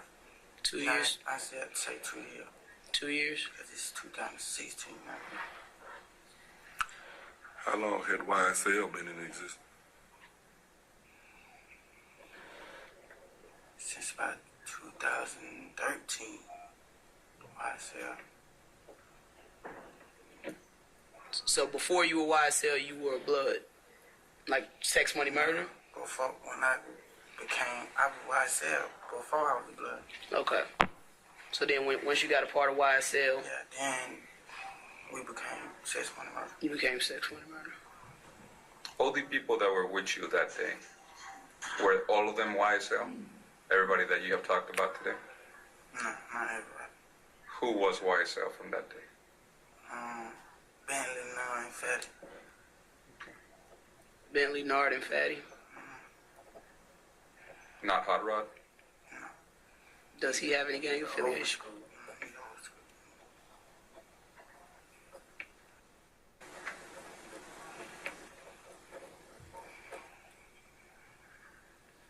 What is Bentley to you? How do you know him? I just met him on the streets. Do you know what he does? Like, what's his job? He used to work for Doe. He was his, I think his manager for a minute. And then he started stealing, he got fired. And then after that, he just went back to, I guess, whatever he was doing, selling dope. Did he grow up with y'all? Did he do what? Where did he grow up at? I think he grew up on Jungle Road. When this happened, was he still working for Thug, or had he already been fired then? I think he already been fired then. Does he have some type of rank, or was he YSL or anything? Gang affiliated, or he just was associated by the business? Nah, he been to YSL too.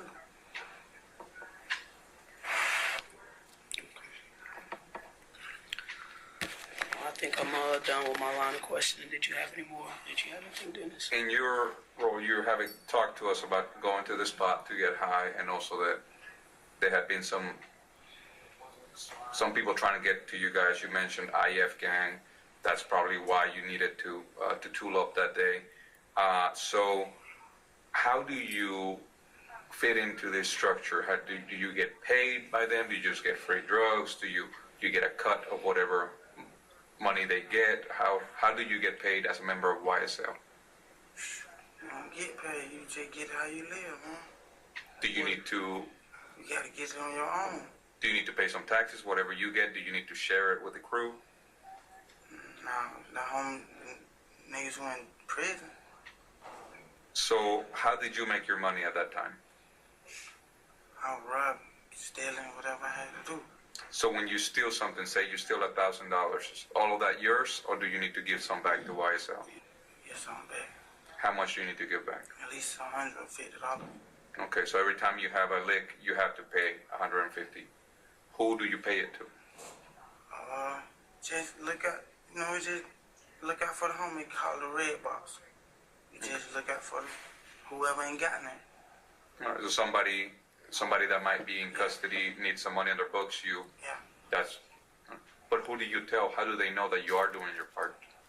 How do they keep track of you actually paying your dues? Cause if I did it, they like something to brag about, and a nigga gonna check and see if you did it. I sent such and such money. You know what I'm saying? How do you brag on Instagram, or how do you brag about it? However, just put the receipt on Instagram, show a nigga with the receipt. You know what I'm saying? I got the green dot receipt. Okay. So basically, since you've been in custody for 7 months, basically that same favor has been returned to you from other YSL members, basically, correct? You gotta be down the road to get a green dot. So not in Fulton County.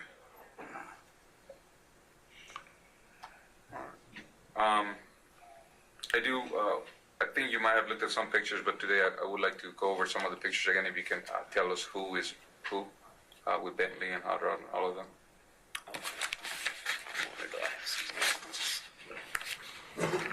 You need a set of those. I think I don't have any more blanks. I got a question. Do you mind us asking about the robberies and the other incidents? We're going to stop it right here, Your Honor, at 40.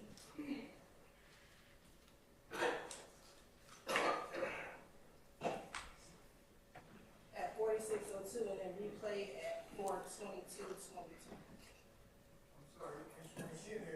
46:02, we're stopping. It will replay at 46:22.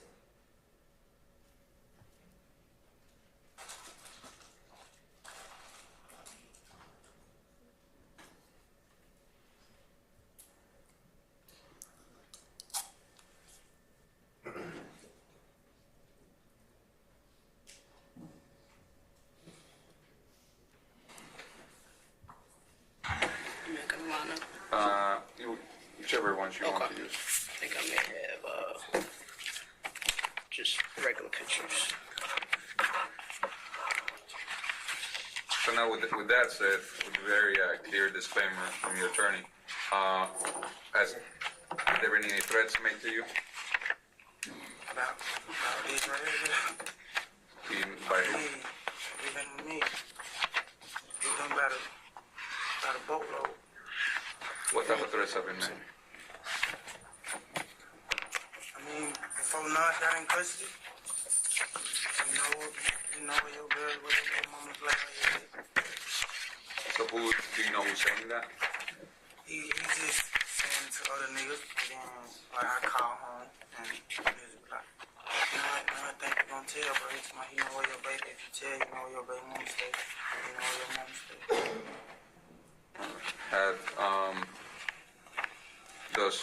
Does your girl, does she have the contact information for the investigators? I don't think so. All right, well, if you want, after this, if you want to give us her contact info, they'll reach out to her so she has a person to call if something does happen, okay? Any other threats being made against you? With the IF, blood, I get threats all the time, man. I just pray to God, you know what I'm saying? Have you been in fights at the jail? I've been in 2 incidents. With who? With IF movement. So, have all YSL members been targeted since you guys been in custody? It's just like a given, or? It's not, it ain't just me. Ain't nobody label YSL. They hit you and they got us outnumbered because it's not a lot of us. So now tell me why does IF have problems with you? It all started by some rap, rich homie, you know, that's how that started. When they stopped hanging together and had their differences or stopped speaking, and then, you know, everybody else just followed suit. But I really want you to help me understand because, I mean, rap battles are a media thing, you know, they do rap battles, they have feed, their records, their sales go up. How does this transform into people shooting at you and shooting at your loved ones, and then you guys having to pull up to shoot back? How did it get to this point? It got to this point. Thug and rich homie fell out, which I don't know about, but they fell out and had words, and it was all on the internet, everything, and rich homie If Gang, like, rich homie If Gang, he paid, he got up on the big network, you know what I'm saying? And then he got up on the young kid, and then it just went from there. Nut was sending shots at Thug in the real blood, all that. All right, we think y'all know the story. Y'all got your own investigation. He done told you enough to get you started. He's not going into no more detail.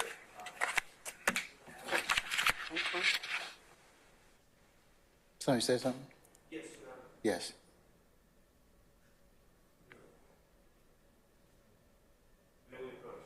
Yes, you may.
is left, just read this attendance. Thank you, Your Honor.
Okay.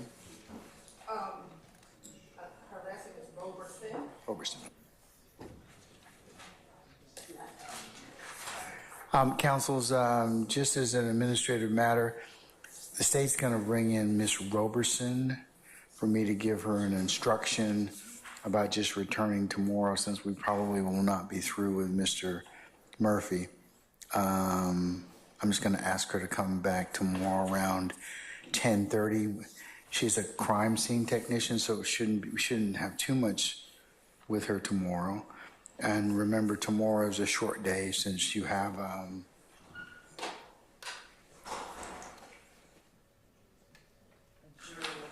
Juror 219 who has an appointment. So we're gonna start for 1000 hours promptly, and then we'll conclude somewhere around 12:15 or thereabouts.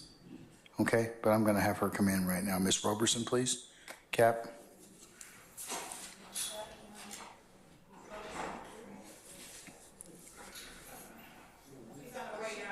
Thank you.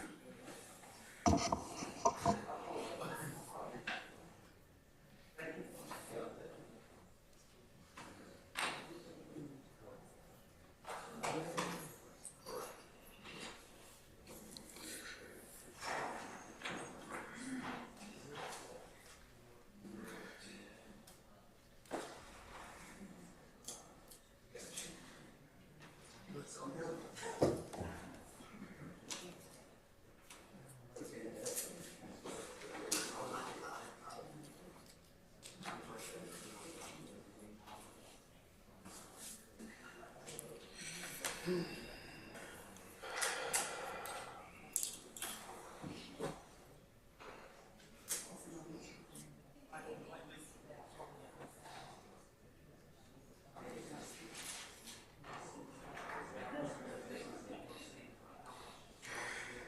afternoon, Ms. Robeson. How are you, madam?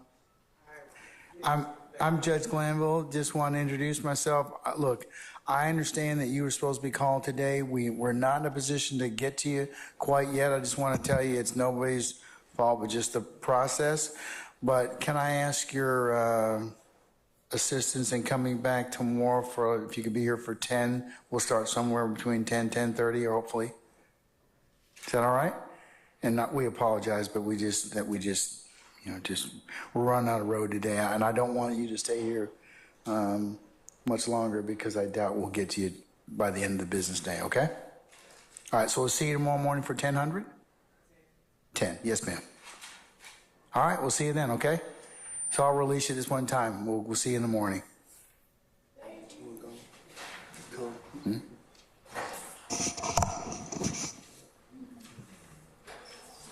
You can tell her in the morning. You have to do that. Okay, all right. Very good. Good catch.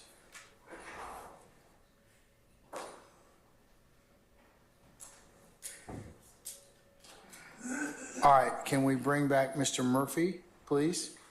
Your Honor, you have another redaction that's going to be on the record, if that's okay. What redaction you talking about, Mr. Steele? It was 2950 of 50, I believe. If I'm wrong, please correct me, but I think that's correct, Your Honor. We requested that the state skip over that time, and the state has agreed. Yes, we're just gonna start at 50 minutes, and then we also agreed to conclude it at 55. Okay, all right. And also, Your Honor, I thought I heard there might be an objection, so I'm gonna bring it to the court's attention.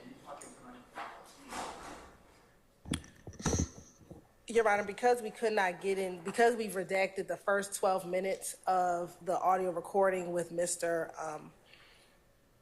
Suri going over the proffer agreement, what we've done to try to expedite that portion of it is we actually have a copy of the proffer agreement that Mr. Murphy signed back in 2016. We have provided the defense a redacted version that redacts Mr.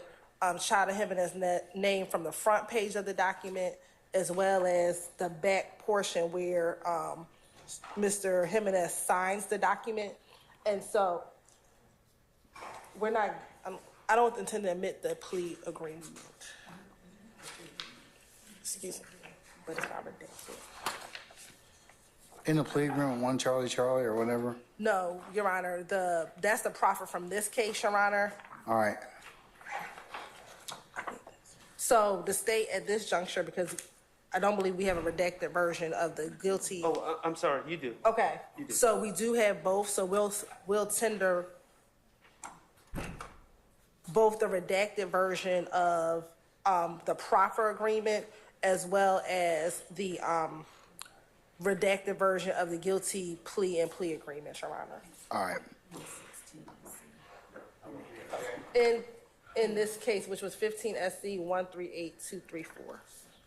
All right, and Mr. Steele? Okay, Your Honor, and with the state's assistance, I have objections to both documents. The document dated February 16, 2016, written to the Honorable Jacoby Hudson. Do you know the number by any chance?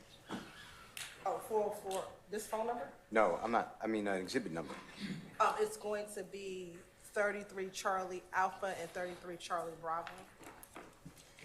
Your Honor, 33 Charlie Colette Alpha is a 2016, February 2016 letter, and it is written, it's redacted, but it's written by Mr. Jimenez, but it is redacted. His name is not on here. And it's to Jacoby Hudson, who's not a witness, and it talks about that in prong 1, the Office of Fulton County District Attorney, the state, quote unquote, requires completely truthful statements of your client at the bottom, on paragraph 6, the proffer is to be provided for the purpose of allowing the state to assess the credibility and value of this evidence and possible testimony we believe your client can provide. And number 7, no promises, agreements, or conditions have been entered into other than those set forth in this agreement. None will be entered into. All of this is hearsay and confrontation clause. This is built for a confrontation clause, and we can't cross-examine either Mr. Hudson, who received it, or Attorney, then Prosecutor Jimenez. So I'm objecting to it, and I don't see the relevance of it. It's to bolster the district attorney wants truthful information before a jury. That's bolstering. That's self-serving.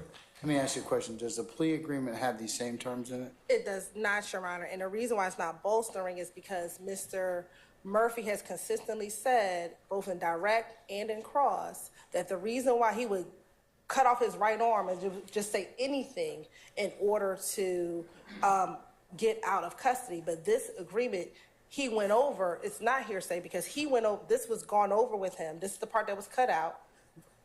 Every portion of this was gone over with him, and then he himself read it and signed it and agreed to these conditions prior to giving the proffer. And so when he comes in court today and says, I would have said anything, well, that's not the guise in which he was following at the time in which he gave the proffer.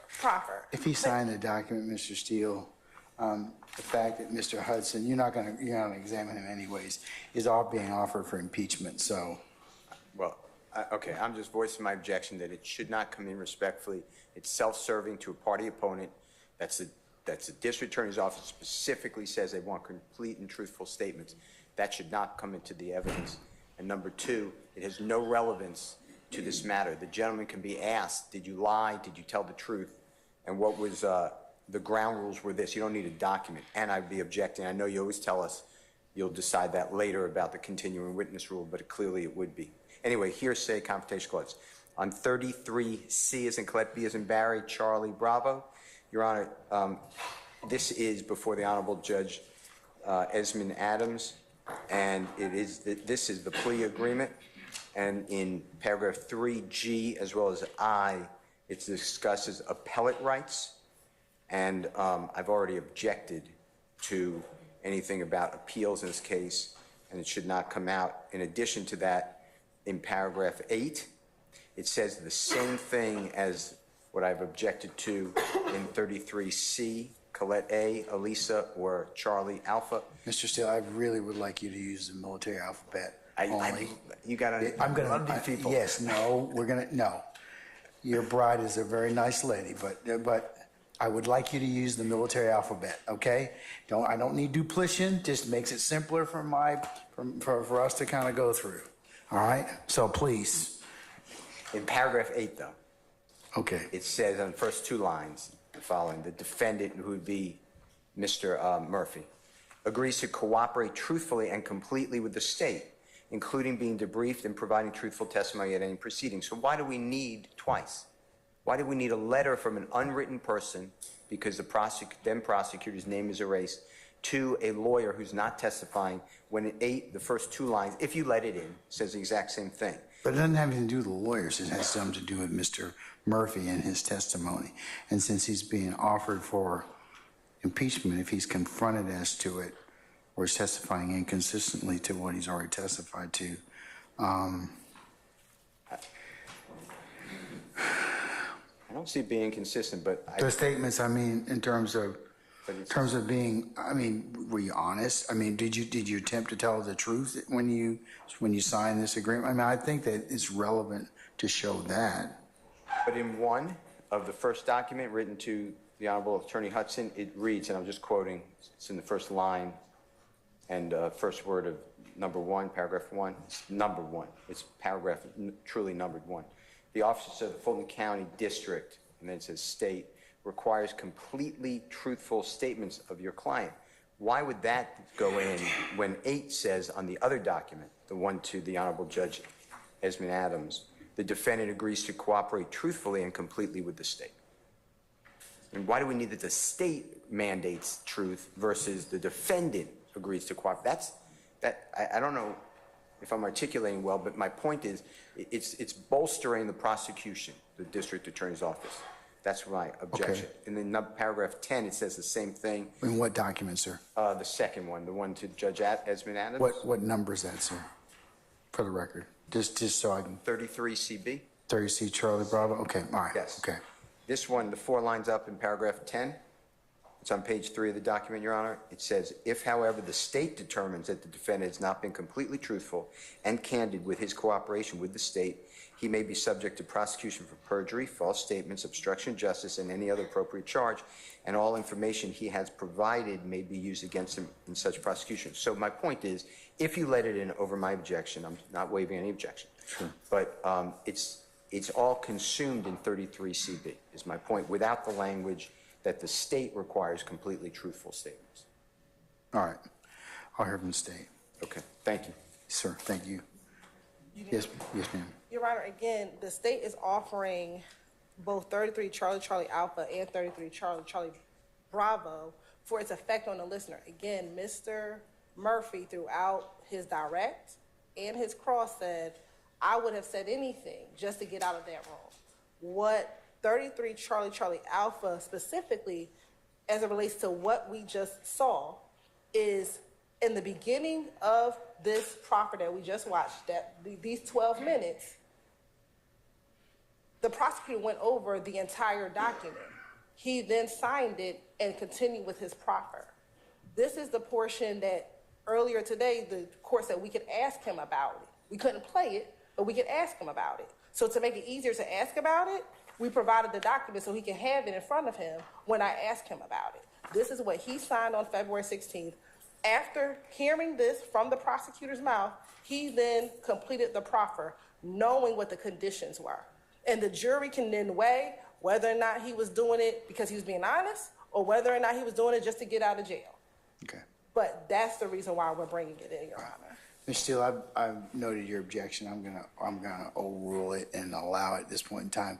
However, I would like you to just be mindful. Do not bring up anything about Mr. Jimenez or Mr. Hudson. Okay? Well, we will ask that he signed it in front of his attorney. That's I don't fine. have to say the name. That's but we fine. can do that. That's fine. But remember, this is not about Mr. Hudson because he's not being called as a witness. It's about Mr. Murphy. Okay? Yes, Your Honor. All right.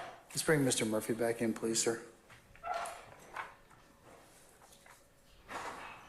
Your Honor, would the court be good enough to give me a continuing objection based upon confrontation clause hearsay, as well as bolstering statement against him? Yes, sir. Thank you. All right. Summon our jurors, please, Sergeant Ingram. Thank you.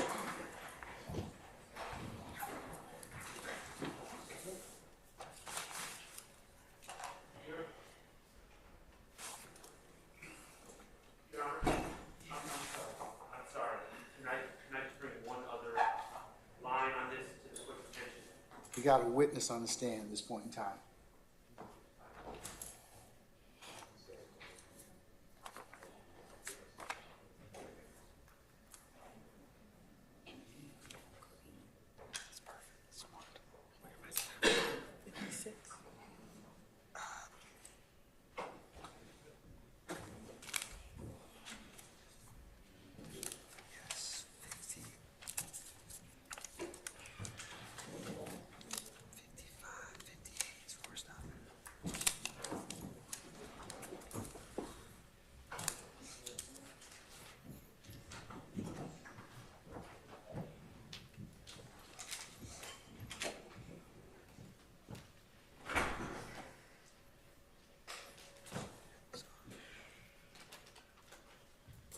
All right, ladies and gentlemen, please be seated. Oh, we're still missing somebody.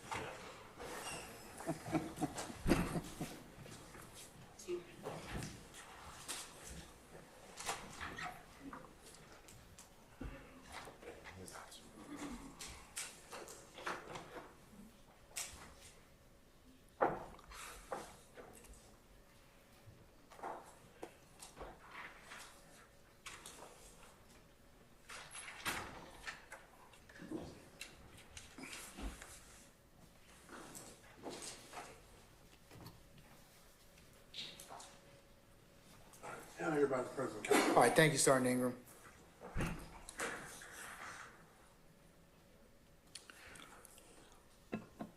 All right,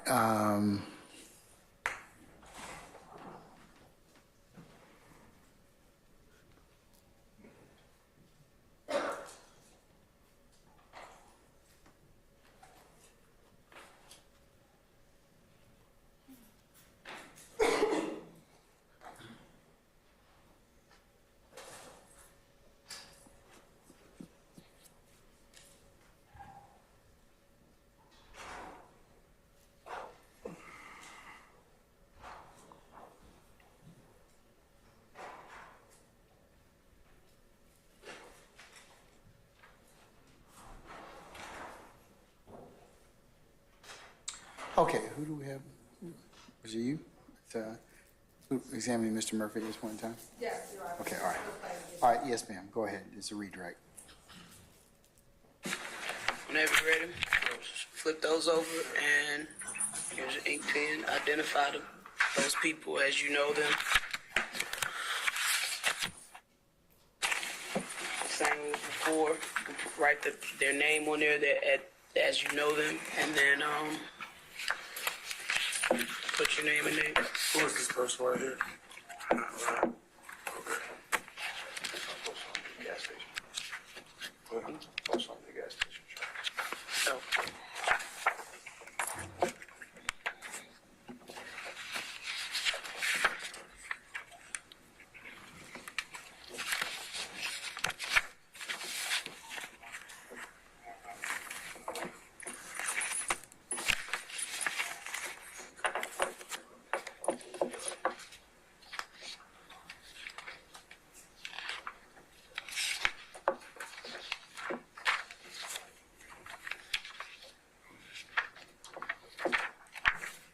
check these out.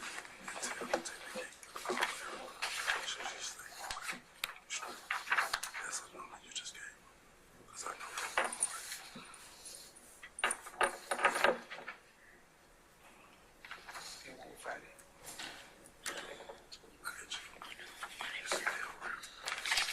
You can't see the face anyway, it's just But that's what it is.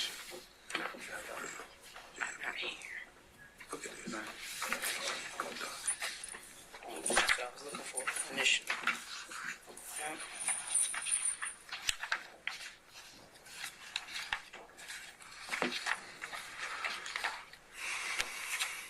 Same with these. And then can you tell me what is it that's there?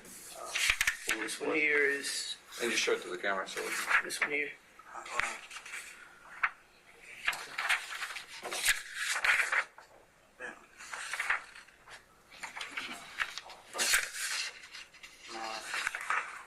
What is Hot Rod's role in everything? I'm just like an OG, like, just give everybody advice. And, you know what I'm saying? Like, he been through a lot. What about Nard? Nah, just like hot head, like, you know what I'm saying? He's gonna jump off the wall first. Meaning what? He gonna go first. And then basically, all of the above, he gonna go first. So he with it, basically. Like, if it's a problem,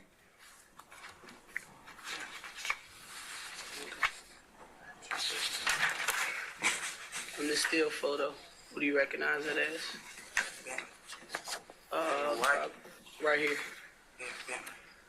Right on there, who you know that as? Probably somewhere on the white car. Right? So we can see it.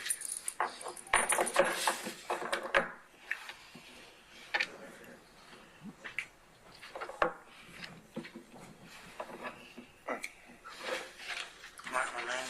Yeah.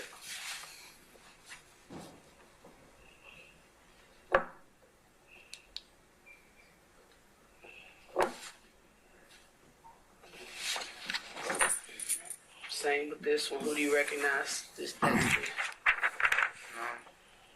Okay. Same thing.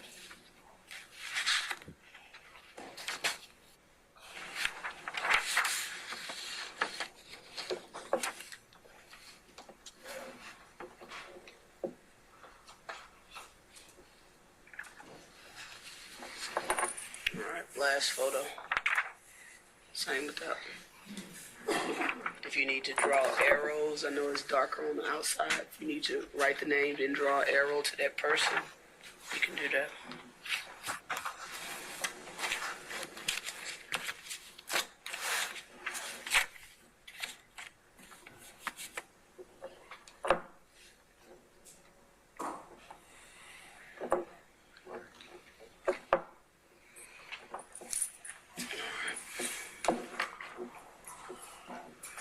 You don't know who this person is? You said you didn't know who that person is?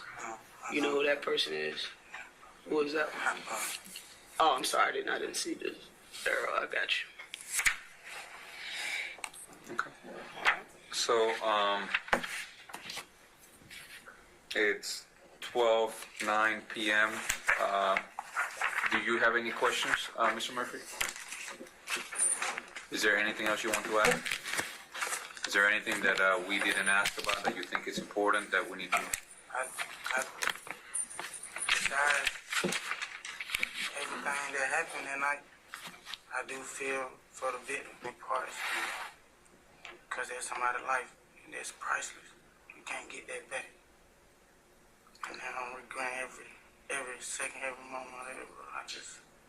I got a son. I just want to give back to my family. I'm incarcerated. I'm just praising my higher power and trying to learn something new every day so I can teach my son And your two daughters. and my two daughters how not to go through what I had to go through. I appreciate that, and we'll let them know, and hopefully we can work something out fairly soon. Anything you'd like to add, Yes. Mr. Hudson? I would like, And we're going to stop at around at 55. All right.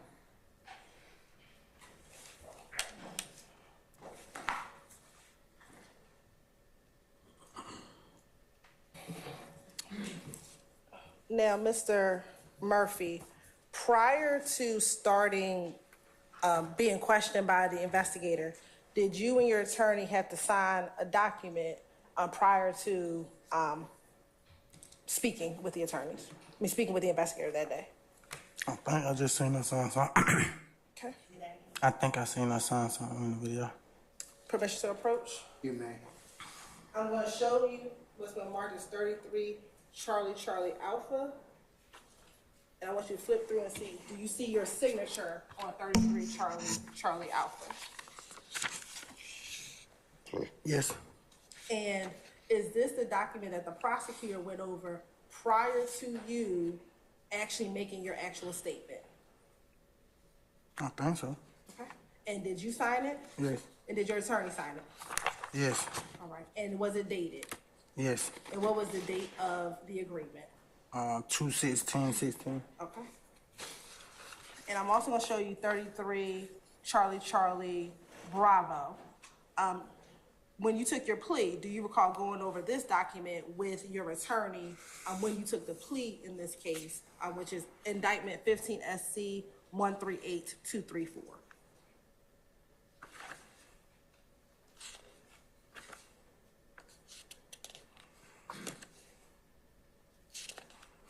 I don't remember going over, but I see my signature. You saw your signature? And that same date, yeah. And do you also see your attorney's signature as well? Yes. All right. At this time, Your Honor, State would like to tender State's Exhibit 33 Charlie Alpha and 33 Charlie Bravo into evidence. Any further objections that have otherwise been noted and ruled upon by the court? All right, hearing none. There states Charlie Alpha and Charlie Bravo are admitted. And Mr. Murphy, I'm going to first start with 33 Charlie Alpha, okay? Okay. All right. And you're going to probably need to grab it so you can see what I'm asking you. In the beginning of the proffer, did the prosecutor go over this document and tell you that the Office of the Fulton County District requires completely truthful statements of your client? Anything related to the state by you or your client during the proffer cannot and will not be used against your client in the grand jury or in the state's case in chief? That no statements made by your client during the proffer will be used against your client to increase any recommendation regarding the appropriate sentence he should receive in the pending case. This does not apply, however, to any previous statement your client may have made to law enforcement officers. Do you remember the prosecutor going over that particular portion during the beginning of your proffer agreement?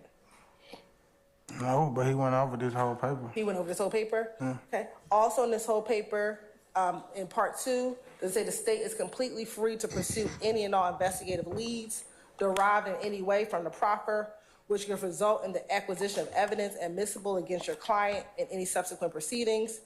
If your client subsequently takes a position. I will object, Your Honor. Basis. Same objection before about prosecutors now reading. I sustain the objections to that. Can you read number 2 then for me, please? The state is completely free to pursue any. Object, the document speaks for itself. Oh, sir. You can continue reading, sir. Yeah. Your Honor, based upon that, I'll withdraw my objection. All right, thank you, sir. It's withdrawn. Go ahead, sir. Whenever you're ready. Yeah. You won't object to that? I will not. Okay, all right. So, given that, Ms. Hilton, And let me ask you this still first. want to object, Mr.? Yes, Your Okay, I'll note your objection. I'm still going to overrule it, okay? And let me ask you this. Was this proffer agreement initially addressed to your attorney? At the top of the page, does it initially have your attorney's information at the top? Yes. Okay. But was this going over with you, with the prosecutor, during the earlier portion of what we just watched? Yes. Okay. Were you told that the state is completely free to pursue any and all investigative leads derived in any way from the proffer, which could result in the acquisition of evidence admissible against your client in subsequent proceedings? If your client subsequently takes a position in any legal proceeding that is inconsistent with the proffer, whether in pleadings, oral arguments, witness testimony, documentary evidence, questioning of witnesses, or any other matter, the state may use your client's proffer statements and all evidence directly or indirectly therefrom in any responsive pleading and argument and for cross-examination, impeachment, or rebuttal evidence. The state may also use statements made by your client in the proffer session to respond to arguments made or issues raised sua sponte by the court. If a plea or cooperation agreement is later reached with your client and your client violates that plea or cooperation agreement, the state may use your client's proffer statements during any stage of any prosecution related to the violation of the plea cooperation agreement, including but not limited to proceedings before the grand jury and during all phases of any resulting trial, including the state's case in chief. Was that read to you? You just said so many words on dizzy. Okay, well, why don't you read paragraph 2 and see if that was read to you? I can't recall. He went over this though. Okay, he went over this paper. All right. Number 3, and when they're talking about the client, are you the person who signed this document? I would answer it, yes. Okay. And number 3, and I'll break it down. Did the prosecutor tell you that if your client willfully makes false or misleading statements during the proffer, your client may be charged with perjury, obstruction of justice, making false statements, or with violating any other applicable criminal statute relating to giving the false statements? Is that the first line, the first 3 lines in number 3? Yes. Okay. Also, did the prosecutor tell you that in such prosecution, the state may use your client's proper statements and all evidence obtained directly or indirectly therefrom? Are those the next few lines of that paragraph? Yes. Okay. Did the prosecutor also tell you, furthermore, in such prosecution, your client's proper statements may be used at any stage of the prosecution, including but not limited to proceedings before the grand jury and during all phases of any resulting trial, including the state's case in chief? Was that the last few sentences of paragraph 3? Yes. Going on to paragraph 4, were you told that in agreeing to provide a proffer to the state, your client agrees that the use of any statements or information provided by your client shall be governed by the terms and conditions set forth in this letter agreement. Yes. Right. Number 5, were you told that if this office receives a request from another prosecutor's office for access to information obtained pursuant to this proffer agreement, this office may furnish such information, but will only do so on the condition that the requesting office honor the provisions of this agreement? Were you told that? Yes.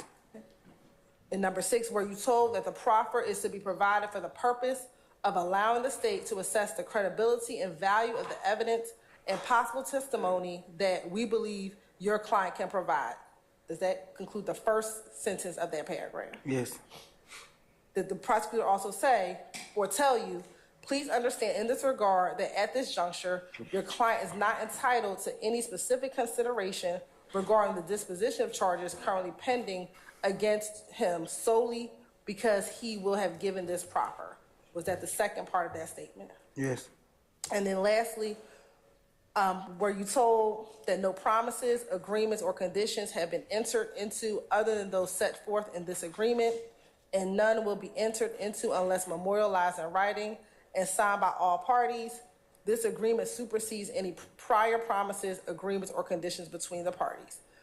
Is that what the last paragraph said? Yes. And was it then signed, or is the prosecutor's name still on the bottom of that paper?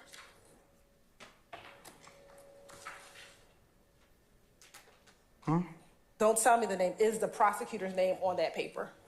I don't see no name. It just say assistant. It just says Assistant District Attorney? Yeah. Right? And then on the next page, is that where you signed it? Yes. And when you signed, does it says, I have read this proffer agreement carefully and have reviewed it with my attorney, Mr. Jacoby Hudson, Esquire.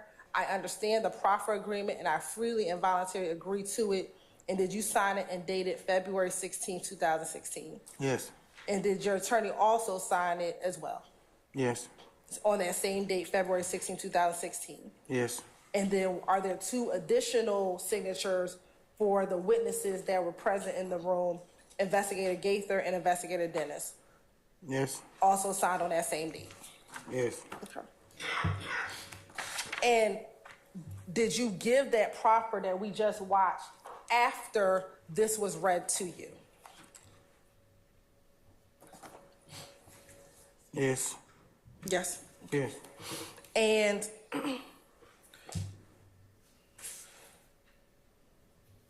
was that your attorney, Mr. Hudson, sitting next to you during that proffer agreement? Yes. And you said on cross-examination that Mr. Hudson is a family friend? Yeah, that's how I met him. Okay. And that he would put money on your books? He had before. Do you trust him?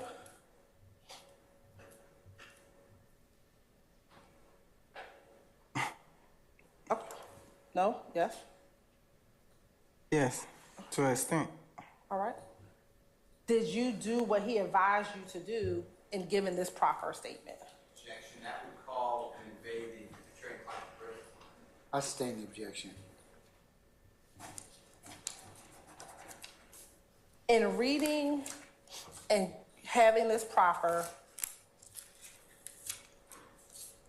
were you attempting to be as completely honest and as truthful as you could be when you spoke during this proffer? Overruled. I remember hearing him ask me that. I'm asking you that.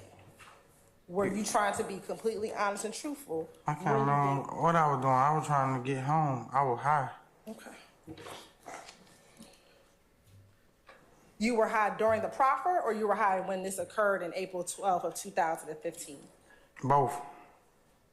So before you went into court, you were high? I was high all the time at Rush Street, so yeah. Did you being high affect your memory? It didn't have to. I already suffered from, I couldn't retain information and I had memory loss. That's why I got kept back in school. That was already a problem for me. But were you able to tell them what occurred on April 12, 2015, and also were you able to tell them about YSL and If Gang? To my knowledge, today. Permission to approach? You may. Shown this to defense counsel already? Yes, yesterday. I'm going to show you again what I showed you the other day at State's Exhibit 20, 21, and 22, Charlie. I believe you told me earlier when I first asked you about it, you did not recognize those images. Now, after having reviewed that surveillance video on cross-examination, do you now recognize the people at the Citgo gas station in State's Exhibit 20, 21, and 22, Charlie? Yes. Okay. And is that a fair, accurate depiction of what you saw on the surveillance video earlier today and what it looked like back on April 12, 2015? Yes, to my knowledge. Okay. You're on this time the state would like to tender State's Exhibit 20, 21, and 22, Charlie inside of it. You said 20, 21, and 22, Charlie? Yes. All right, any objection to the aforementioned exhibits, counsels? Court is eligible. All right, hearing none, states 20, Charlie, 21, Charlie, and 22, Charlie are admitted and may be published as you see fit.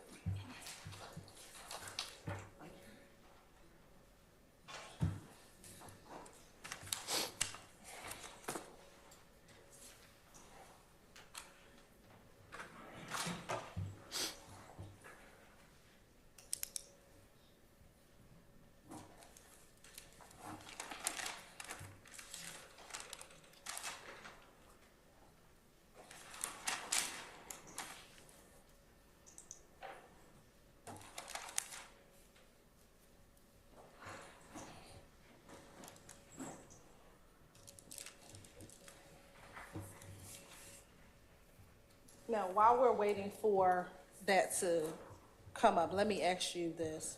During the proffer agreement, did you hear yourself talk about the beef between If Gang and YSL? Yeah, I heard it. Okay. And during the proffer, did you mention that it was YSL the music group, or was it YSL the gang that had beef with If Gang? I don't think I said, I don't recall, I don't think I said neither one of those though. When talking about the beef with If Gang, were you talking about YSL the gang or YSL the music group? I can't recall, I think that was, I was saying what I heard in Rush Street. Okay. We talked the other day about Micah Anderson and you being, at one point in time, friends or associates with Micah Anderson. Do you recall that line of questioning a few days ago? Yeah. All right. After January 10th of 2015, did you still have a friendship or relationship with Micah Anderson? I'm confused. I went to prison in 2015. Right. I seen him in prison though. Okay, I'm asking you in January 2015. January 2015, that was when you were in the hospital, right? I think it was that day. I can't recall. I know it was early January though. So my question to you is, after January 2015, not whether or not you saw him in prison, while y'all were out of prison, did you still hang with Micah Anderson after January of 2015? I can't remember when if I seen him back then though, but if I would've then yeah. Or if I did see him then yeah. Do you recall hanging out with him? Yes or no? Yes. I sustain the question. Is that ready?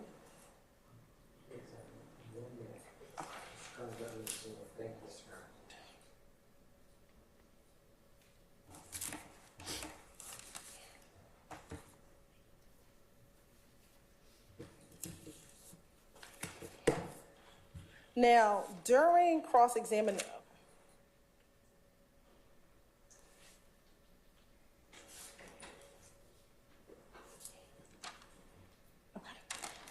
during cross-examination, when Mr. Shard asked you about the incident on April 12th, 2015, do you recall him asking you if this was an individual crime with individuals doing this crime on their own? Do you remember him asking you something similar to that? Yeah, something like that, I think. Now, I want to go to 21, Charlie. And 22, Charlie. Are you the individual with the chopper that's in, well, it says 16 Charlie Charlie? That's a Scrivener's error.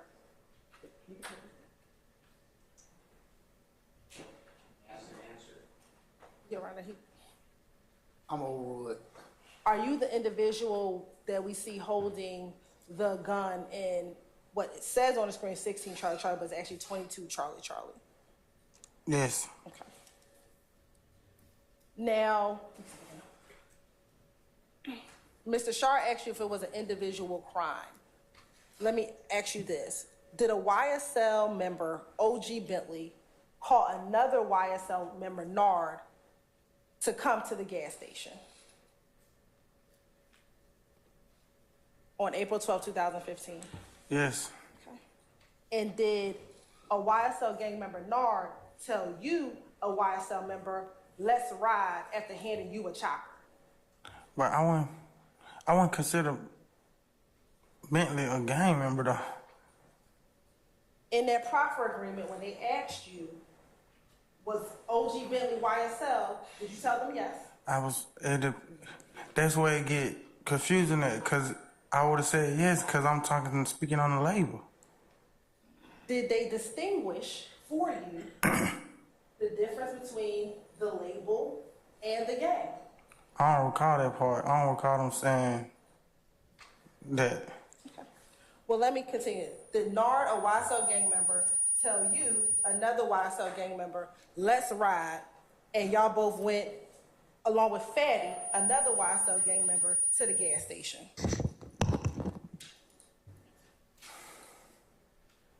That's tricky right there. I don't understand how you putting it though. It wasn't, nothing had to do with YSL about that though. In the proper agreement, when they asked you if Fatty was YSL, did you say yes? I wasn't speaking on the game. At the point in time where they asked you about music during the proper? They were just asking about YSL. They didn't. At any point when you were talking about shooting, were they talking about music at all? Objection calls for speculation. I stand question. In the proffer agreement, did you see them when you were talking about this shooting? Did they ask you at any point, while you're talking about the shooting, about the music group YSL? No. Okay. So I ask you again, did Nard, a YSL member, tell you, another YSL member, let's ride? Yeah.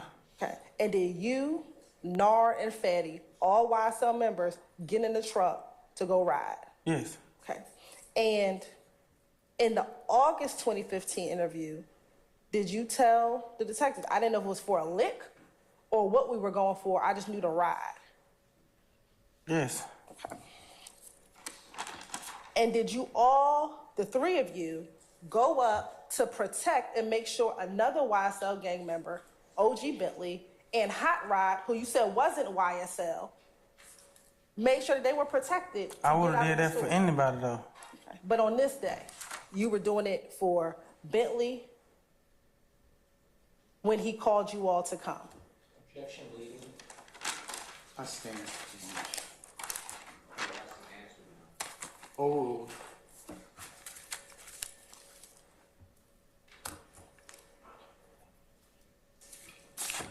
Now, and you can answer because I think it was overruled. Did you all do that for another YSL member? Went up there to go make sure another YSL member and another friend was safe? I think I already answered it, huh? I said yeah. Now, Mr. Steele, during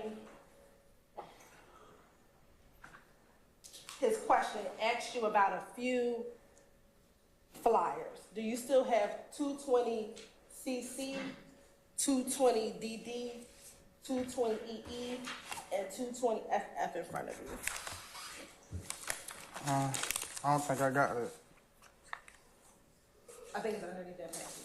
They're not numbered. Or this one ain't numbered at least. Yeah, you see this? Oh, oh, okay. Yeah, so we'll find 220 CC, DD, EE, FF.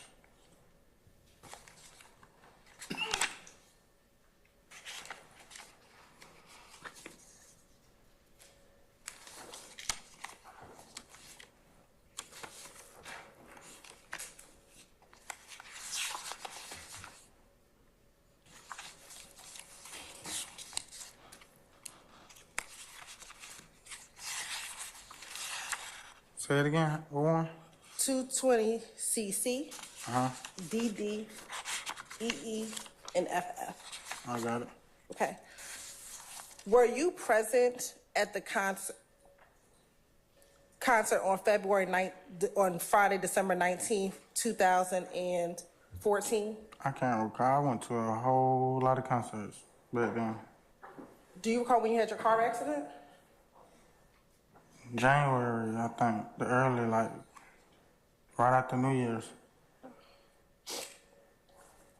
Let me ask you about these flyers, promotion flyers.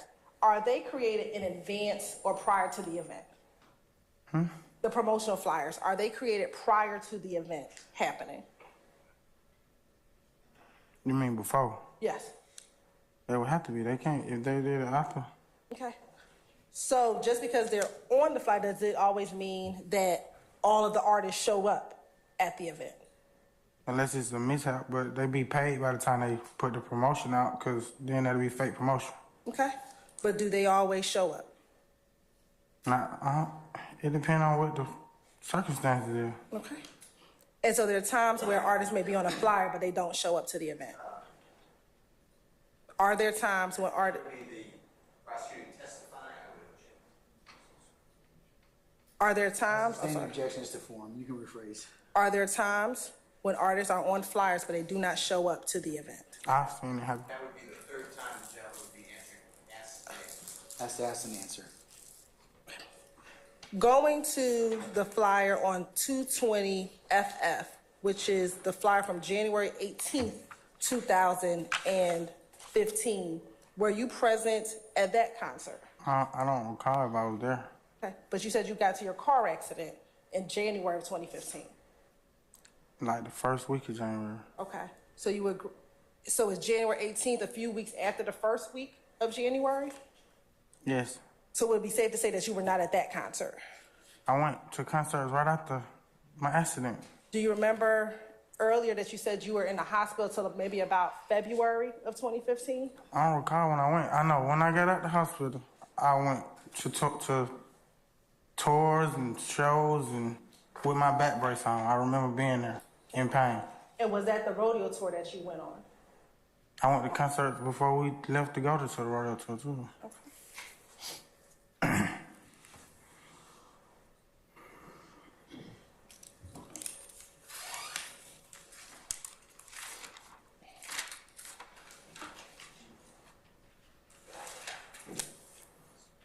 Do you know if Mr. Williams was on concert on January 10th, 2015?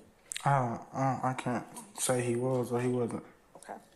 Do you recall Mr. Steele asking you about a concert on April 26, 2015 in Louisiana with Mr. Williams performed? Do you recall Mr. Steele asking you about a concert on April 26, 2015 in Louisiana in which Mr. Williams performed? I don't recall it. You don't recall I ain't saying he didn't say that, but I don't recall it. Do you know if Mr. Williams was performing in Louisiana on April 26, 2015? I can't remember.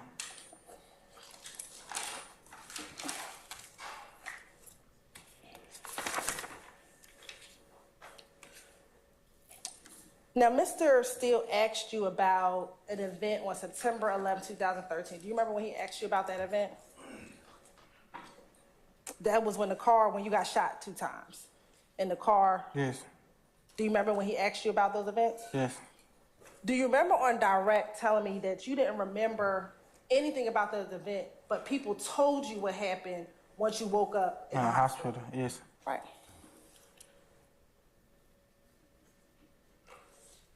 If you don't remember anything that happened, how do you know that Mr. Williams was not with you on that day? I told you I don't remember what people told me. Right, but you didn't say, I don't remember Mr. Williams not being there. You said he was not with you. How do you remember that if you don't remember what happened that day? Because nobody, they told me who was with me. And remember when I asked you if anyone told you that Mr. Williams was with you, you said, no, he wasn't with me. You didn't say no one told you. You said, no, he wasn't with me. I stand as to form. You can rephrase me. Sure. Do you recall telling me on direct, not that no one didn't tell you he was with me, but that he was not with you? I'm confused. Were you saying the first time you asked me or now? The first time I talked to you about September 11, 2013, do you recall telling me, not that no one told you that Mr. Williams was with you, but you said, no, he was not with me? I thought you asked me, did they tell you Mr. Williams was there? And I said no. Is that what your memory is of your testimony? Yes. Okay.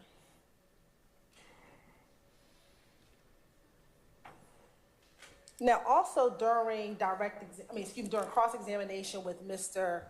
Steele, he asked you about an incident with Shay, about going to Shay's house and maybe doing drugs with Shay, and maybe Michael was there. Okay. Do you remember telling me on direct that you had never been at the home with Shay by herself smoking weed? Yeah, I never. That would be kind of. Right. And then Mr. Steele asked you, was there a time at the house that you were at the house and Buck stole some drugs from the house? Do you remember him asking you that? Yes. And that Mr. Williams ended up either paying for the drugs or giving the drugs back. Do you remember him asking some line of questioning? That sound about right. How many times did Buck steal drugs from Miss Bennett's house in your presence? I can't remember. He stole from a lot of different women we went around her. I'm specifically asking about Miss Bennett. How many times have you been present when Buck has stolen drugs from Miss Bennett? I stand objection.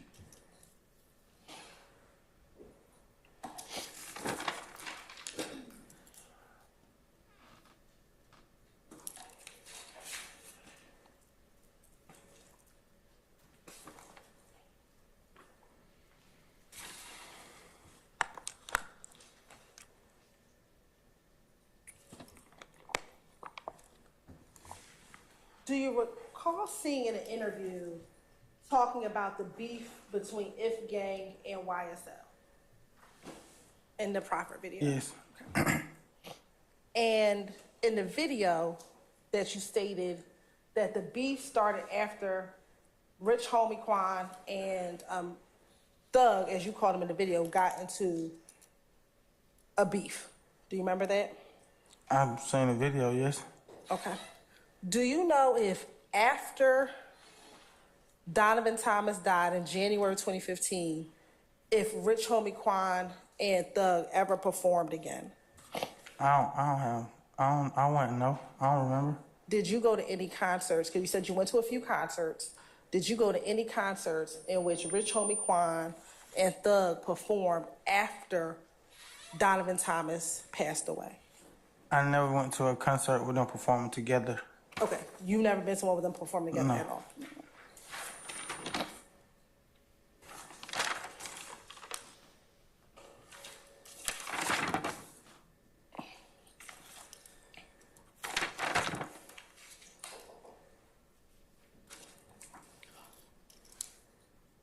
Now, Mr. Steele asked you about your time on the rodeo tour back in 2015. Do you remember him asking you about the rodeo tour? Yes.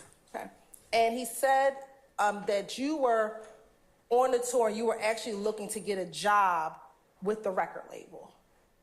Yes. Okay. Why would you be getting a job with the record label if you founded YSL back in 2012 or 2013?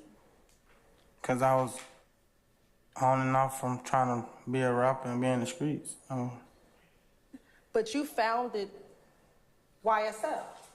I helped find what I said. I feel like me. That's my opinion. And that was you, Mondo, Thug, and Tit. It's a couple of us, yes. And that's before it was ever an actual record label. And was that before it was actually a record label? Yes. I stand objection, rephrase. Was that before it was actually a record label? Yes.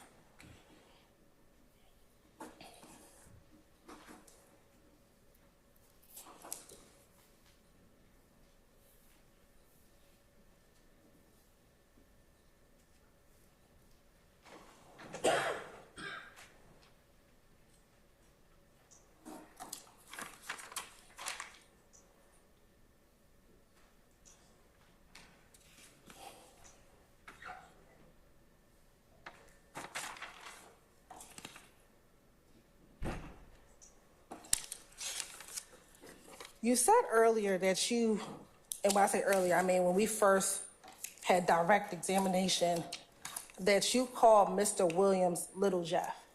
Do you remember talking about that in pruning? You may call him pruning. Yes. In that proper video, did you ever call Mr. Williams Little Jeff, or did you only call him Thug? I ain't hear me say Lil Jeff. You did not hear me say Little Jeff. What did you call him in that proper video? I would call him like what whoever I'm talking to know him by. If I would say Lil Jeff, they wouldn't know who I was talking about. Do you know? How do you know that? How do you know they wouldn't have known him by Little Jeff? That's the childhood now. You would have had to grow up with him to know that. But in that interview, you only called him Thug. From what I heard.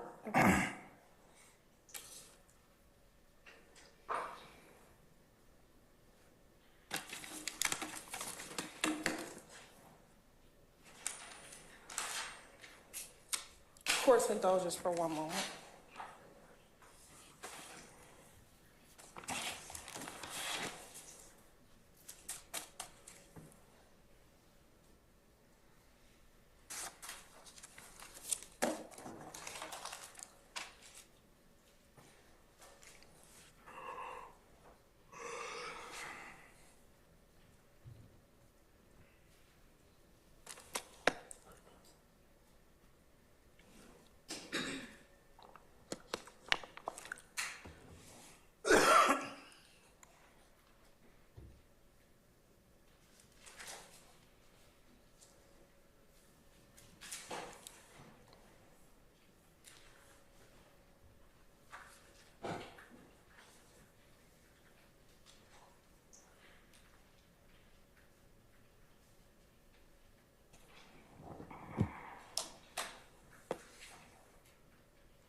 Just a few more questions, Mr. Murphy.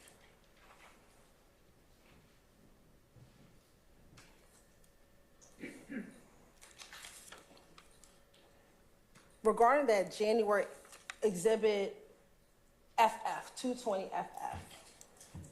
Yes.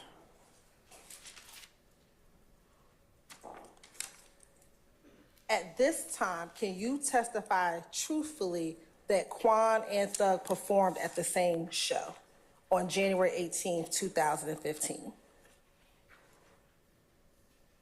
What you mean at this date? On this day, can you testify that they actually performed together on that same date? No.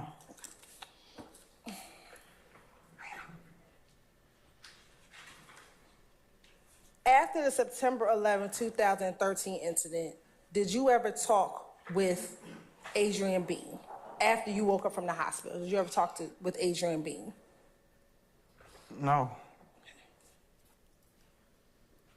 Did you ever talk with Frederick Prothrow? No. Did you ever talk to Mr. Williams afterwards? In 2013? The incident where you were shot twice? You mean, did I talk to him like after that? Yes. Yeah.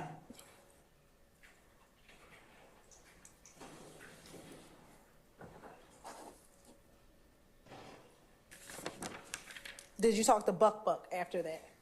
Yes.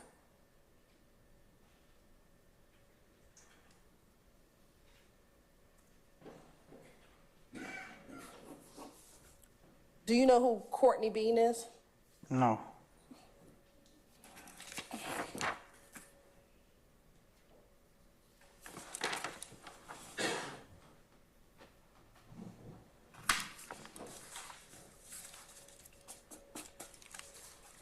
And it is your testimony today that Mr. Williams was not with you in that car on September 11, 2013? From my knowledge, no. Nobody never told me he was with me. No one ever told you. And you don't, at this time, remember who all was in the car with you? No.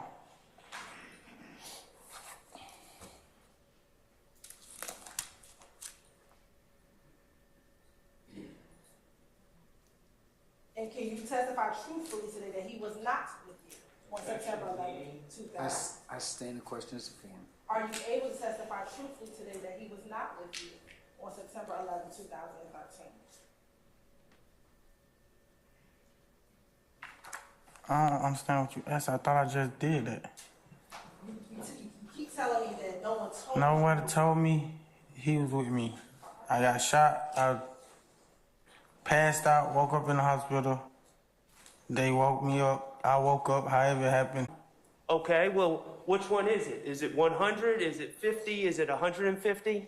It's not, no, see, that's why it's confusing too, because I was speaking in our terms. I wasn't saying like everybody gotta do this. I was just saying what I would do. The truth is, there's no set percentage, correct? No. Do you know what percentage 150 is to 1,000? Ask that again? Was there a set percentage? No. Okay. Were there set expectations? No. Do you remember, was there an accountant keeping track of what everyone gave? No. Were people giving to their friends? I was. Did you give to the books of people that were struggling in Rice Street and in prison? I had a couple friends in prison, so yes. Did you give to people that were struggling in Rice Street and in prison that you considered YSL? I don't even think they weren't even at home when we made it. They was already in prison. Did you give money on books to people that you considered struggling that weren't YSL? Yes. Okay. Do you remember hearing something about a red box? Yes. Where is this red box? See, that's where it's get confusing again, because that's blood terminology. That ain't have nothing to do with it. Yeah. Correct. That red box that you brought up in that interview when you were trying to go home, that red box didn't have anything to do with YSL, did it? That was blood terminology. That was blood terminology. That was terminology you knew from being a blood in the past, correct? Yes. Correct? Yes. And you brought up the red box because you thought bringing that up at that time would help get you out of this jam, correct? Speculations of what he thought, why he said. I'm asking him what he thought. I stand the question as to form. Why don't you rephrase it? The red box has nothing to do with YSL, does it? No. Thank you. No further questions. Mr. Matthews?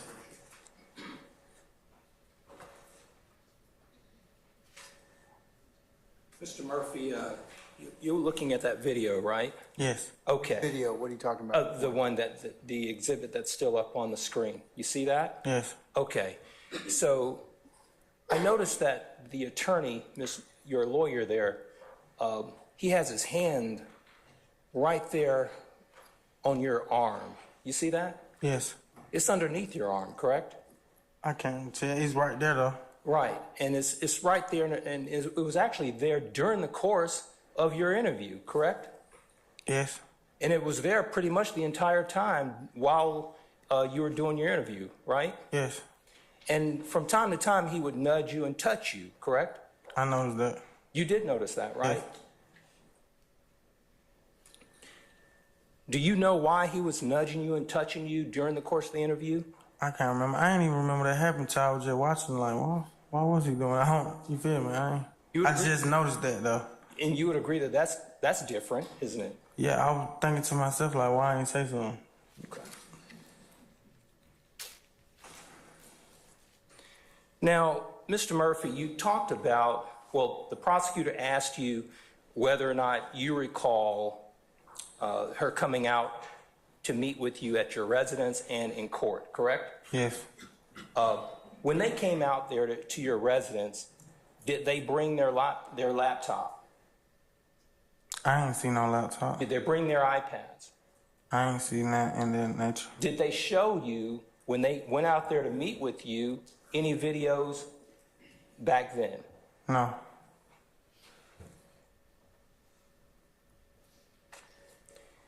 You indicated that while you were actually engaged in this interview, that you were high. Is that correct? Yes. You stated that even though you were in the Fulton County Jail at Rice Street, you were actually able to get a hold to drugs in the jail, correct? Yes, all the time. And you were consuming drugs even on the day of this interview. Is that correct? Yes, the night before probably. Because that'd be early in the morning when you go to court and stuff, so. And you also stated that in addition to using the drugs that you had ingested at the jail, you also indicated that you had memory loss. Is that correct? Yes, I suffer from that. And you stated that you also could not retain information, correct? I still can't retain information. And when you were sitting there in that interview, you were wanting to say the things that they wanted to hear, they being the investigator, Gaither, correct? I can't remember what I wanted to say, but I know I wanted to say as soon as they can get me home. Okay. And shortly after that interview, you went home. No, shortly after that interview, you went to prison, correct? Yes.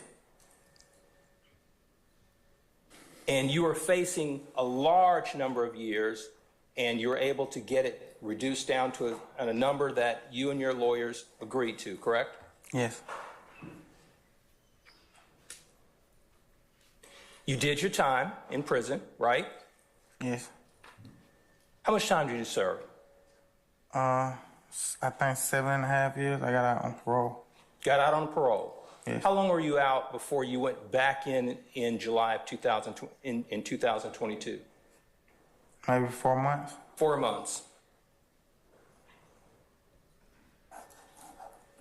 And you went back in on this actual case right here, correct? Yes. On the RICO case, right? Yes. And you sat in jail an additional amount of time until you reached another plea agreement, correct? 7 months. And you reached it with these folks over here, the district attorney's office, right? Yes. And now you're back home, correct? Yes. Okay. Nothing further. Thank you. Anybody else?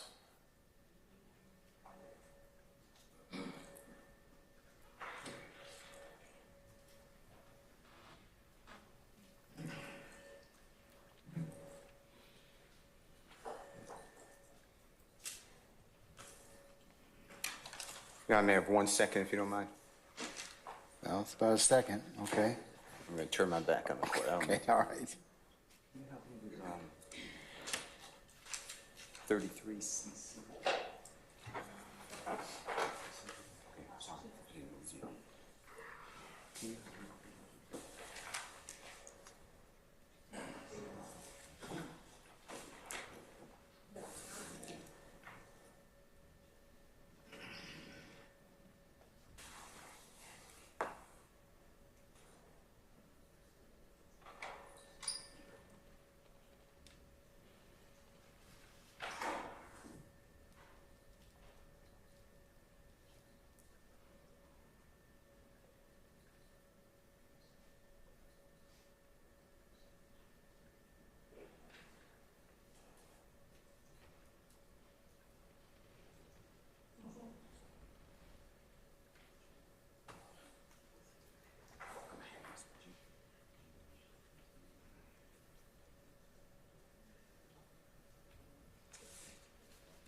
So you may be in.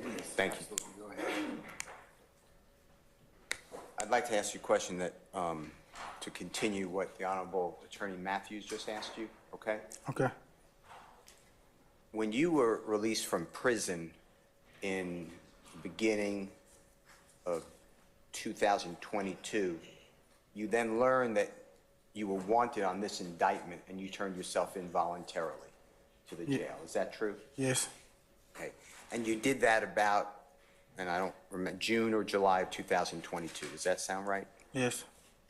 And when you turned yourself in to the Fulton County Jail, is it fair to say that you were housed, that means living, with other people on that same area who are also in this indictment? Yes. And did any of those people in 2022 beat you? No. Did any of them threaten you? No. Okay. Now, with regards to whether you know that on January 18th of 2015, I'm changing the year, okay? I'm dizzy. Okay. Don't be dizzy. May still be in the hospital or you have a back situation. That's the time I'm talking about, okay? Fractured spinal cord. Yes, sir. And 20 Jeffrey Williams Exhibit 220FF could be in front of you. Mm-hmm.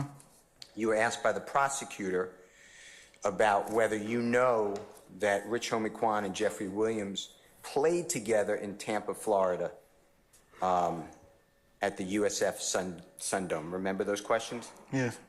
I'd like to show you something, a newspaper article, and see if it refreshes your memory that they did in fact play together, okay? Okay. Your Honor, may I have Mr., and you have to show the prosecutor first, Mr. Kokomo, show the prosecutor, then Mr. Murphy.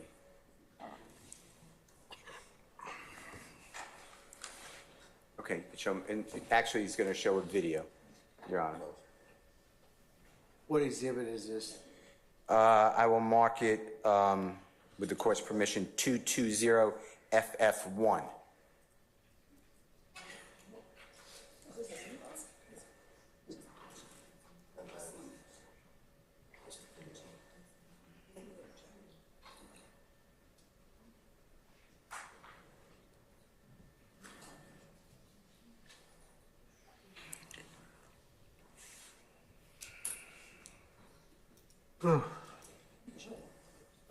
Wait, hold on. Can Mr. Kokomo approach Mr. Murphy, Your Honor? He may. Thank you. Mr. Murphy, can Mr. Kokomo approach you? Yes. Okay.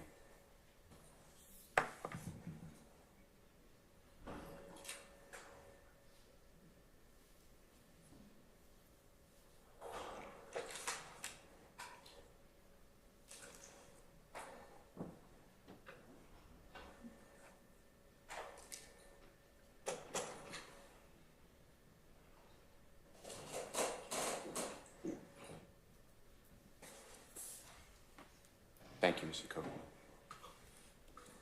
Does that refresh your memory whether the two played together January 18, 2015? It said they did. I wasn't there though. I don't recall being there. All right. You see the video? Yes. I'd like to ask you a couple things. When do you know of anything wrong with a lawyer talking with a witness? You've been in criminal cases, you said many times. I thought that's what they're supposed to do. Okay. And when the prosecutor and her coworkers came out to your home, there's nothing wrong with that. No. And they were, of course, polite, right? Yes. But you took offense because in your home, in front of your family, they were accusing you of an armed robbery, right? My family was at school and work, but it was just, it didn't sit right with me. Okay, That's why I feed my kids it. Okay. They were accusing you of wrongdoing. Yes. Criminal conduct. Okay. And you shut it down thereafter. You said you called your lawyer, you already told the jury, and you said, if I don't have to meet with you, I'd rather not. Yes. And you were polite, right? Of course. Okay. Now, when the prosecutor and their coworkers came to your home, was your lawyer with them? No. Was your lawyer with you? No. They just came out on their own? True? No. I invited them.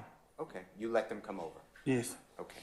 Now, I met you when you were before December 22nd, 2022. That's the day, which should be in front of you, but that's the day that you came before the Honorable Judge Glanville and entered the guilty plea in this case. Do you remember that? Yes. Okay, right before Christmas, we'll say. Yes. 2022. And before you were released, so from the time you voluntarily surrendered or turned yourself into custody in about June or July 2020 through the time you were released, I came out to the jail and met with you. Fair to say? Yes. One time. One time. And I was there with your lawyer, right? Yes. It was with your lawyer's advice and permission, right? Yes. And the Honorable Keith Adams was with us, with me and your lawyer as well, right? Yes. And we asked you, and you answered or didn't answer some questions. Is that fair to say? Yes. And we were polite, right? Of course. And then after you were released from custody and became a witness in the case, so you're no longer charged, you resolved your case. You know what I'm talking about? Yes. We met at my office. Do you remember that? Yes. And you saw Mr. Sharp walking down the hallway. Fair to say? Yes. And your lawyer was there, right? Yes. And your lawyer was with us. True? Yes. And you had to go to work, so it was a short meeting. Yes. And then, because you're working a lot, right? All the time. And we had then a Zoom meeting. Fair to say? Yes. And your lawyer was there too, right? Yes. And that's tell the jurors what I told you every time. That should be here, sir. Tell your lawyer what your lawyer. Yeah, I stay in the question. Tell the jurors what your lawyer told you every time we met. Just be truthful and honest, and I ain't got nothing to worry about. With Archillian Bennett, and we've been through that Che. You know who I'm talking about? Yes. In that indictment, on this case, this RICO case that you and Jeffrey are indicted, is she even mentioned as a victim in this case? No, that's where it confused me, because I didn't hear it until she was standing in my dining room telling me that I did it. And that being she is the prosecutor? Yes. All right. Your Honor, with the court's permission, I'd like to, the assistant, Ms. Knight, this is already in evidence, states 33C. C, is my time right? Yes. Okay. This will be 4820. If we could listen to that, Mr. Murphy, if you could just listen to that, please. It's at 4820, and then we'll announce when we'll stop it, okay? That's fine. You need to Zoom from the judge? I'm joining now, yes.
Your Honor, it looks like it's starting at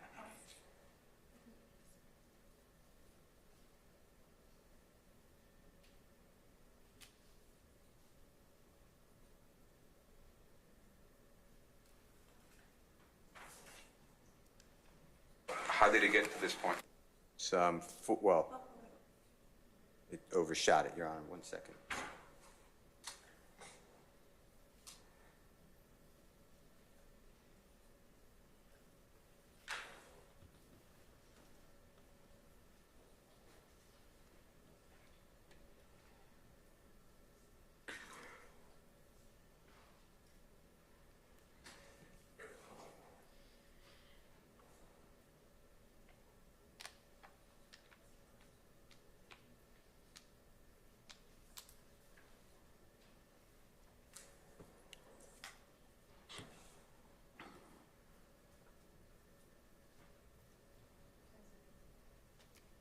Good. Thank you, Mr.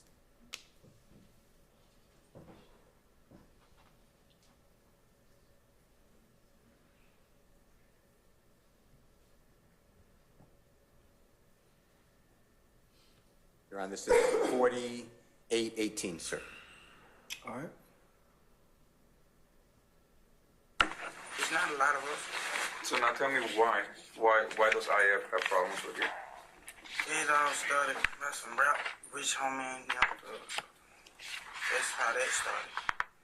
When they stopped hanging together and had their differences of stop speaking, and then, everybody else just followed suit. But I really want you to help me understand because, rap battles are a media thing, they do rap battles, they have beef, their records, their sales go up. How does this transform into people shooting at you and shooting at your... Your Honor, it stopped at 4859. Did you hear that colloquy or the conversation between you and the prosecutor asking questions? Yes. You hear the prosecutor say to you that, or ask you, rappers have rap battles and it makes their sales go up? Yes. You hear him say that? Is that something common to you? Do you know about that? Yes. Explain to the jurors what happens with a rap battle. It's just like a show or anything else. They sell tickets and publicity. It's entertainment? Yeah. And it promotes the rapper or the artist? Yes. Okay. And if you can go to 40, is it correct, 4940, is that right? That's correct. This, Your Honor, this should be 4940. Mr. Murphy, if you can help me with this too.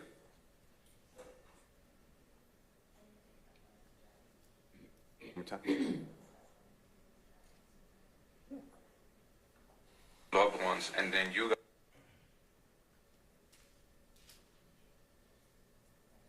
Okay, Your Honor, it's 4936. Okay. Is it one for now? No, Nut was in the shop, said dog in the real blood, all that. It stopped, Your Honor, at 4948. Did you hear you say that Nut, or maybe Big Nut, that's Donovan Thomas, that's how I would know the person, Nah, right? yeah. Says that Jeffrey's not a real blood or a thug's not a real blood. Did you hear that? Yes. That's what you said, right? Yes. All right. I don't have any other questions, Your Honor. Thank you so much. Anybody else? Any further redirect? 6 questions. Oh, we're gonna see. That's it. Number 1. Okay, all right. It better not be 10 subparts either. Earlier, Mr. Shar just asked you about a red box. You said that was blood terminology. Do you remember Yes. telling him that? So that means, are you really a fake blood if you know what the blood terminology is of a red box? Huh?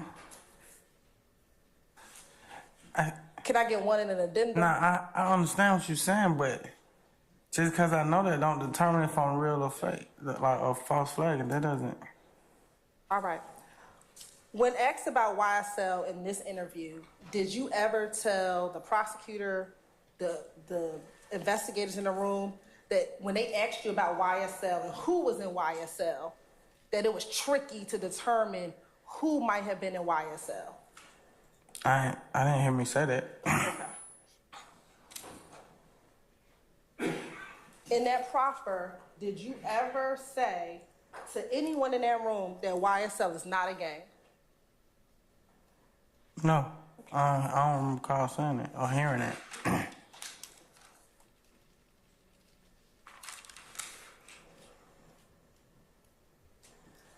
Is that entire proffer in 2016 a lie? I can't recall if it's the entire or half or certain parts. I will hide. In the plea agreement that you did as it relates to this case, did you lie in that plea agreement when you did all your acknowledgments? I don't recall me lying then. Okay. So in one Charlie, you didn't lie. You told them everything you knew. I stand the question is to form. You can rephrase.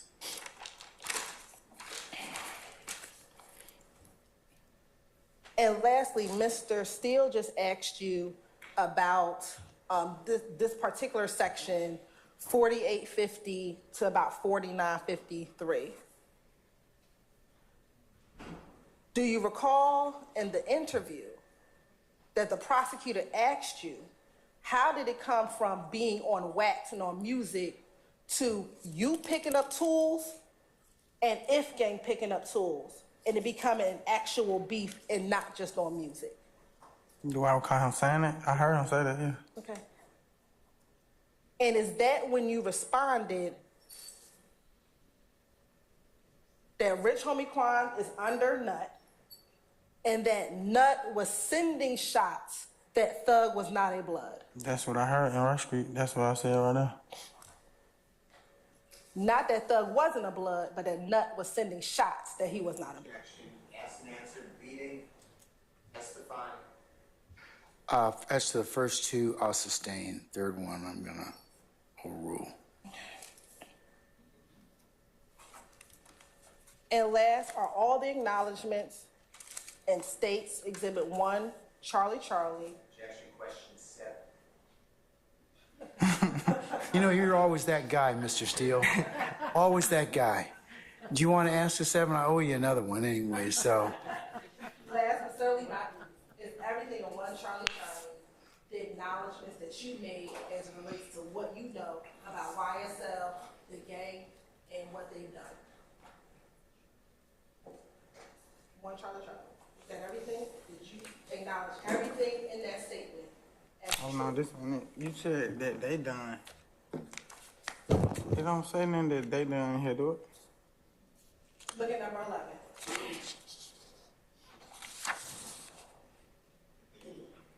Yeah, but I told you that was that was the charges I had. Is that what that says? That was Mr. Steele. You said what number 11 say? What does 11 say? That was extra. Members of YSL, associates of YSL have committed crimes further of YSL, and these crimes included, but are not limited to the following: murder, attempted murder, aggravated assault, theft, armed robbery, illegal drug possession, firearm possession. I have no further questions, Your Honor. Anything further? Yes, just briefly. Mr. Murphy, you did not prepare that document, did you? What you mean, like type it? Right. No. Those are not your words, correct? No. And you signed it, and shortly after that, you went home, correct? Yes. Nothing further. Thank you. Anybody else? All right. May Mr. Murphy be permanently temporarily excused as a witness. Permanently excused, Your Honor. All right. Mr. Murphy, thank you for your patience with us. I'm going to permanently excuse you as a witness. That means you're free to go about your usual duties and avocation. You go to work. What? I can't wait. Or do whatever else it is that you wish to do. But, sir, you don't need to be. You won't be coming back here. Just don't discuss your testimony with anybody except the attorneys in this case. Okay? Okay. All right. Thank you, sir. Thank you.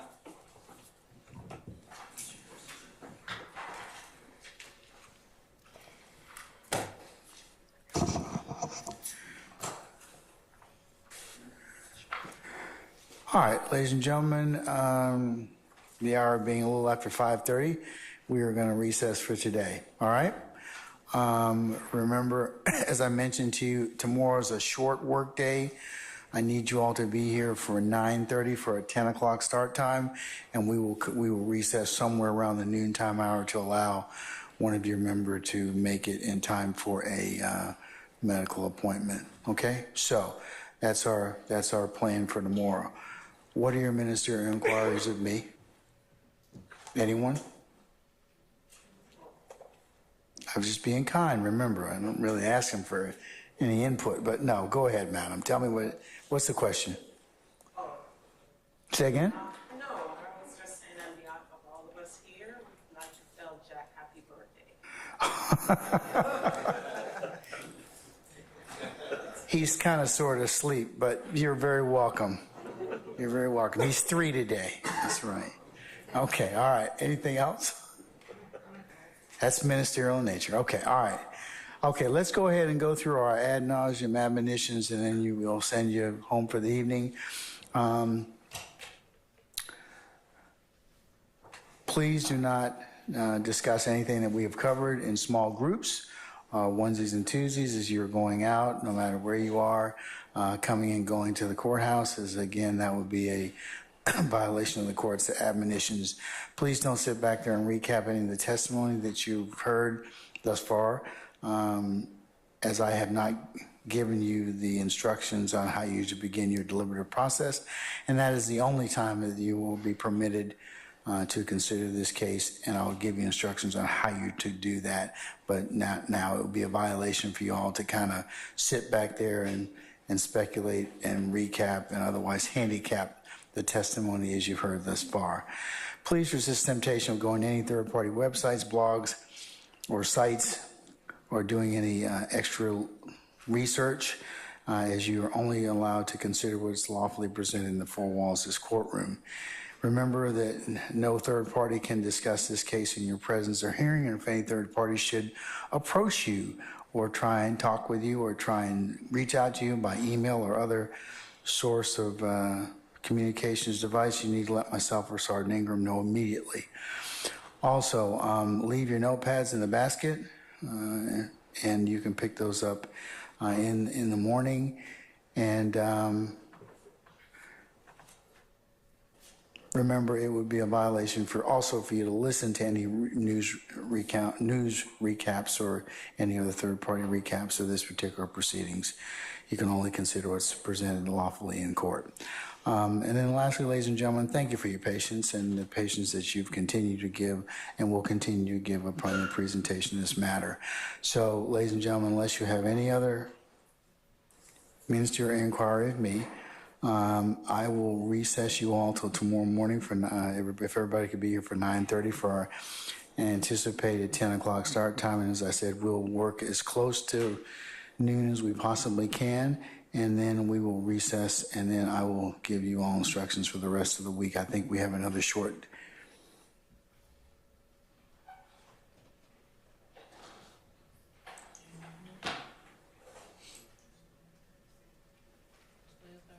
Wednesday will begin at 12:30, at 1 o'clock. You need to be here for 12:30, 1 o'clock, 1 o'clock start time.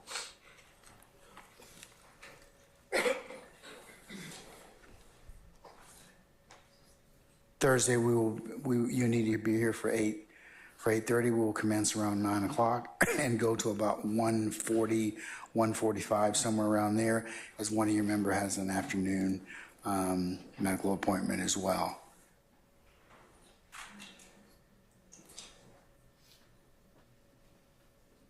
And then Friday, April the 19th, you'll be here for 12:30. We'll begin at 1, and we'll probably work till somewhere around 5 o'clock. That's the week, okay?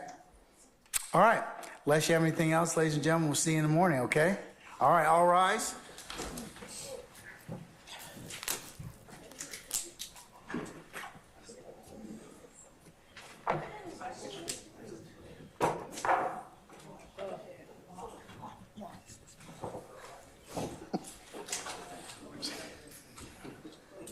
So you're really looking at me.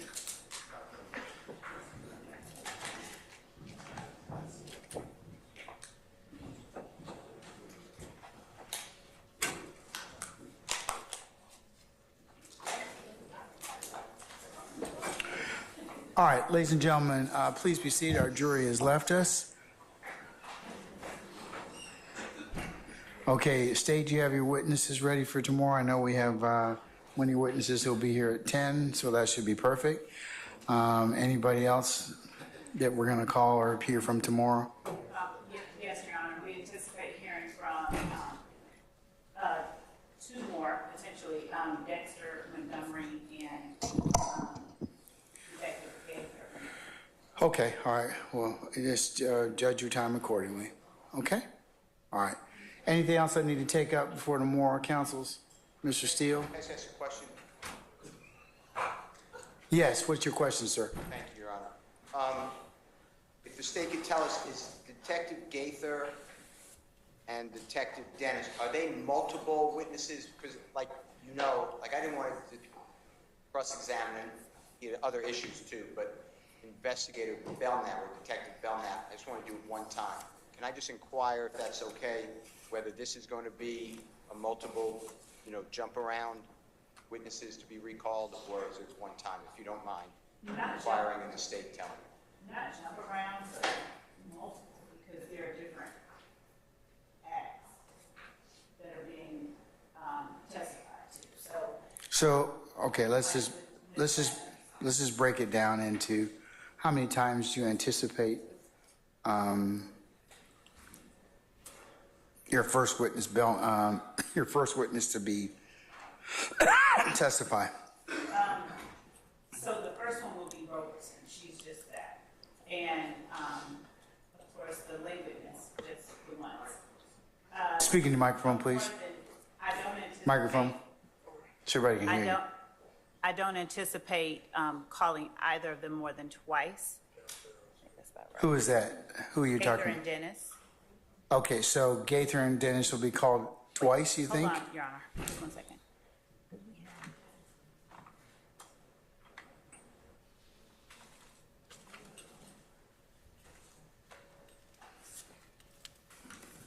So Gaither no more than twice, and Dennis, Your Honor, let me look at my order.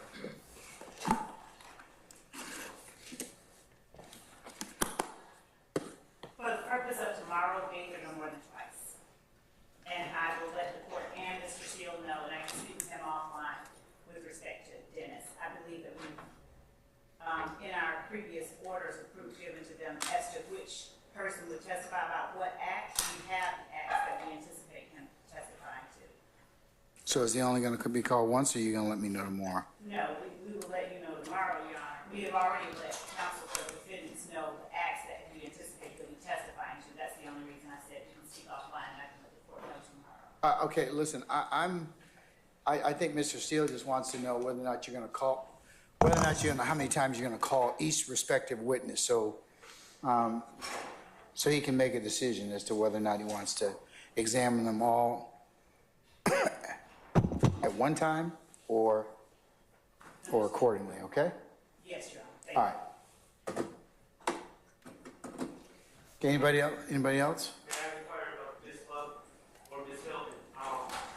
Investigator Gaither tomorrow is subject to the testimony limited to the Dexter Montgomery incident, overt act, or is there more?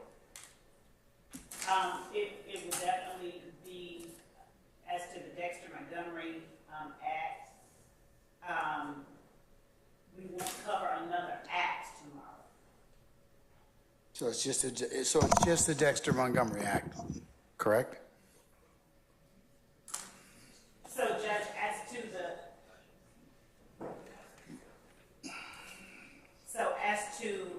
because I know that we are likely introducing things that may not be crimes, but are other items of evidence.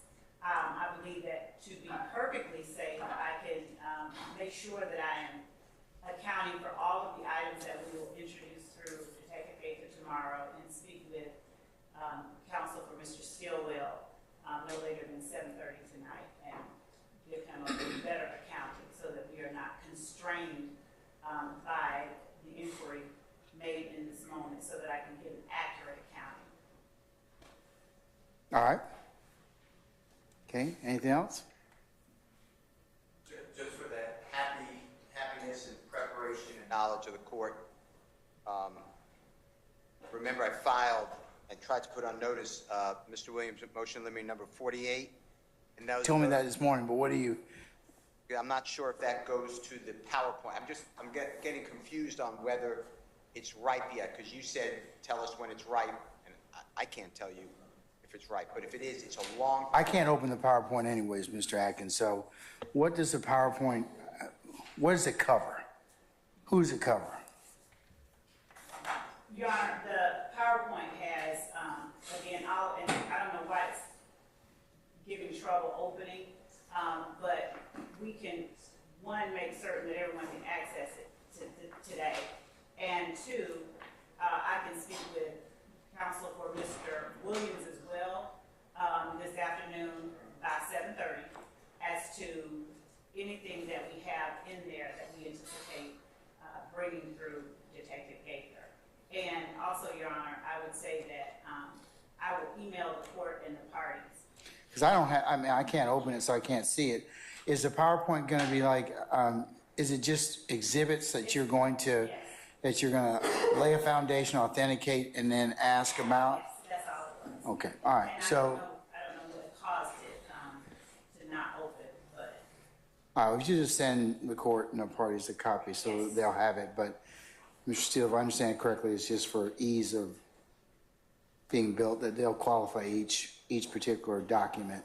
Just want to let you know, it's going to be, I'm going to have the same objection you sustained today when I was moving to admit. There's going to be words on a page, there's going to be vocals being said, there's going to be statements being said by non-witnesses. So I'm just alert, I put it in writing like you asked, or you ordered, but I'm just letting you know, I don't want you to say, it could take a long time, is what I'm telling you. There's a lot of exhibits there that I challenged. Okay, well, I mean, subject to the court's ruling, I mean, I have to take it on an individual basis, but foundation's one thing, okay? But, you know, of course, exhibits sometimes have multiple may have multiple objections. I just have to kind of see it in order to rule on it. So, yeah, I understand, Mr. Steele. Thank you, sir. All right. Okay, anything else? All right. Okay, anyone? Going once, twice? All right. We'll see you all in the morning if you all could be here a little before, I'd say 9:45, so we can get started right at 10 o'clock. That would be helpful. So we'll see you all tomorrow morning, 9:45, okay? Yes, sir. All right, see you then.